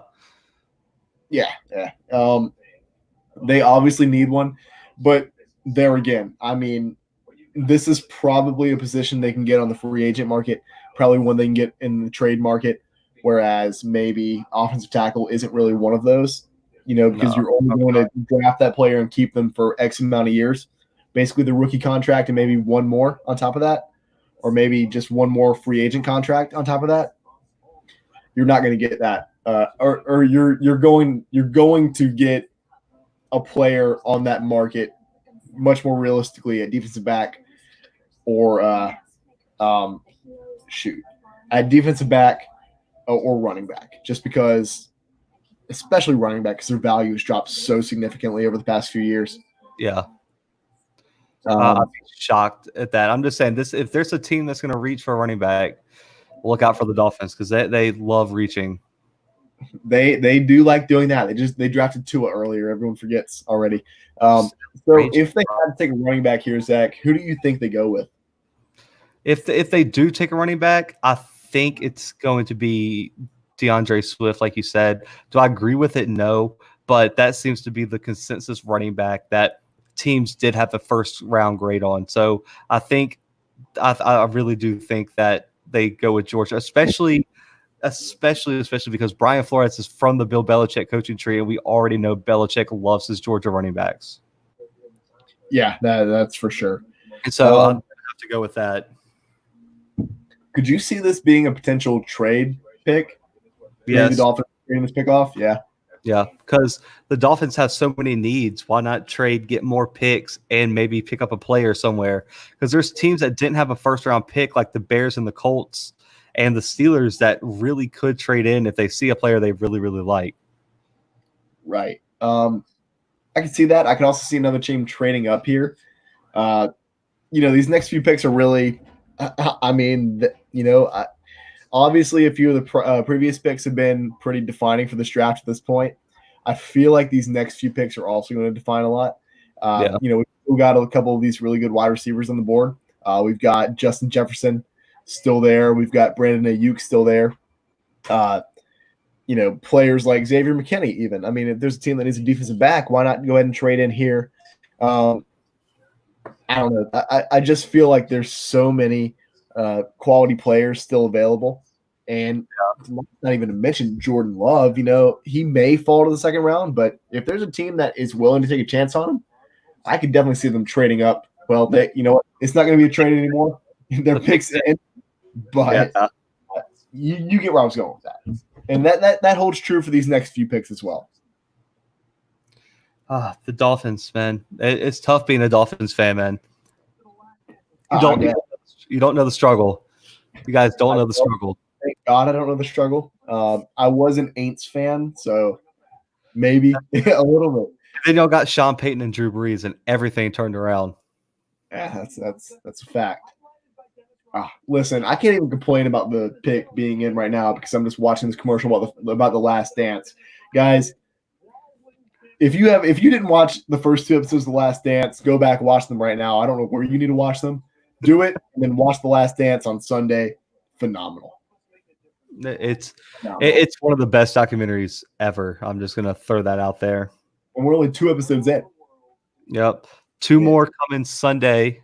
I don't know why I'm plugging ESPN's documentary, but here we are. Ads, but maybe. We're almost 3 hours in, so free ads available everywhere. No joke. Let's see. Look at Booger. Booger McFarland just chilling. He's a legend in the broadcasting game, man. The Boogermobile. People forget. Outrageous. The picks in. So, did we lock in a pick here, Zach? I did. You said Xavier McKinney. I think they're also. I'm going to go Xavier McKinney here as well. I think they're going to go safety. That's so cheap. You're never going to let me win this dollar. Nah, bro, it's my dollar. I'm hungry. Okay. The Dolphins, can you make your pick, please? And then, the interesting pick is going to be the Raiders next. Where did they go after they just got Ruggs in an outrageous amount? I really, you know what? I went with defensive back for the next pick. I thought they were going to take AJ Terrell. There's still a lot of defensive backs on the board, so really, realistically, they could still go with the defensive back. I don't know who. Maybe Delpit. I have him going Kenneth Murray next pick in my mock draft, so I think I might have to stick with that one. I can see Kenneth Murray.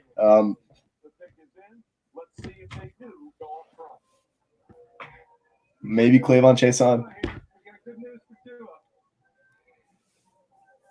He just said we have good news for Tua.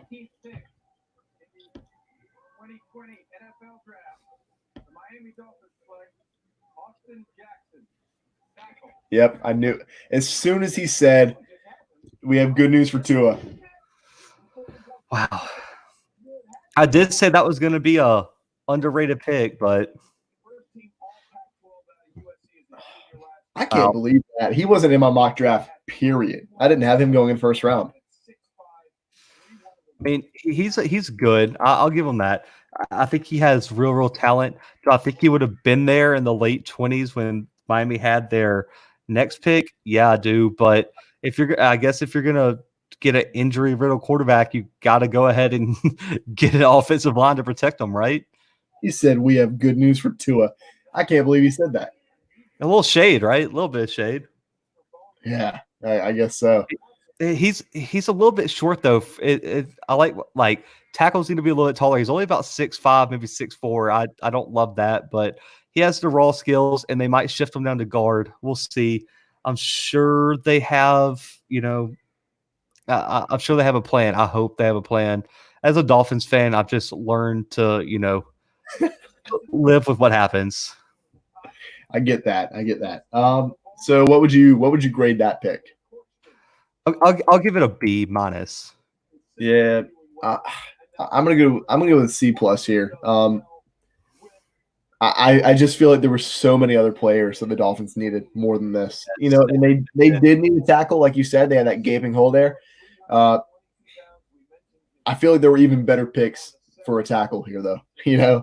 I don't know.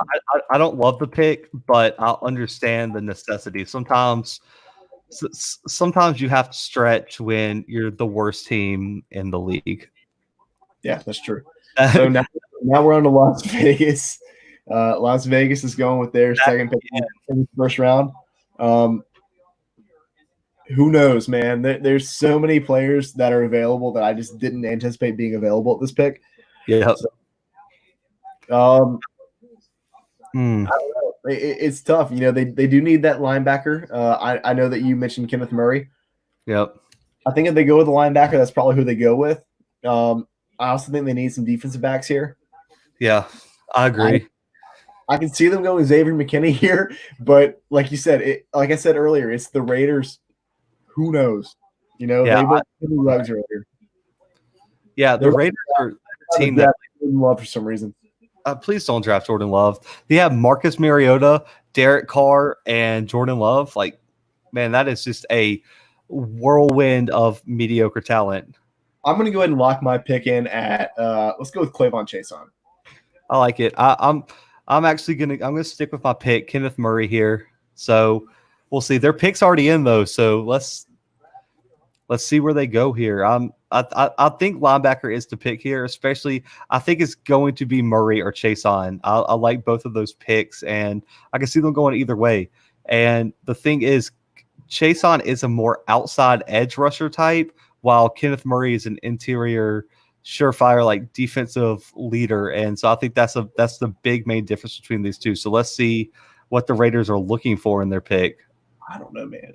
And we've seen a lot of this. I don't know. I don't want to sit here and talk down on any of these franchises, but there's just a few of these franchises that are going to go with something outrageous. Yeah, just every single time. And so the Raiders are one of those franchises. And I don't think they helped themselves out at all when they hired John Gruden. I think that is a lot worse. And so I guess we'll see. They're going to go with I'm telling you, they're going to go with something that they don't need. Yeah, it's going to be bad, guys. I'm just going to call it. If they're reaching on Henry Ruggs over Jerry Jeudy, I just want to know who is in their scouting department.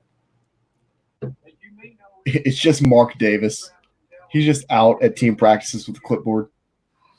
I'm just upset about it. I'm just like in a weird thing. I mean, they are not very deep on wide receivers, I would say. That would be outrageous, Henry Ruggs and Justin Jefferson. You know what?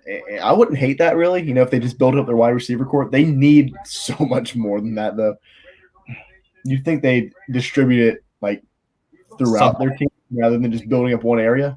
Especially since John Gruden, built that nasty defense in Tampa Bay when he was there in the early 2000s that won him the Super Bowl.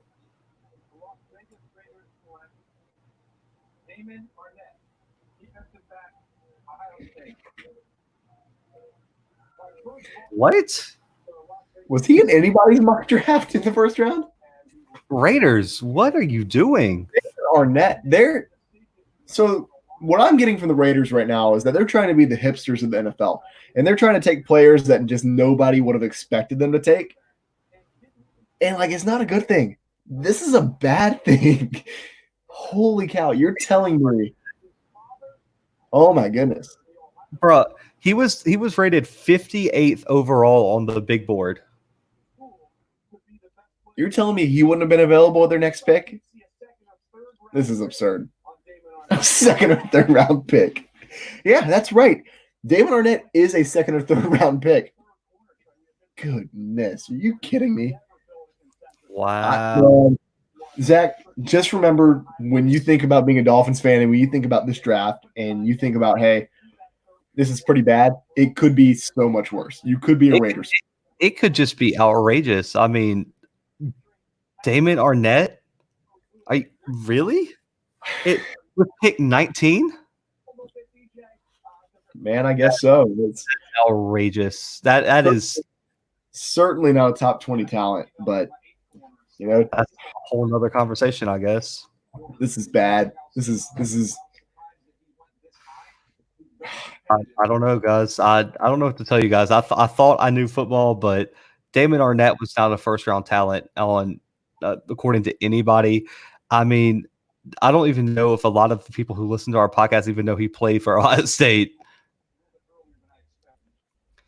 I think the casual fan wouldn't have known that. I knew that, and you knew that. Wow, that's tough. That's okay. Jaguars, man. I don't even know anymore. I'm upset. This is bad. The Jags. Like I said earlier, they're one of those teams that have a lot of holes to fill. At this point, they could go in any direction. On my mock draft, I had them taking Justin Jefferson. I think they take Justin Jefferson. I'm going to lock that one in. I don't think they do. They got some needs, and one of them that I didn't think was going to fall to them. I don't know. I had them taking Trayvon Diggs, but part of me just has a feeling they're going to go with Caleb Chase on here. I want to take my locked in back. I do think they go defense. Justin Jefferson, this wide receiver class is falling so deep. Clavon Chase on. I could also see them going potentially safety. I feel like I keep picking the same players over and over again. I don't want to do that. But they're bound to go at some point, right? Xavier McKinney has to go soon. I hope he falls to the Dolphins. I need the Dolphins to have Xavier McKinney. Well, you need him with a head. That was your favorite joke. That's true. I'll give you that. Probably not. I think Grant Delpit's a first round talent. I mean, you're picking Damon Arnett, but you're telling me that Grant Delpit, is not. Get out of here. Get out of here. That's ridiculous. And I get it. The Ohio State, secondary was very good, very strong. I mean, that was one of their strongest points. Yeah, I think we talked about that during the regular season. We talked about how strong their defensive line was and how everyone wanted to focus on that, but how we really should be focusing on their secondary. Yeah. Man, I think things – I don't know.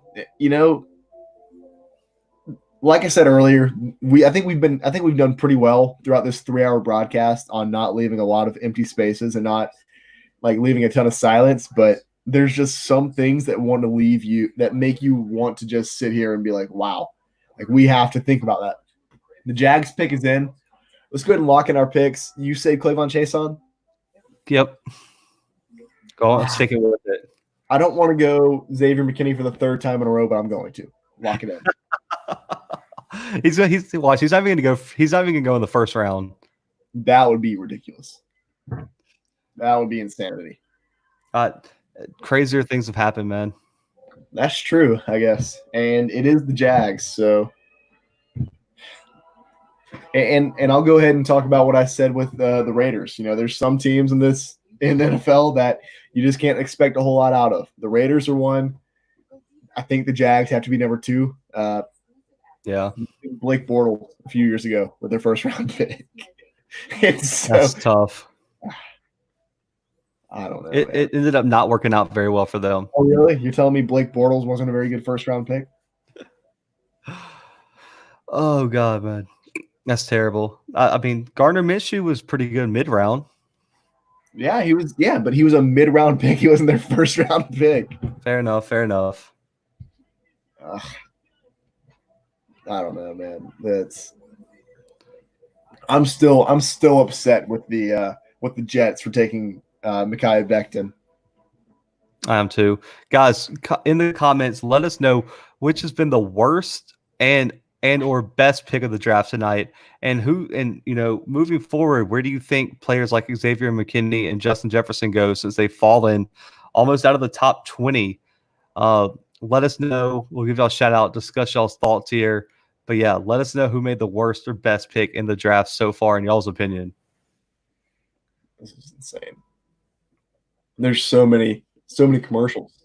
Brandon, I think you're going round 5 according to these lead scouts.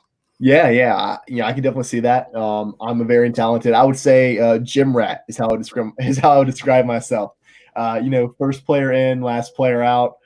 Just a student of the game, really. So, blazing speed, runs like a 4 flat. Yeah, just a speedy, just under the radar player.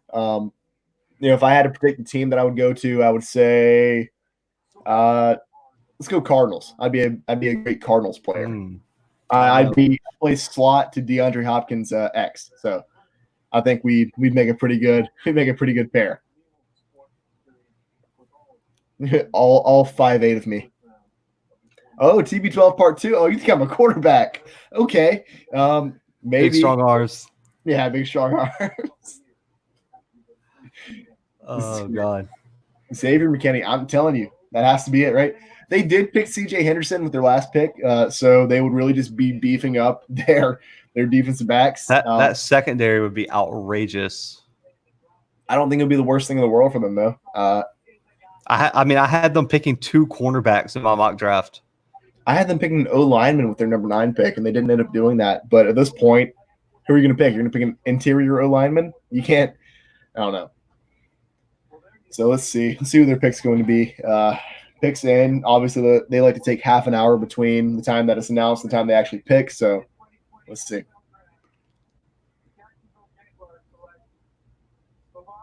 Clavon Chason, you got it. Go ahead and wrap it up, bro. Venmo me my $1. Your boy's hungry. I got you. Clavon Chason, what do you think about that, man? I like it. I like it. And as I mentioned on today's episode, he's definitely a player that can play several different positions. We saw him line up a lot of edge this past season with LSU. We saw him breaking up plays in the backfield.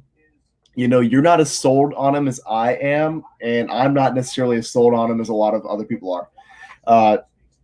He's a player that I think can make a big difference in this draft, but I don't think that we saw enough of his full potential this past season on LSU's championship run. And I think that was due in part to LSU's defense not really playing a huge role on their team until halfway through the season this year. But, he did get the honor of wearing that number 18 at LSU last season. That's a big deal. And there's a reason he got it. He was one of the team's leaders. He's going to be a great locker room guy. And if you're watching the draft right now, you're watching his highlights, like I said, he can really disrupt the backfield. So the Jags, just added to their defensive repertoire with this pick. I don't think it's a bad pick. If I had to grade it, I'd probably say I'd give it a B. A B. I'll give that. I'll go B minus. I like the B minus route here. I think he's good. But I listed him before in case you guys weren't on 3 hours ago when we started this. We highlighted some of the riskier picks and some of the safest. He was one of my risky picks just because, like Brandon said, he never really shined as much as I thought he could at LSU, and he did have some injury history, and I kind of interested to see how he fits. He's a little thin to be a real standout defensive lineman, I think, but it's too big maybe to be an outside linebacker. I think he's going to be one of those in-between guys, stand-up rushers, but I think if it works out, the Jags has got probably one of the highest upsides of any defensive player in the draft. Yeah, so let's go ahead and talk about Philadelphia. They have the next pick. Boy. And, I did pick Kenneth Murray yesterday for the Eagles. I don't think that's going to end up happening. I did not think wide receivers would drop this far. I think wide receivers definitely their number one need. And so I'm going to go with Justin Jefferson to the Eagles. I am too. They need a wide receiver. I just didn't think a good enough one would fall here. And their pick's already in. It's going to be Justin Jefferson out of LSU. Well, you say already in.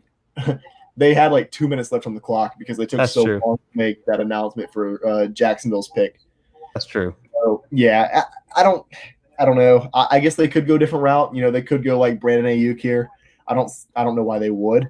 But if that happens, there's going to be something that comes out about Justin Jefferson. Yeah, that's true. And that makes no sense. No, I agree with you.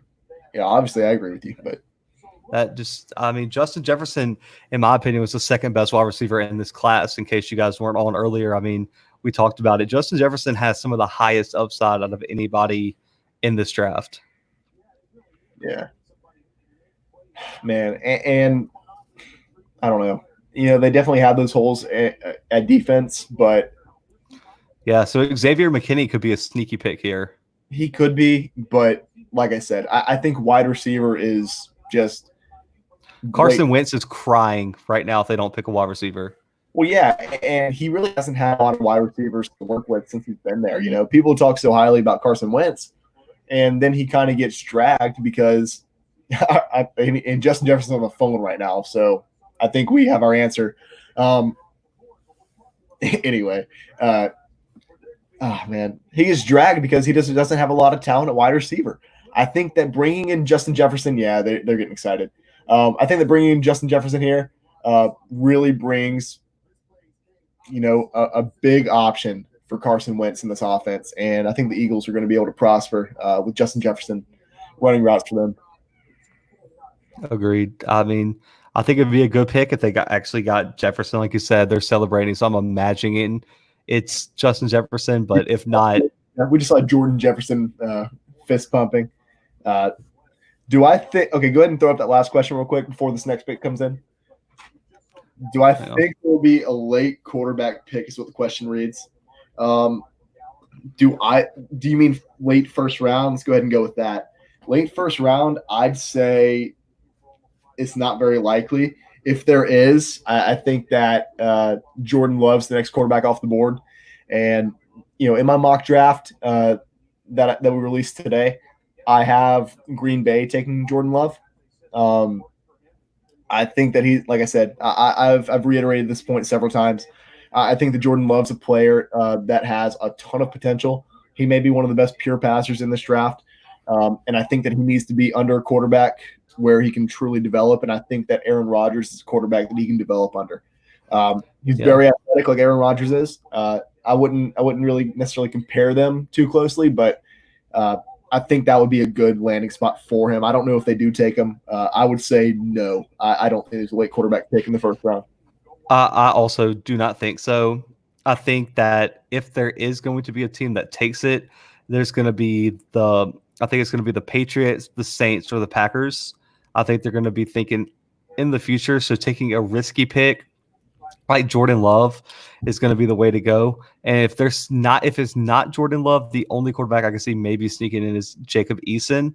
and that's if someone had a really, really high sneaky grade on him. But yeah, I actually don't think there's probably going to be a late quarterback pick. I think you're going to see a lot of quarterbacks go second round. Jalen Reagor with the 21st pick in the draft. You've got so I don't know. You might be right about Justin Jefferson. Maybe something came out. Wow. I don't know what would have come out. I haven't heard any reports, and I follow LSU boards like unlike any other person in the world. So I don't know. Wow, guys. Reagor, man, that's what would you rate that? What would you give that grade? Okay, so it's only because it's above Justin Jefferson. I'm going to give it a C. I think Reagor has serious potential. He's a boomer bust prospect, but I think you could have gotten him in the second round. I don't think that was the pick here. Justin Jefferson's still on the board. You still have T. Higgins. You still have Denzel Mims. I don't love this pick, but I could see if you're looking for a deep threat, I could see Jalen Reagor being the pick here. But personally, that's not the pick I would have taken.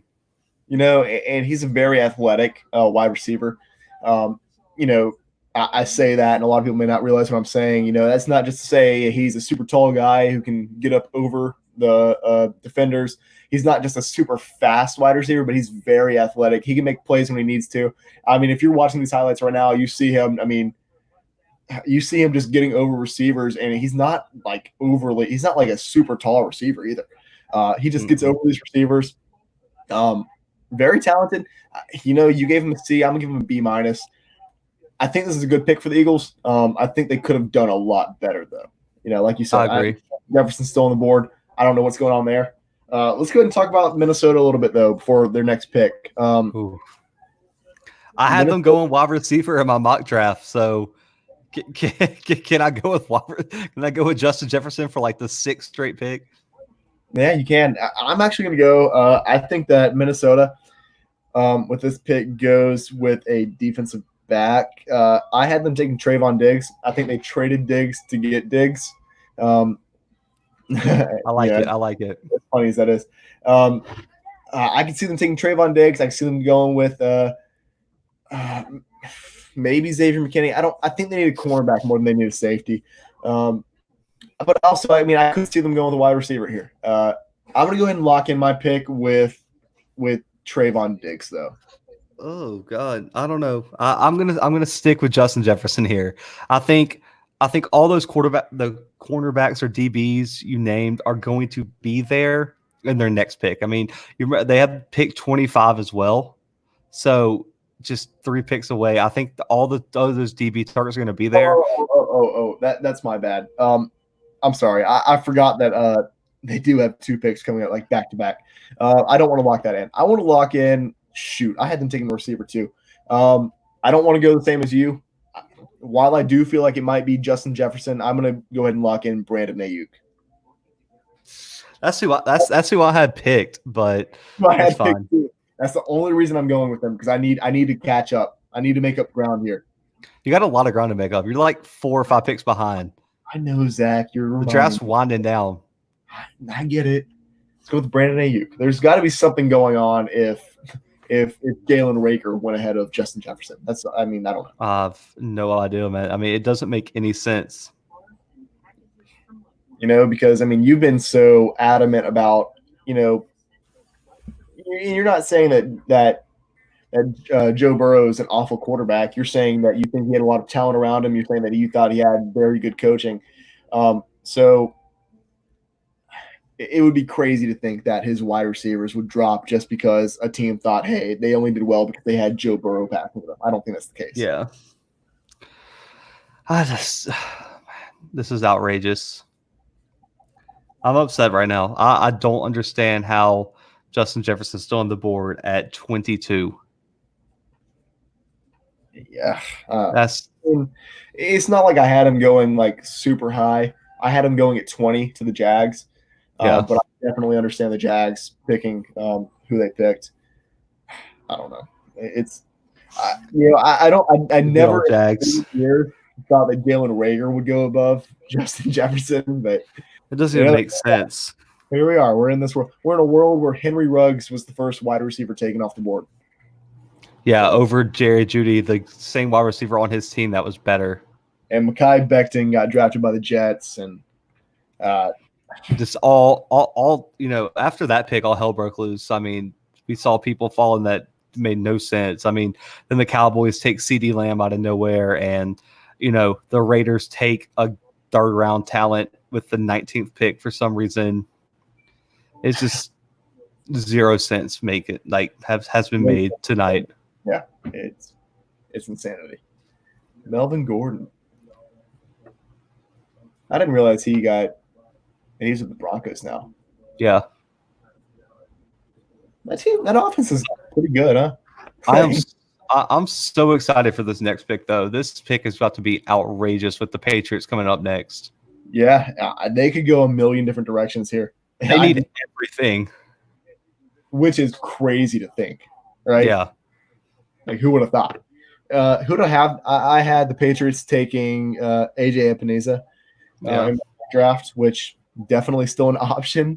With the amount of talent left on the board, I had Zach Braun at linebacker out of Wisconsin, but not feeling super confident about that. And I'll save it for after this pick, but I really wouldn't be surprised to see New England take somebody that maybe not a lot of people are have their eye on. Maybe somebody thought they might drop further or something, but I can see it. You can see. You don't even know who. I mean, you could see it. Insanity, Zach. I don't know why they keep showing Vikings Saints highlights. Insane. Can we just the pick has to come?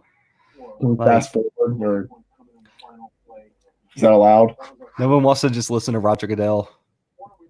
I hate Roger Goodell. Facts. Facts. As a Saints fan, I'm speaking for every Saints fan here today when I say that we hate Roger Goodell. Also, every Patriots fan when we say we hate Roger Goodell. Also, every other fan, but especially those two. It's outrageous. Yeah. Please just take Justin Jefferson. Oh my Lord. I mean, do you think they could take more time? I don't even know why they give the teams a time limit. Yeah, I know. It's far past that time limit. It's insane. It's making me so mad. I'm so impatient. I need to work on that. Stop that right now. I hate him even more now. You see this? I hate him. Oh man. Stupid sweater vest.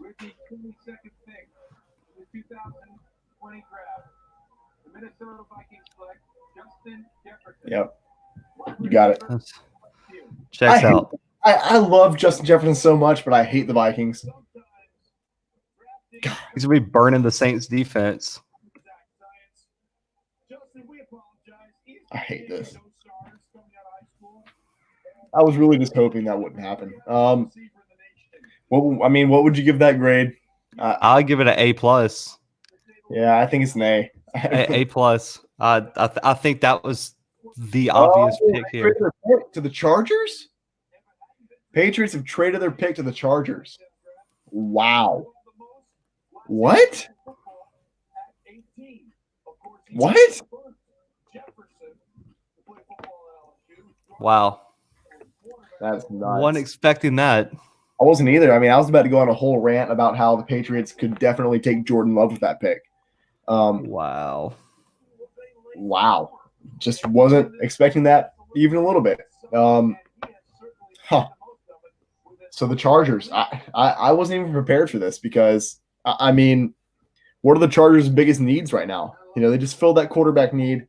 They have wide receivers. They have a tight end. Oh, man.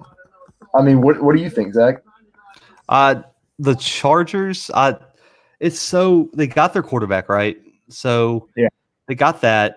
But at the same time, you got your quarterback. What are you going with here? Maybe offensive lineman. I mean, but do you see offensive lineman that you would spend a first round pick on?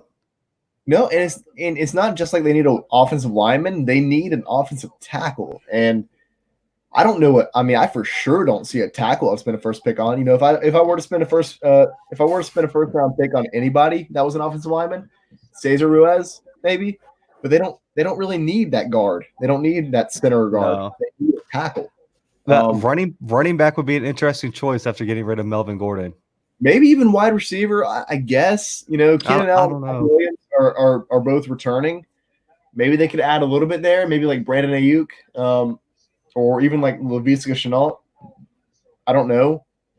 Their picks in though, so they knew who they wanted. Yeah. You don't just trade up without knowing like who you're targeting. But I guess they could also go linebacker here. Who are you going to lock in, Zach? Okay, I'm going to go unconventional. I'm going to lock in DeAndre Swift out of Georgia. Yeah, I don't think they would have traded up for that. I'm going to go with Kenneth Murray here. I really think we can use a linebacker, and I think Kenneth Murray can fill that hole. I really thought they were going to go ahead and get on with this. I don't know why I keep getting tricked. It's insanity. St. Rose. I always forget he's from St. Rose. Man. Yep. I don't like how he's just now realizing there's a trade. Also, I hate Adam Schefter. I want to go ahead and put that out there. Hate him. Can't stand him. Don't know why. There's no good reason that I don't like him. I just don't. Oh, wow. What?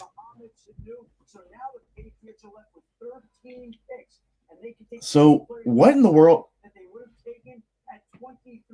Wow. They traded a lot for that.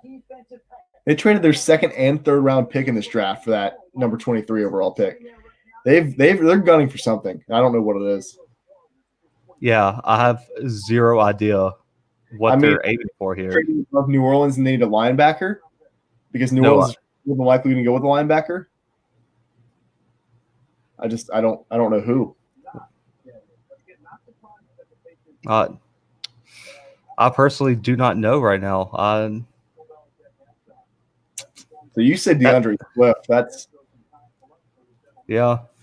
I don't know. Maybe. I think it's going to be interesting. You know, whoever it is lucky to be able to play in those uniforms they just unveiled. Those are so beautiful, man.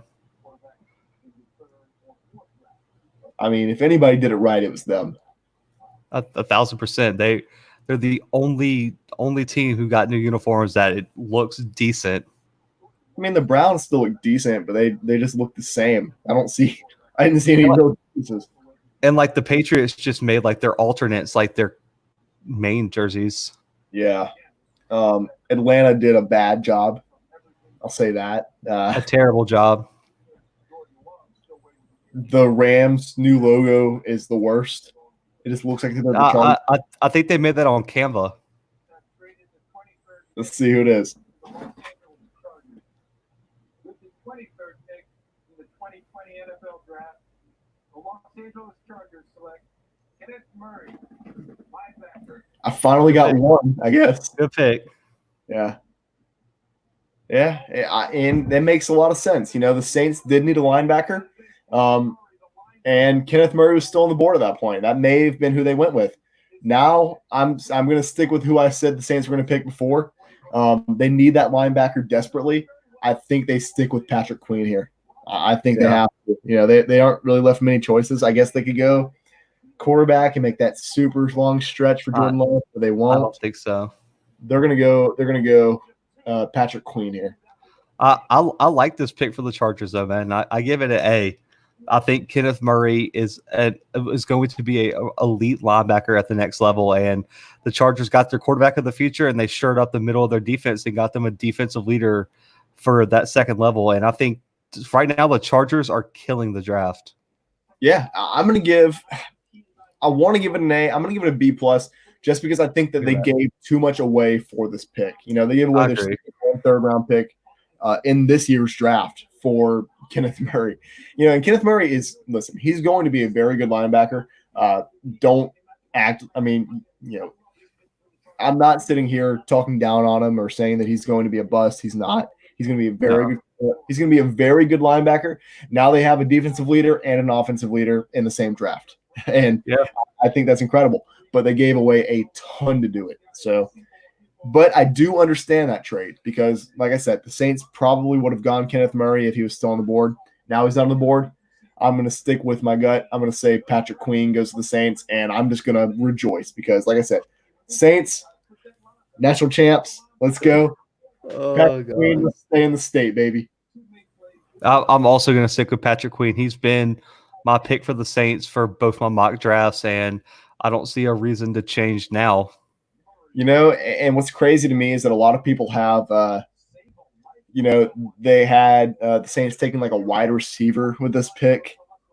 I hate that. I guess, some of these mock drafts came out before they traded for or before they picked up Emmanuel Sanders.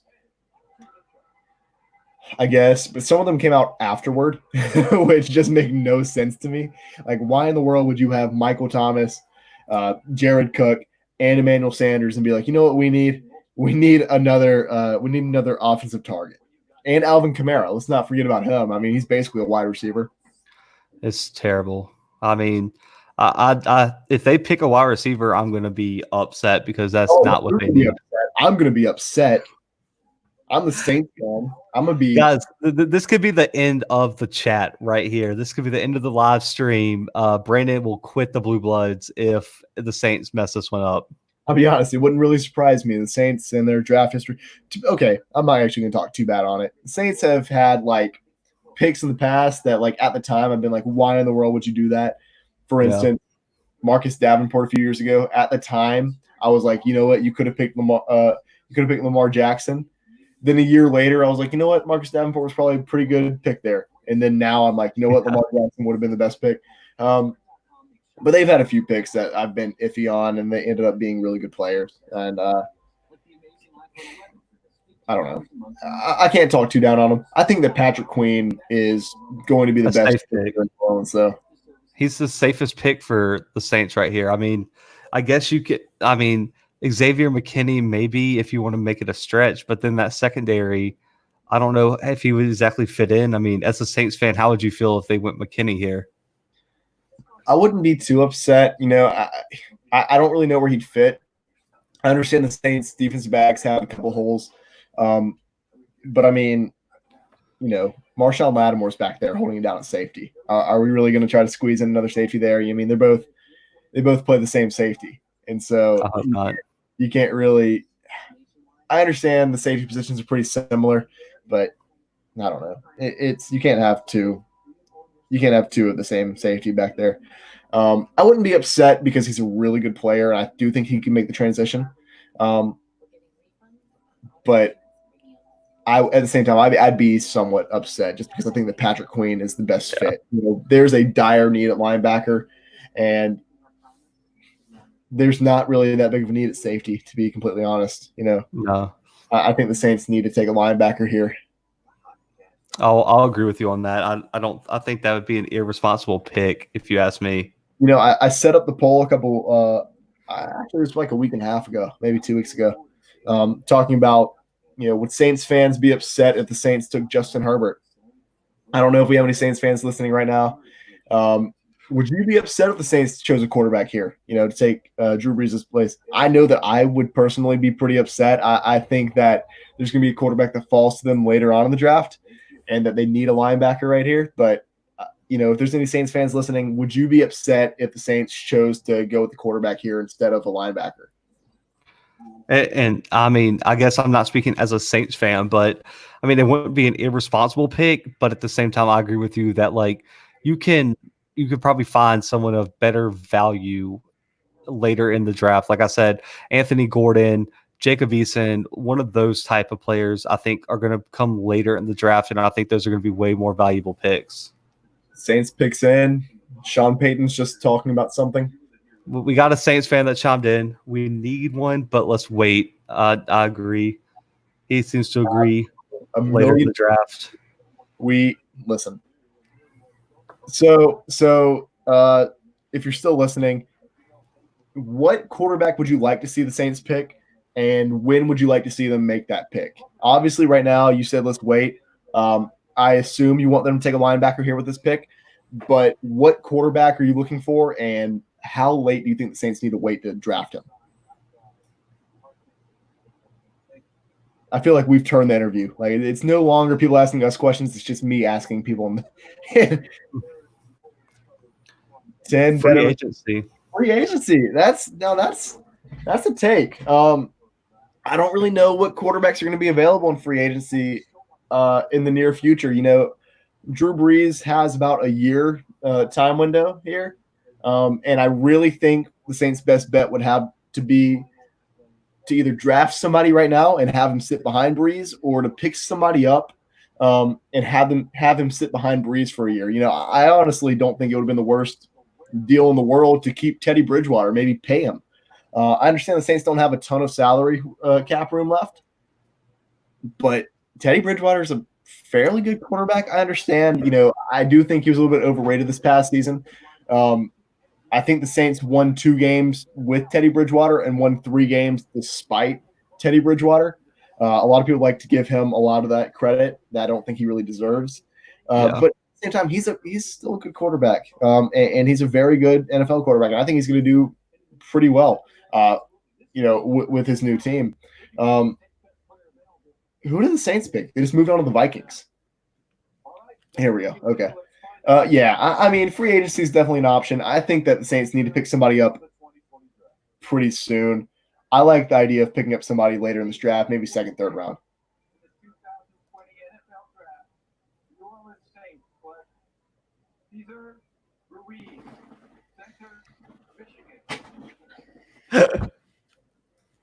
Why?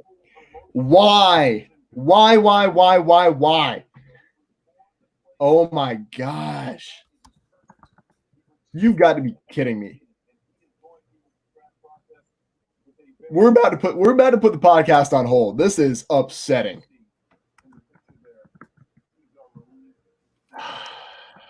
I'm dead, man. Saints fans, chime in. What is y'all's thoughts on this pick?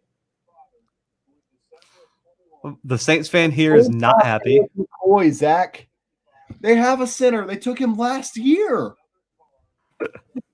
They took Aaron McCoy last year. They went with another center. Oh my gosh. I assume they're going to move one of them to guard. Yeah, I have no idea. Okay. This is a joke, right?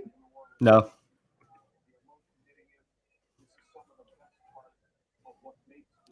How do you feel, man? Bad. Pretty bad. Not good, I'll tell you that. I would have much preferred Patrick Queen, I'll be honest, or any other defensive player, or even a quarterback. Peyton did COVID-19. That's a good point. Yeah, he's got a lot of stuff going on right now. You know, maybe that affected the pick. Maybe he forgot that they picked a center literally last year. Oh man, that's tough. This is disappointing. In a few words, I would say disappointing. If I had to give this a draft grade, this is my first F. It's my first F, because the Saints literally took a center in last year's draft, and a pretty good one at that. Oh man. I mean, I'll give it a C, maybe. Yeah. I don't know, man. That's real tough. I mean, you feel pretty good right now, Zach, don't you? Because you were talking about the Dolphins just doing so bad, and the Saints come along and they pull this. I'm so happy that the Dolphins. I mean, to be fair, the Dolphins did take Austin Jackson with like a mid-first round pick. Yeah, that's true. And listen, Cesar Ruiz is a good player. A really good player for like a team that needed him, I guess. Yeah, I'll give you that. I don't think the Saints really needed him. No.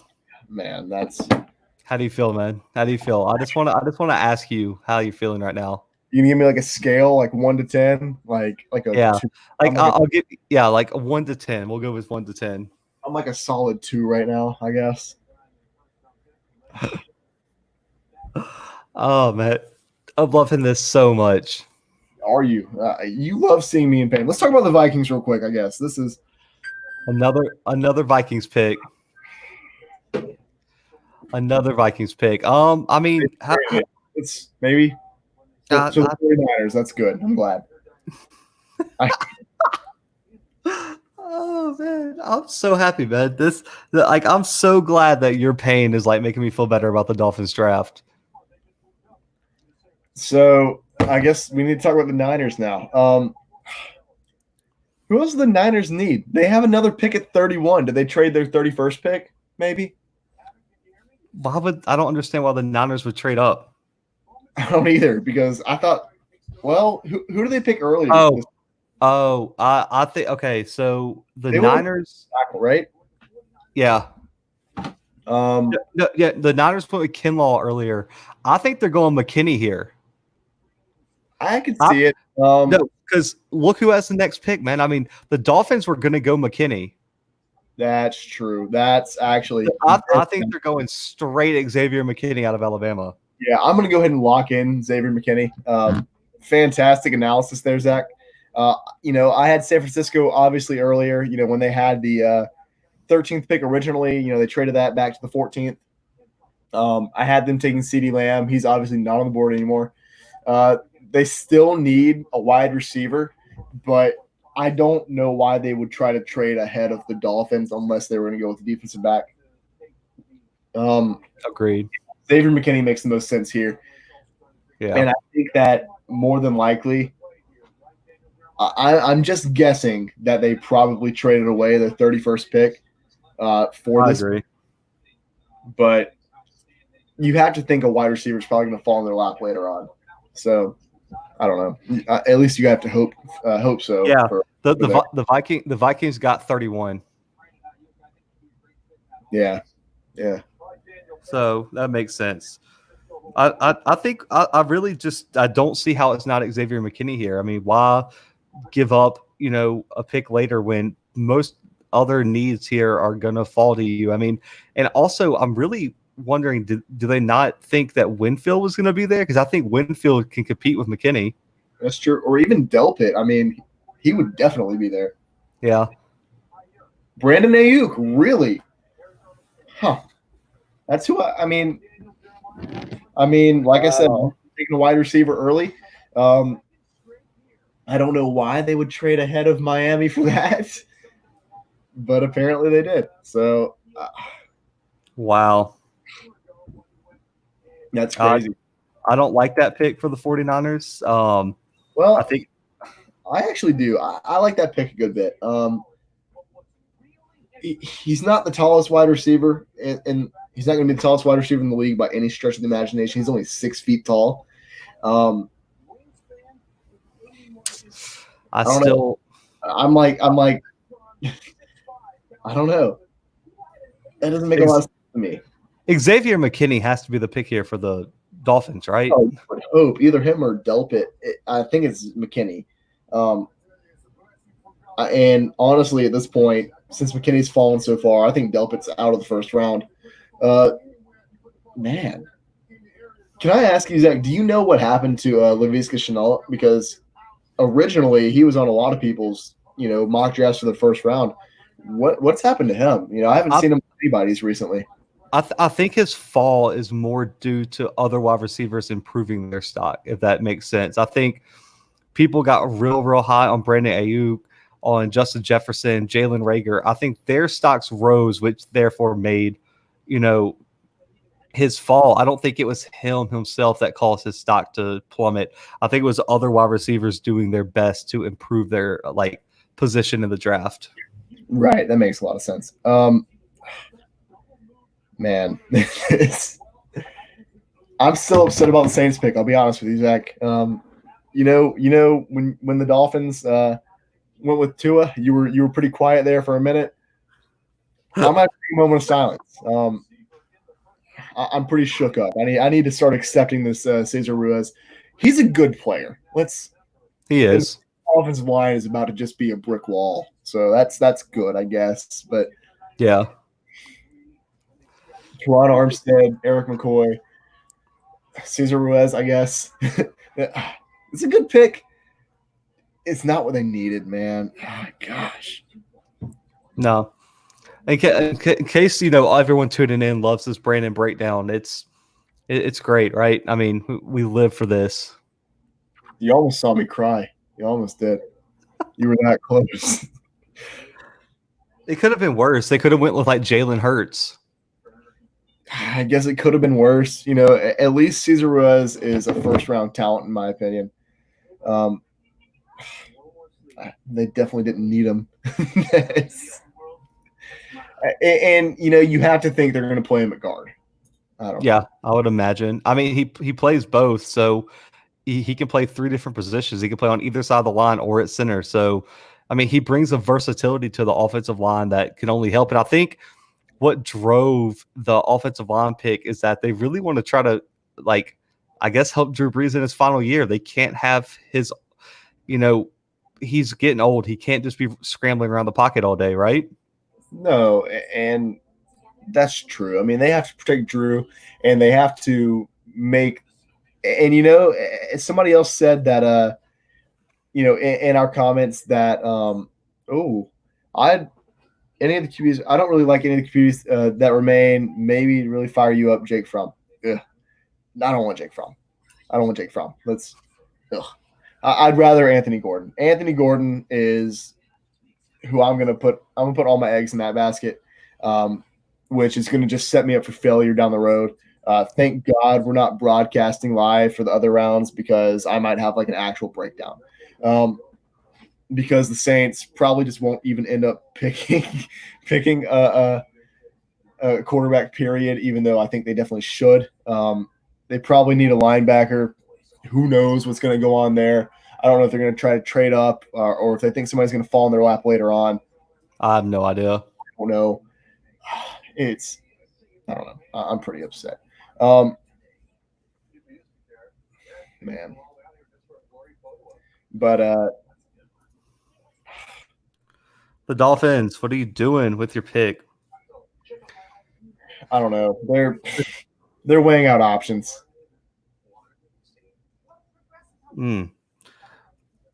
Sad breaking news, though. Thoughts and prayers out to the Dak Prescott family. His brother died this morning. Oh, man. At 31. So sad? Why'd you sad? Yeah. Well, I had to let everyone know who's listening to us instead of the draft. So, sad to break that news. But, thoughts and prayers to the Prescott family. Thoughts and prayers. I'll hear you. Well, we look like clowns to you? Is that what you think we're just joke machines? We're people. I'm going to kick him off the chat. No, I don't have it. I mean, I can insult Zach a million different ways, but I'm not that clever. I mean, he only went to the University of Mobile. That's tough. That's mean. That's really mean. I don't like the way you said that. I'm not even graduate yet. I graduate in like 2 weeks. It's all good, man. But shout out to Brandon for graduating in 2 weeks. Yeah, shout out. So the Dolphins are taking way longer on this pick than I thought. Maybe they're hearing out some trade options. I'm trying to think who would be wanting to trade up. I don't know trade up at this point. One option would be that if they are going with defensive back here, they do have a few options there, and maybe they're trying. Maybe they thought Xavier McKinney wouldn't be available at this point. And so maybe they had planned on taking somebody like Delpit or somebody like Winfield Jr. And so now they have another option in McKinney. And so now they have to reevaluate, and they're going to use all their time to do that. As a Dolphins fan, I would love McKinney or Delpit or Winfield. I think all three have a chance to be all pro, safeties, DBs, whatever you want to classify them as. I think Winfield can play all the positions. I think he can play both safety spots. He He can play boundary corner, slot corner. I mean, it doesn't matter. I think Winfield's the most versatile, but I think McKinney and Delpit probably have higher upsides, I would say. Yeah, I can see that.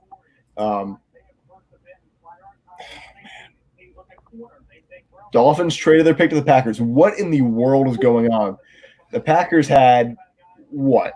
What pick did they have? They had the 30th pick. Yeah. Now they're up to 26. What's going on?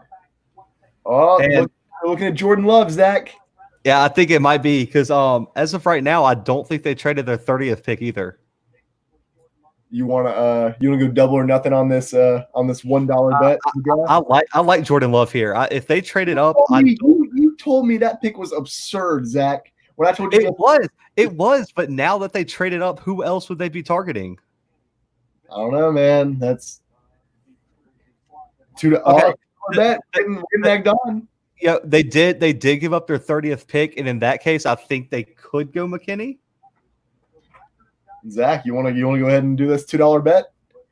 This is pretty important. Double or nothing. You don't really have a lot to lose. All you have to lose is $1. You know what? I'm actually going to go with Patrick Queen here. I'm locking in. I'm locking in Jordan Love. All right, let's do it. You think it's Patrick Queen if you're that confident? Because they do need a linebacker. So if they're going to trade up, I don't think Patrick Queen would have made it to 30. I'm trying to think of players that, they're not going to trade up for a player that would have been there at 30. So I'm trying to think of players who wouldn't have been there. Yeah, that's true.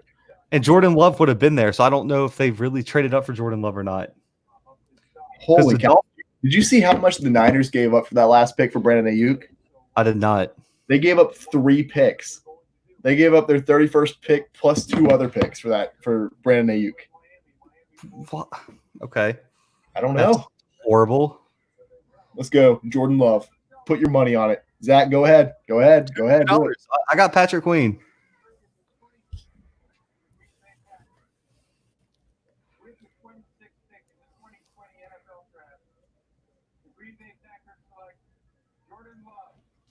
Wow. Let's go. Woo. Woo. I knew it. That's wild, guys. Right. I'll go ahead and write down my Venmo for you. That's crazy. That's funny.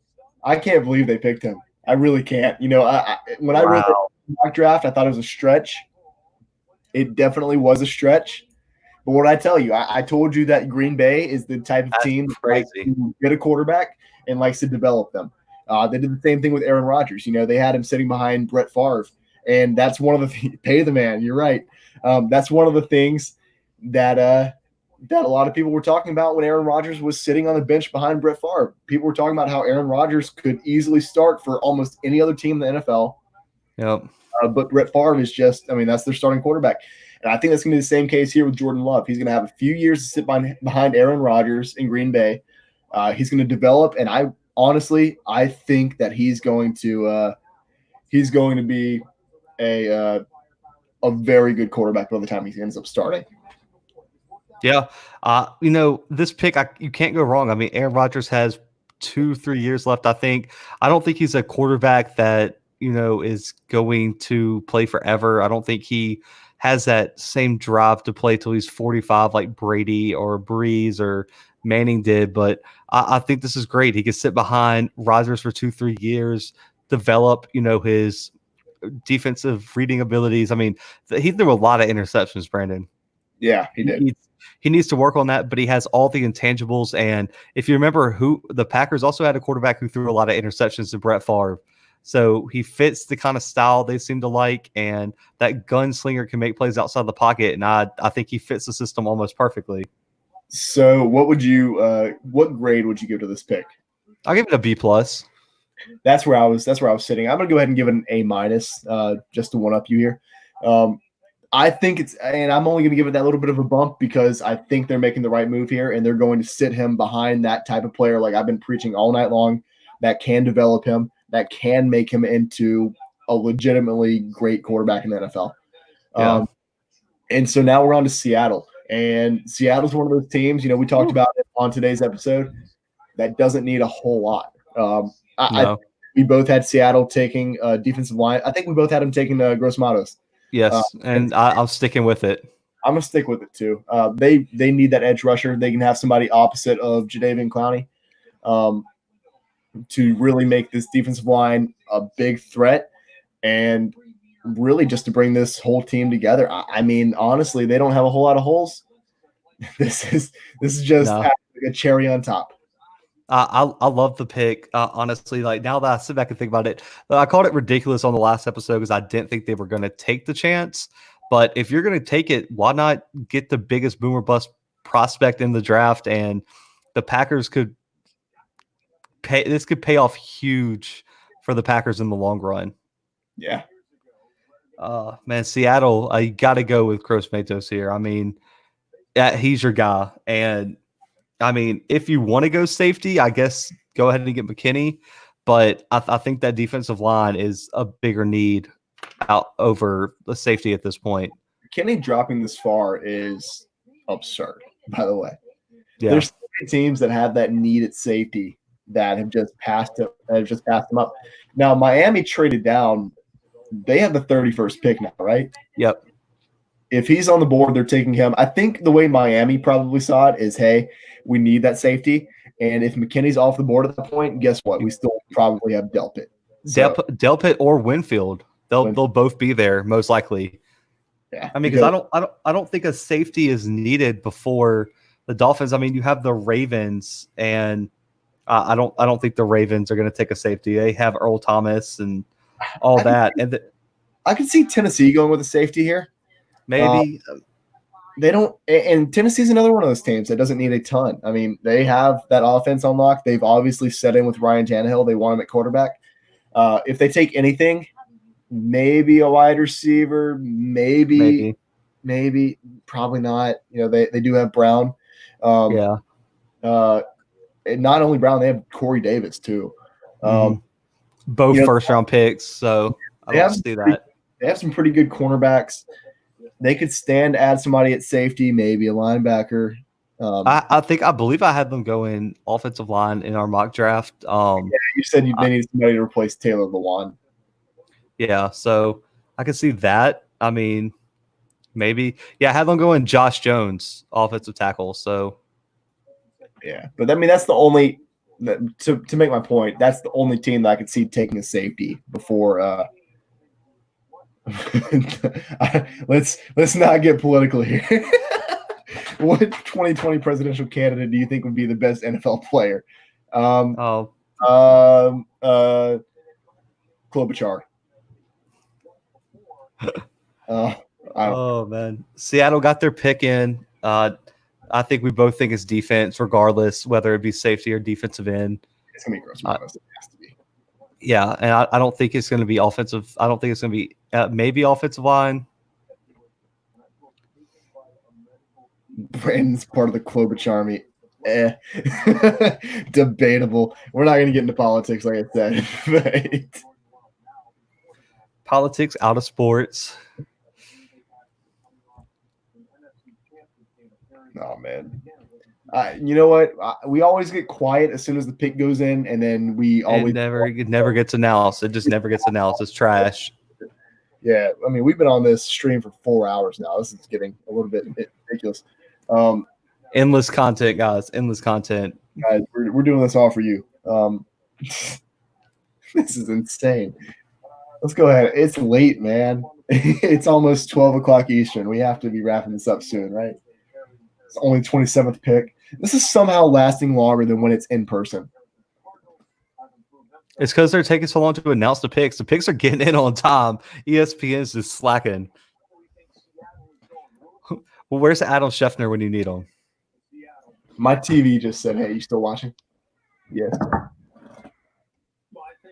It said, hey, you there? You up? Nah, bro. We ain't up. Barely. Yeah. Barely. If McKinney goes out of the first round, man, this is going to be outrageous. I mean, the way that, it didn't seem like safety was a huge commodity in this draft. And that's why I think that Delpit was falling out of so many people's first rounds. Yeah. That wouldn't be the biggest shock in this draft if he fell out of the first round. I'll say that. There's been a lot of other Cesar Ruiz, for instance. That was a pretty big shock to me. You think so? Yeah, it was a pretty big shock, Zach. I feel like that was the biggest need for the Saints this year. Yeah, another center, after the one they drafted last season. So all picks don't work out. You never know. McCoy pretty much worked out. He's pretty good. Oh, man, I'm crying. Who's this guy? Like a chef out here. Let's get him. Guys, I have a bedtime. We can't keep doing this. This is so irrelevant. Right? I mean, there's a million other things that we could be doing right now. In quarantine without any sports. I'm just sitting here alone talking to my computer. Bro, I mean, I'm not going to lie. When the numbers come out about how many people watch this first round, I think it's going to be record-setting. Oh, it has to be. There's nothing else to do. Da, da, da. Let's see. So with the 27th pick in the 2020 NFL Draft, Seattle Seahawks select Jordan Brooks, linebacker, Texas Tech. What? Well, something had to have happened to Patrick Queen, right? Patrick Queen, Xavier McKinney, everybody? I don't know. What's happening? And it's not like, do the Seahawks even really need another linebacker? I don't think so. Man, that makes me feel a little bit better about the Saints pick. Brandon, he was 92nd on the big board. Like I said, it makes me feel a little bit better. Man, Baltimore's up. What would you give this? What would you give that draft grade? D plus minus. It's a D. I'm on a D as well. I mean, you're going to take it. Third round. Yeah, you're taking a third round rated player in the first round, man. When there's another SEC caliber defending a national champion linebacker available. It's insane. So Baltimore's on the clock. If you listen to the podcast that we released today, I predicted that Baltimore would take a running back here. I think they take the only running back in the first round, the only one that is really first round rated as a professional running back. I'd go with DeAndre Swift here. I don't know if that's the case anymore. I also don't really know what needs Baltimore has, linebacker is kind of one of them, so Patrick Queen could be a pick here. Yeah. I don't know. Maybe. I'm like shook up right now. These picks aren't making any sense. I'm just glad that I called that. I called that. Jordan Love. Yeah. I can see linebacker here.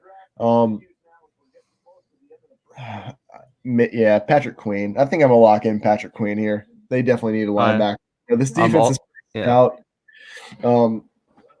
They need an offensive lineman as well, like an interior offensive lineman. This is one of the only teams that really needed that. And Cesar Ruiz is off the board. Yep. I don't see another interior offensive lineman going. And if one did, it would probably be like Lloyd Cushenberry from LSU, but I don't see that happening. They probably can take Patrick Queen here. I'll go ahead and lock that in. Yeah, I'm also locking that in. I can't see anyone other than Patrick Queen here. I mean, you said running back. I really don't agree with you. But, I mean, they could, man. After tonight, I mean, if they drafted, Antonio Gibson, a 7th round rated player, I'd be like, yeah, makes sense after tonight.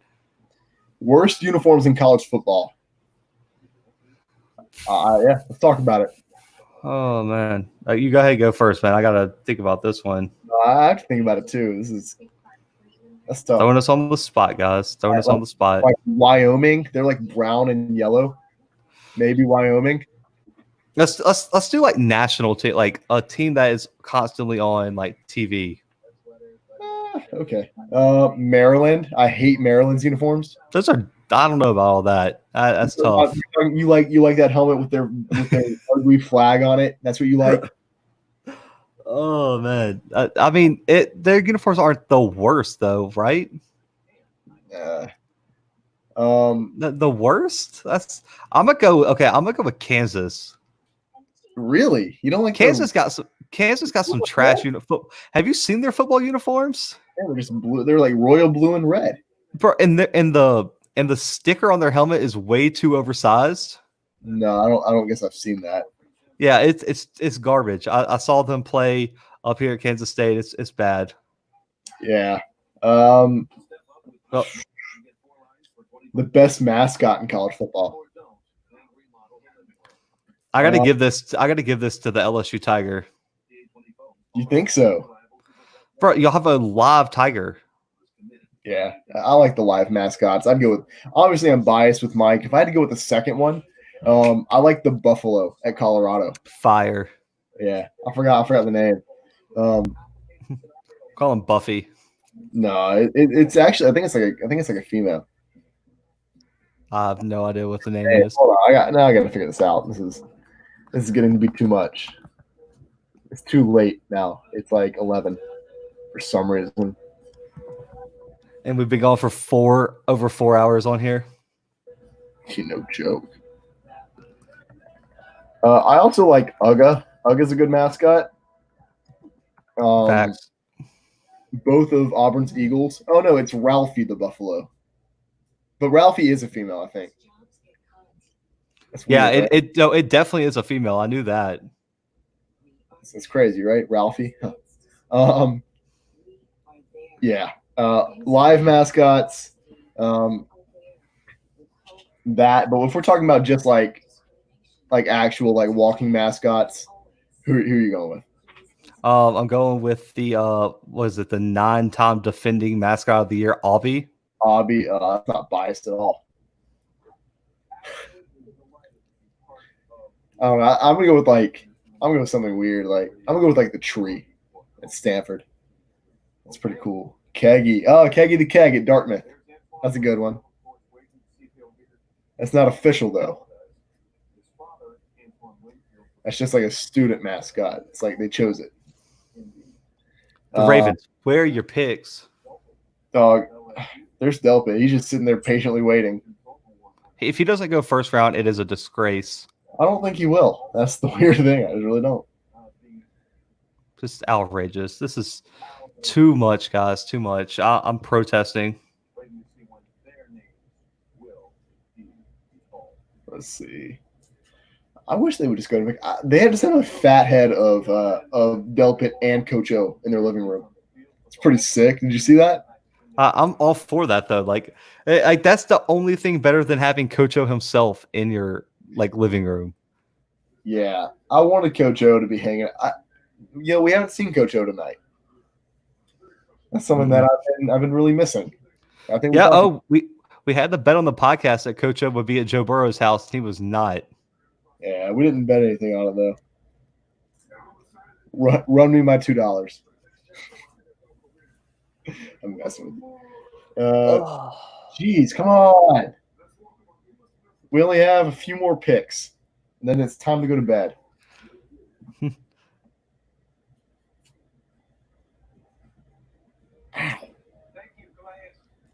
There's Goodell. Boo. Ugh.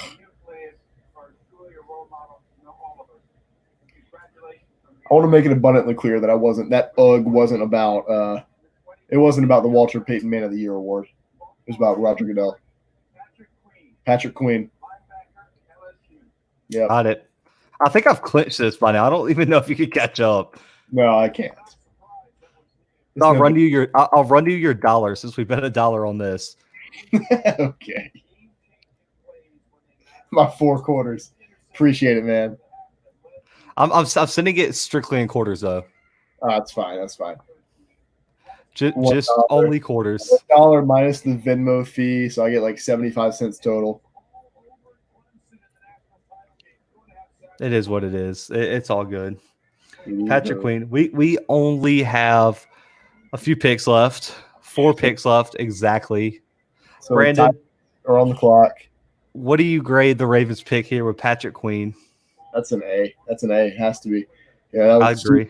super value pick. You know, I thought he was going to go on 5 picks sooner. He ended up falling a little bit, or 4 picks sooner. He ended up falling a little bit. I would have loved for the Saints to pick him up, but they just didn't. Anyway. But y'all really needed a center, remember? Yeah. We needed someone to replace Eric McCoy, who was just one of the best rookies last season. Anyway, go ahead. What would you give that grade? I'm giving it an A. I think the Ravens didn't have a lot of holes. They got a quality late first-round pick that really should have been a mid-first-round pick. I think he can plug right in, and I think he's going to contribute to this defense and make it even better and combine that with the elite offense they already have. The Ravens are going to be scary for the second straight year. Yeah, for sure. So Tennessee, like I said, not a lot of holes here. I really can't think of any holes, unless we're talking like maybe a few on defense, maybe they need an offensive lineman to replace somebody. I mean, their main need is a linebacker, but I don't see a lot of value here at linebacker. No, I think if Patrick Queen was still available at this pick, that would be like a no-brainer. But yeah, I think Cleveland out of Boise State could be an interesting pick here at offensive tackle. If they're going to go, I mean, we've already seen a string of offensive tackles go, so I think the Titans could reach here for him. Concerned about that he's not going to make it to their second-round pick, but at the same time, I don't see a lot of value here for the Titans almost at all. I don't either. And like I said earlier, maybe they could go with the defensive back, maybe a safety. I can see them reaching for like Antoine Winfield or Grant Delpit here, which would give us probably back-to-back safety picks. I'm probably going to go ahead and say I'll lock in a pick for it's so tough. I'll lock in a pick for Antoine Winfield Jr. out of Minnesota. I'm going to lock in a pick for Ezra Cleveland out of Boise State, offensive tackle. I think they're going to go offensive line here because of Tannehill and Derrick Henry. So let's see how that works out. They're taking a little bit of time. Also, this could be a pick that gets traded. The Titans don't have a lot of holes. They could trade back, get some extra picks for some developmental players later in the draft, and someone who might be desperate like the Colts or Steelers could be trading into the first round here to grab someone like that could have fell, such as McKinney, even though I don't feel like that would be necessarily the Steelers, but you never know. Yeah. I don't really know who would trade up at this point unless it's somebody, like you said, like the Steelers who didn't have a first-round pick, maybe the Bears. I don't know, though. Let's see. Yeah, Minnesota still got that 31 pick, and then obviously Kansas City has 32. Yeah, and the Dolphins got 30. That's going to be an interesting pick there, I think. Just that guy. Hold on. Who's in the Titans draft room who's just in a costume? I have no idea. You go nip that in the bud. That's tough.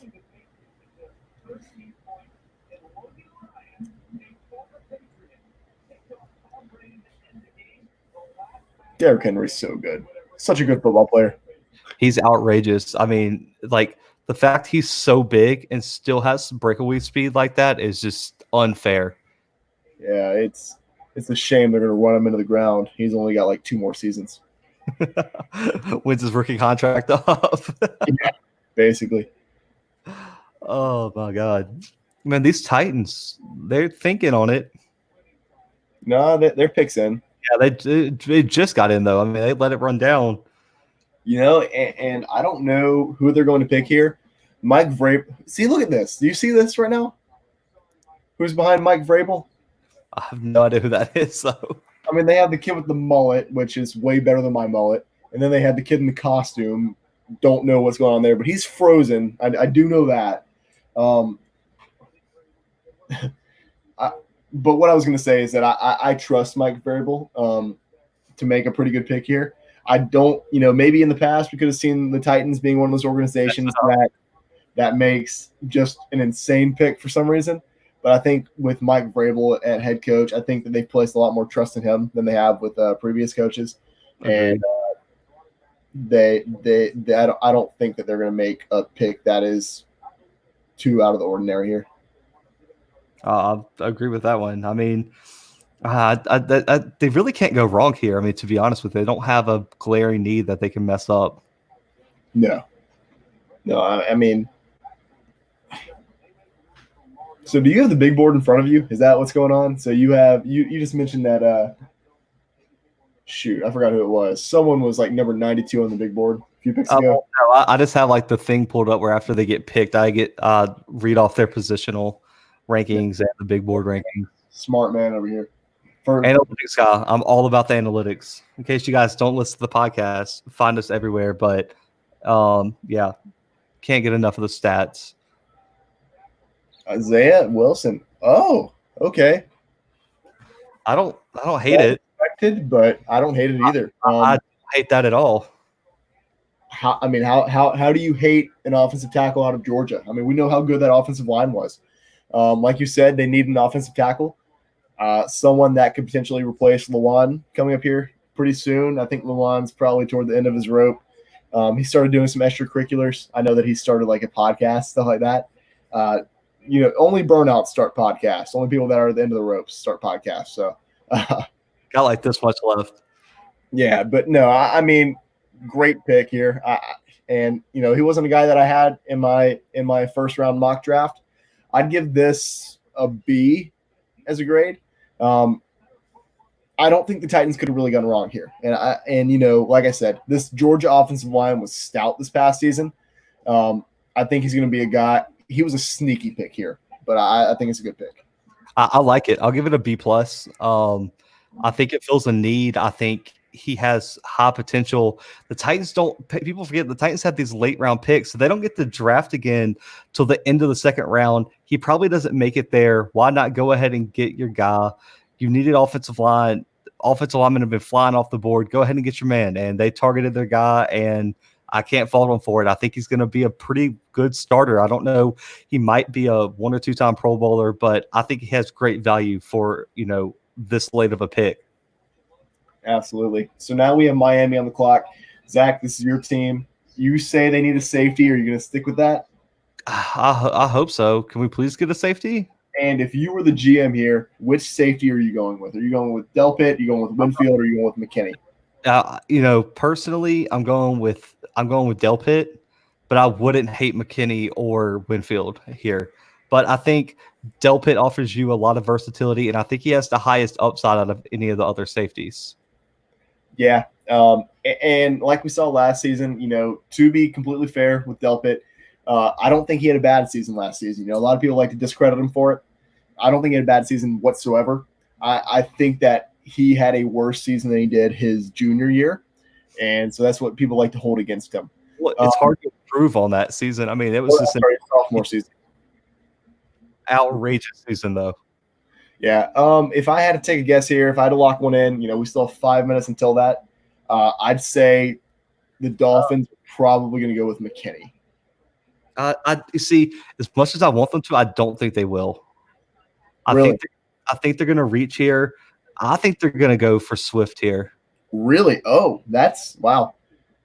Listen, Swift. I don't think that would be. I mean, I understand they need a safety. I don't think Swift would be the worst decision in the world here.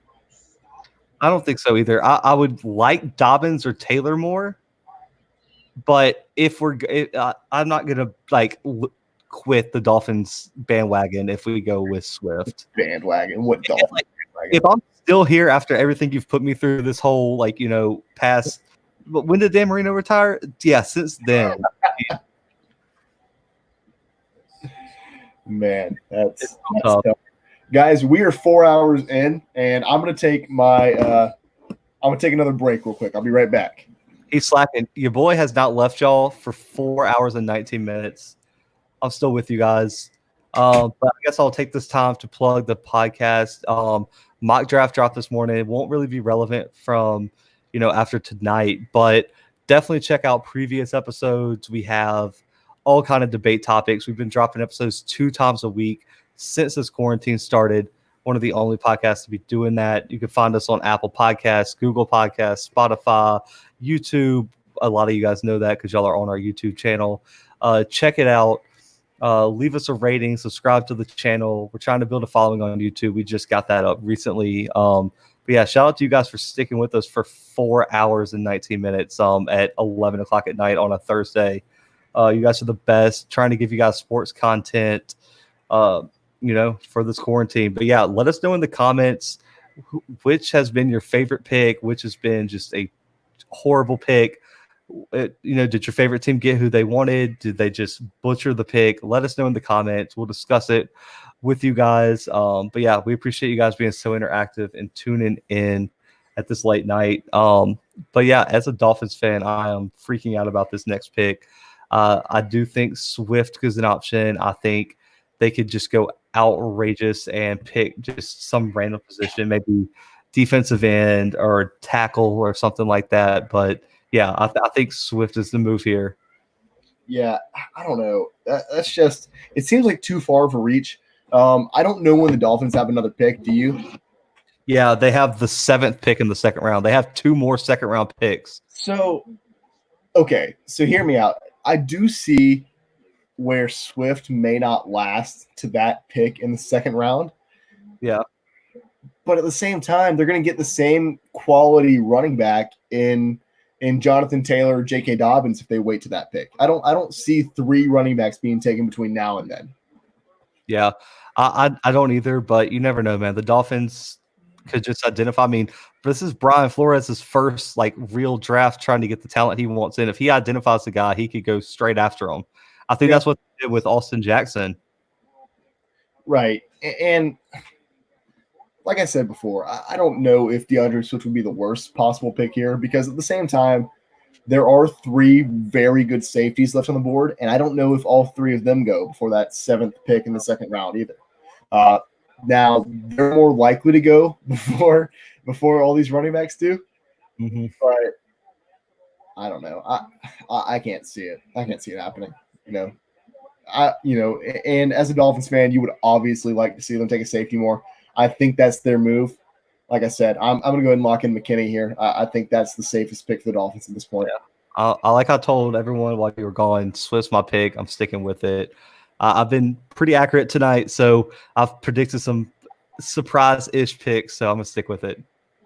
Mel Kiper needs to get off my screen right now. Yeah, guys, if you don't like what Mel Kiper looks like and you prefer 2 kids that don't know anything, tune in here.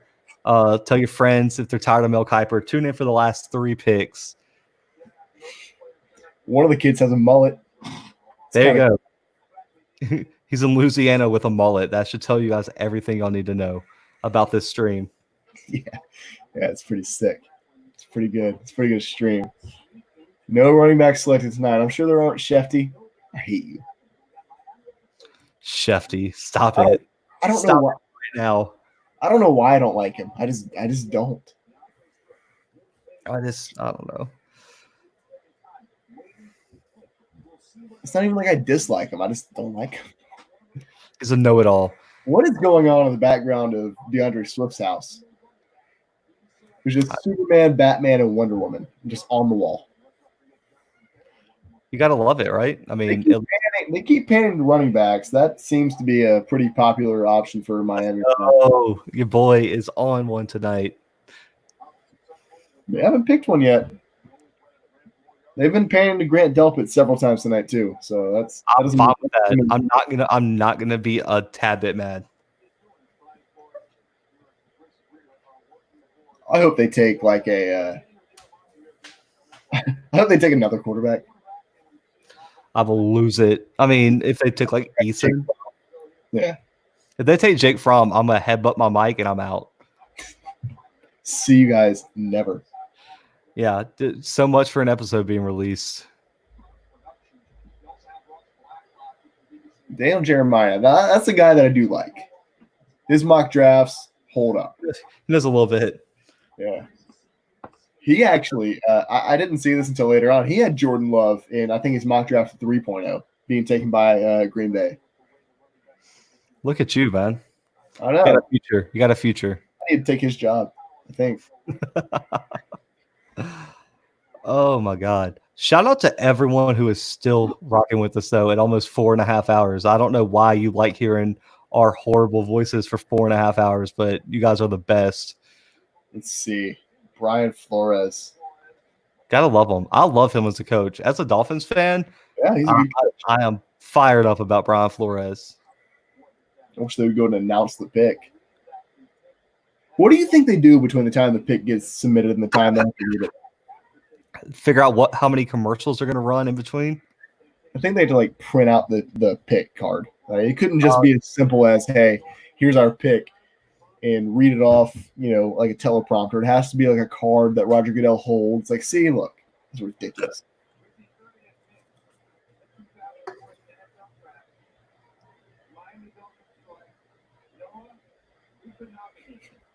Okay. How do you feel? I don't know. That's a dumb pick. Yeah, I know, Brandon. I get it. Corner. You like Auburn. You like Miami. You should be happy. But we really don't need a corner. We just signed Byron Jones from the Cowboys, and we have Xavier Howard. Every single time I start to feel bad about the Saints, the Dolphins somehow make me feel a million times better. Okay, I had him going in the first round in my mock draft, but I didn't have him going in the offense.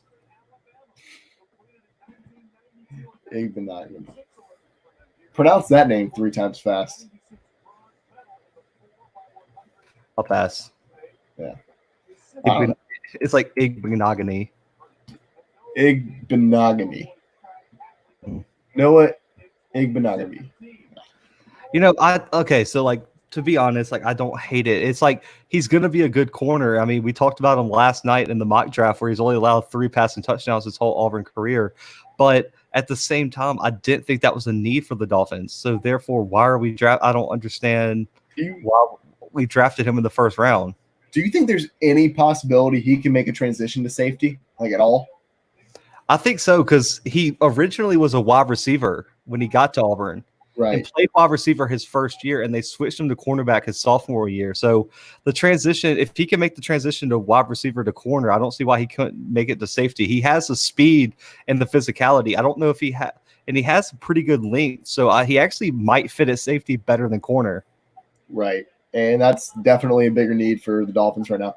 The Vikings pick's already in. So let's go ahead and give this draft pick a grade, and let's go ahead and talk about the Vikings real quick. I'll give it a C+. I like the player. I don't like the fit. Yeah, I'll go with the C on this one. Like you said, great player. We saw him play all season long. Obviously, you probably saw him more than I did. But I've seen his tapes. Great player. They really could have used a safety there, and they had a lot of safeties left on the board. The only upside to that is that they do have so many other picks coming up here pretty soon. Yeah. So I'm locking in my pick. I have Xavier McKinney going to the Vikings. Yeah. Yeah. One of their needs is safety. So why wouldn't it's cornerback and safety? There's not a cornerback I would take over. Take Trayvon Diggs? No, I mean, I had Noah Igbenogany going to the Vikings in my mock draft, and I don't. So Trayvon Diggs has potential, but I mean, would you really put him over McKinney? No, absolutely not. But I mean, it depends on what you need. I mean, if you need a safety, you need a safety. If you need a cornerback, you need a cornerback. I understand that the Vikings need both, but I think that bigger need is at cornerback right now. And I'm going to go ahead. And maybe this is just because I'm sick and tired of picking McKinney over and over without him getting picked. I'm going to go ahead and lock in my pick for Trayvon Diggs here. Okay. I like it. Yeah, I mean, like I said, I think that McKinney's the better player. and he might even be the better fit here. But the Vikings need a cornerback, and Diggs is that guy. And they're already familiar with the Diggs family, things like that. And that may be beside the point, whatever. I dig it. I mean, I personally think safety's deeper right now. Jeff but Gladney. Wow. So they did go with cornerback, but an outrageous. They went with kind of a stretch at cornerback, but they did. So Kansas City. Here we are. Last pick of the first round. I thought they were going to go with an O lineman. I don't see an O lineman that's worth a first round pick at this point. So what else do they need? I mean, they need a corner. I would say they need a guard. You think maybe they go Cushenberry here? I've seen some draft picks taking a running back here for Kansas City. Yeah, I had one first round. Yeah, so I can see them going Swift or Dobbins or even Taylor. Really, I had Dobbins in my first mock draft. Yeah, but I think they probably have a bigger need at line. But like I said, I don't know that there's a lineman that's worth a pick here. I don't either. I don't think Kansas City has a pick until the end of the second round either. Yeah, their next pick is second round, pick 31. Yeah, so they might go ahead and pick up. They might go ahead and pick up a running back here. That would make a lot of sense, actually. Yeah, because I don't think Swift, Dobbins, or Taylor are going to make it to the end of the second. Yeah, I'm going to go ahead and lock in Swift here. I think they go running back just because there's not going to be one that lasts to the next round. I think Swift's probably at the top of everybody's running back boards right now. So I don't know. I agree. It's the Chiefs. They don't have a ton of holes to fill. Quarterback. yeah, a quarterback. I think that there's going to be an interior lineman that they can fill in the second round. I think they're going to, there's going to be a couple of good quality picks right there at the end of the second round for guard, for center, for whatever they need. I think mostly guard. Cushenberry is one of those players that can play guard and center, and so is Damian Lewis. Damian Lewis mostly plays guard. There's a couple others. Off the top of my head, I'm so jumbled up from tonight that I don't want to name any. But and then like you said, they could use a few cornerbacks, maybe. I don't think that there's anybody worth taking right now unless you go Diggs. Yeah. I think running back's the move. Yeah, with interior linemen, you were thinking about Solomon Kinley out of Georgia, guard. You also got Jonah Jackson out of Ohio State. You got Lloyd Cushenberry. You have Tyler Biadasz out of Wisconsin. I mean, you have Matt Hennessy out of Temple. I mean, Damian Lewis out of LSU. I mean, there's a lot of options. Which are really good picks, but I think that a lot of those end up falling to late second, early third, maybe even fourth, fifth round. So they're definitely going to be able to pick up one of those later on. I think that right now they need to target a running back because are they going to trust LaShawn McCoy again? No. I hope not. They just lost Kareem Hunt, before this season. They lost the best running backs in the league. They had no choice but to do that. But, yeah, they lost him. To be fair, Damian Williams came on real strong late in the year for the Chiefs. Yeah, and he's a quality pick. But, I mean, who knows? That may have been like a one-year thing, and that's not to say that it is for certain, but it could be. I say you play it safe. You get a running back, and you could even run like a two-back system in Kansas City if you need to. Have your basically, your first and second down back, and then you have a third down back. Or have a true ground game running back, and then a running back who can basically play slot. So I think DeAndre Swift's a solid pick here. I agree. So who are you going to lock in? Just to make my pride feel a little bit better, I'm going to go ahead lock in J.K. Dobbins out of Ohio State. I had him in my first mock draft here. I think I'm going to stick with him, and I'm going to go. Yeah, I'm going to go with J.K. Dobbins out of Ohio State to the Chiefs. Right, and I'm going to lock in DeAndre Swift. But I did just hear the name Clyde Edwards-Helaire mentioned, and I will have you know I will absolutely lose my mind if he gets picked. That'll be it'll just be the best night of my life. That would be outrageous. I mean, he's probably, I would say he's probably the best receiving back in this draft. And I'll give you that. Yeah. You know, if the pick's in, yeah, man. I think it's Swift though. I do too. Well, I don't think it's Swift. I think it's Dobbins. I think it's running back though, for sure. Let's see. I don't know. I keep getting tricked. You think at the end of the night, like they have nothing else to lose. Like they're not trying to make up time. It's already, it's already midnight Eastern. It's 11 o'clock here. You think they're going to make this pick? Past midnight on the East Coast, man. Shout out to the East Coast people if y'all are still tuning in. Shout out East Coast. Imagine being West Coast and it's just 9 o'clock and like you have the whole night ahead of you. Everyone's just like, come on, man. Couldn't be us. It's about bedtime here.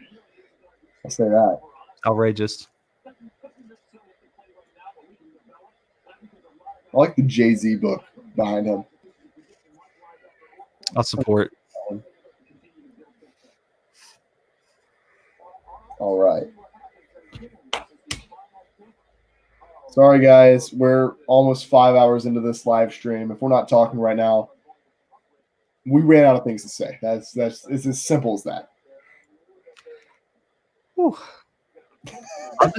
I can't say anything. I really did. I could not imagine all you people sticking with us for 4.5 hours. I really thought this was going to last like 3 hours and then we'd be done. This extra hour and a half has been very tough for me. It's been a ride. I mean, it's been fun, but it's been a ride.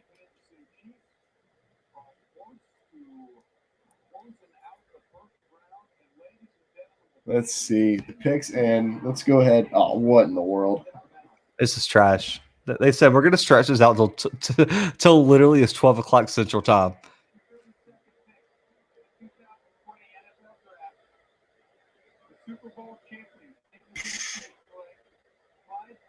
Clyde Edwards-Helaire. Woo! Let's go. Wow, man. The first running back off the board.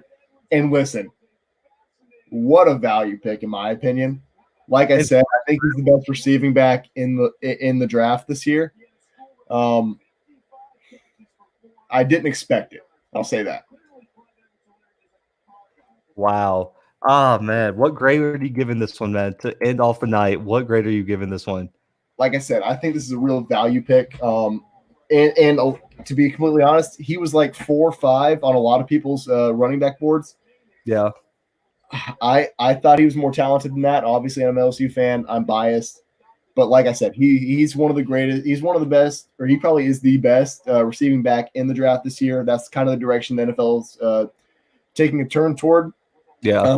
I think that he's going to be a good addition to Damian Williams in Kansas City. Like I said, Damian Williams can really be that on-the-ground running back. So can Clyde Edwards-Helaire, but Clyde Edwards-Helaire is probably going to play more of like a receiving back role here. I'd go ahead and give this pick an A. I really think this is a good pick for the Chiefs. Hey, so listen, I think it's a B+ based on fit. I think there was better running backs available at the time. I think you still had J.K. Dobbins and you also had Jonathan Taylor. But I get the pick, and I think he actually will fit because I think him out of the backfield with Mahomes, and then you also have to worry about Tyreek Hill and Mecole Hardman down the field. I think it's going to be outrageous, and I think it has a chance to be the pick of the draft if everything works out how I'm imagining the Chiefs are probably thinking it's going to work out. I mean, based on this pick, they identified the guy they thought would fit best in their system, and they went right at him. They knew they had the last pick. Clyde Edwards-Helaire, to me, is a second-round pick, and they had the last pick of the first round, so you can't, really can't knock them for it if you ask me. Right, and like we've said before, the Chiefs don't have another pick until what's their next pick? It's like 63. Yes, the 29th pick, the 31st pick of the second round. They have the 63rd pick, and Clyde Edwards-Helaire wouldn't have been there at 63. I don't think. I think the second round is gonna be the round of the running back. We're gonna see 3 more running backs at least taken in this round, and man, to be completely honest with you, I think that if that's the guy you want to hang your hat on, great pick by the Chiefs. He wouldn't have been around next pick. No, definitely not. But yeah, so guys, that is the first round of the draft. We shout out to everyone who tuned in at all tonight. We went over 4.5 hours, almost 5 hours with you guys. So shout out if you stuck the whole time, if you stuck for an hour, whatever. We don't care. We just appreciate all the questions, all the interaction. You guys literally, watching the draft with us. This quarantine, it's a tough time. We figured this would be a fun thing to bring all kind of football content. This is the first time the Blue Bloods went live. That's awesome, and shout out to you guys for that. Yeah, guys, it's been awesome. I've had a great time interacting with everybody. I know that I've had a great time. I think Zach has, and so this is definitely something we'd like to continue. And since we figured all this out, got software ready, Blue Bloods live episodes are in the works, guys. We coming with it. So definitely shout out to you guys for still hitting up the comments for almost 5 hours in. That's outrageous. But yeah, guys, live episodes coming. Let us know. We're probably going to do live Ask Me Questions. Me and Brandon questions. We're going to answer all college football thing. We might even do some preview episodes during the season. But yeah, guys, for right now, episodes coming later next week. So tune in for that. Subscribe everywhere. As I said, when Brandon left me alone out here, we're available everywhere. I hope some people tune in that didn't listen to the podcast all the time. Apple Podcasts, Spotify, Google Podcasts, YouTube. Subscribe everywhere, and we'll catch y'all next week. But for right now, we out.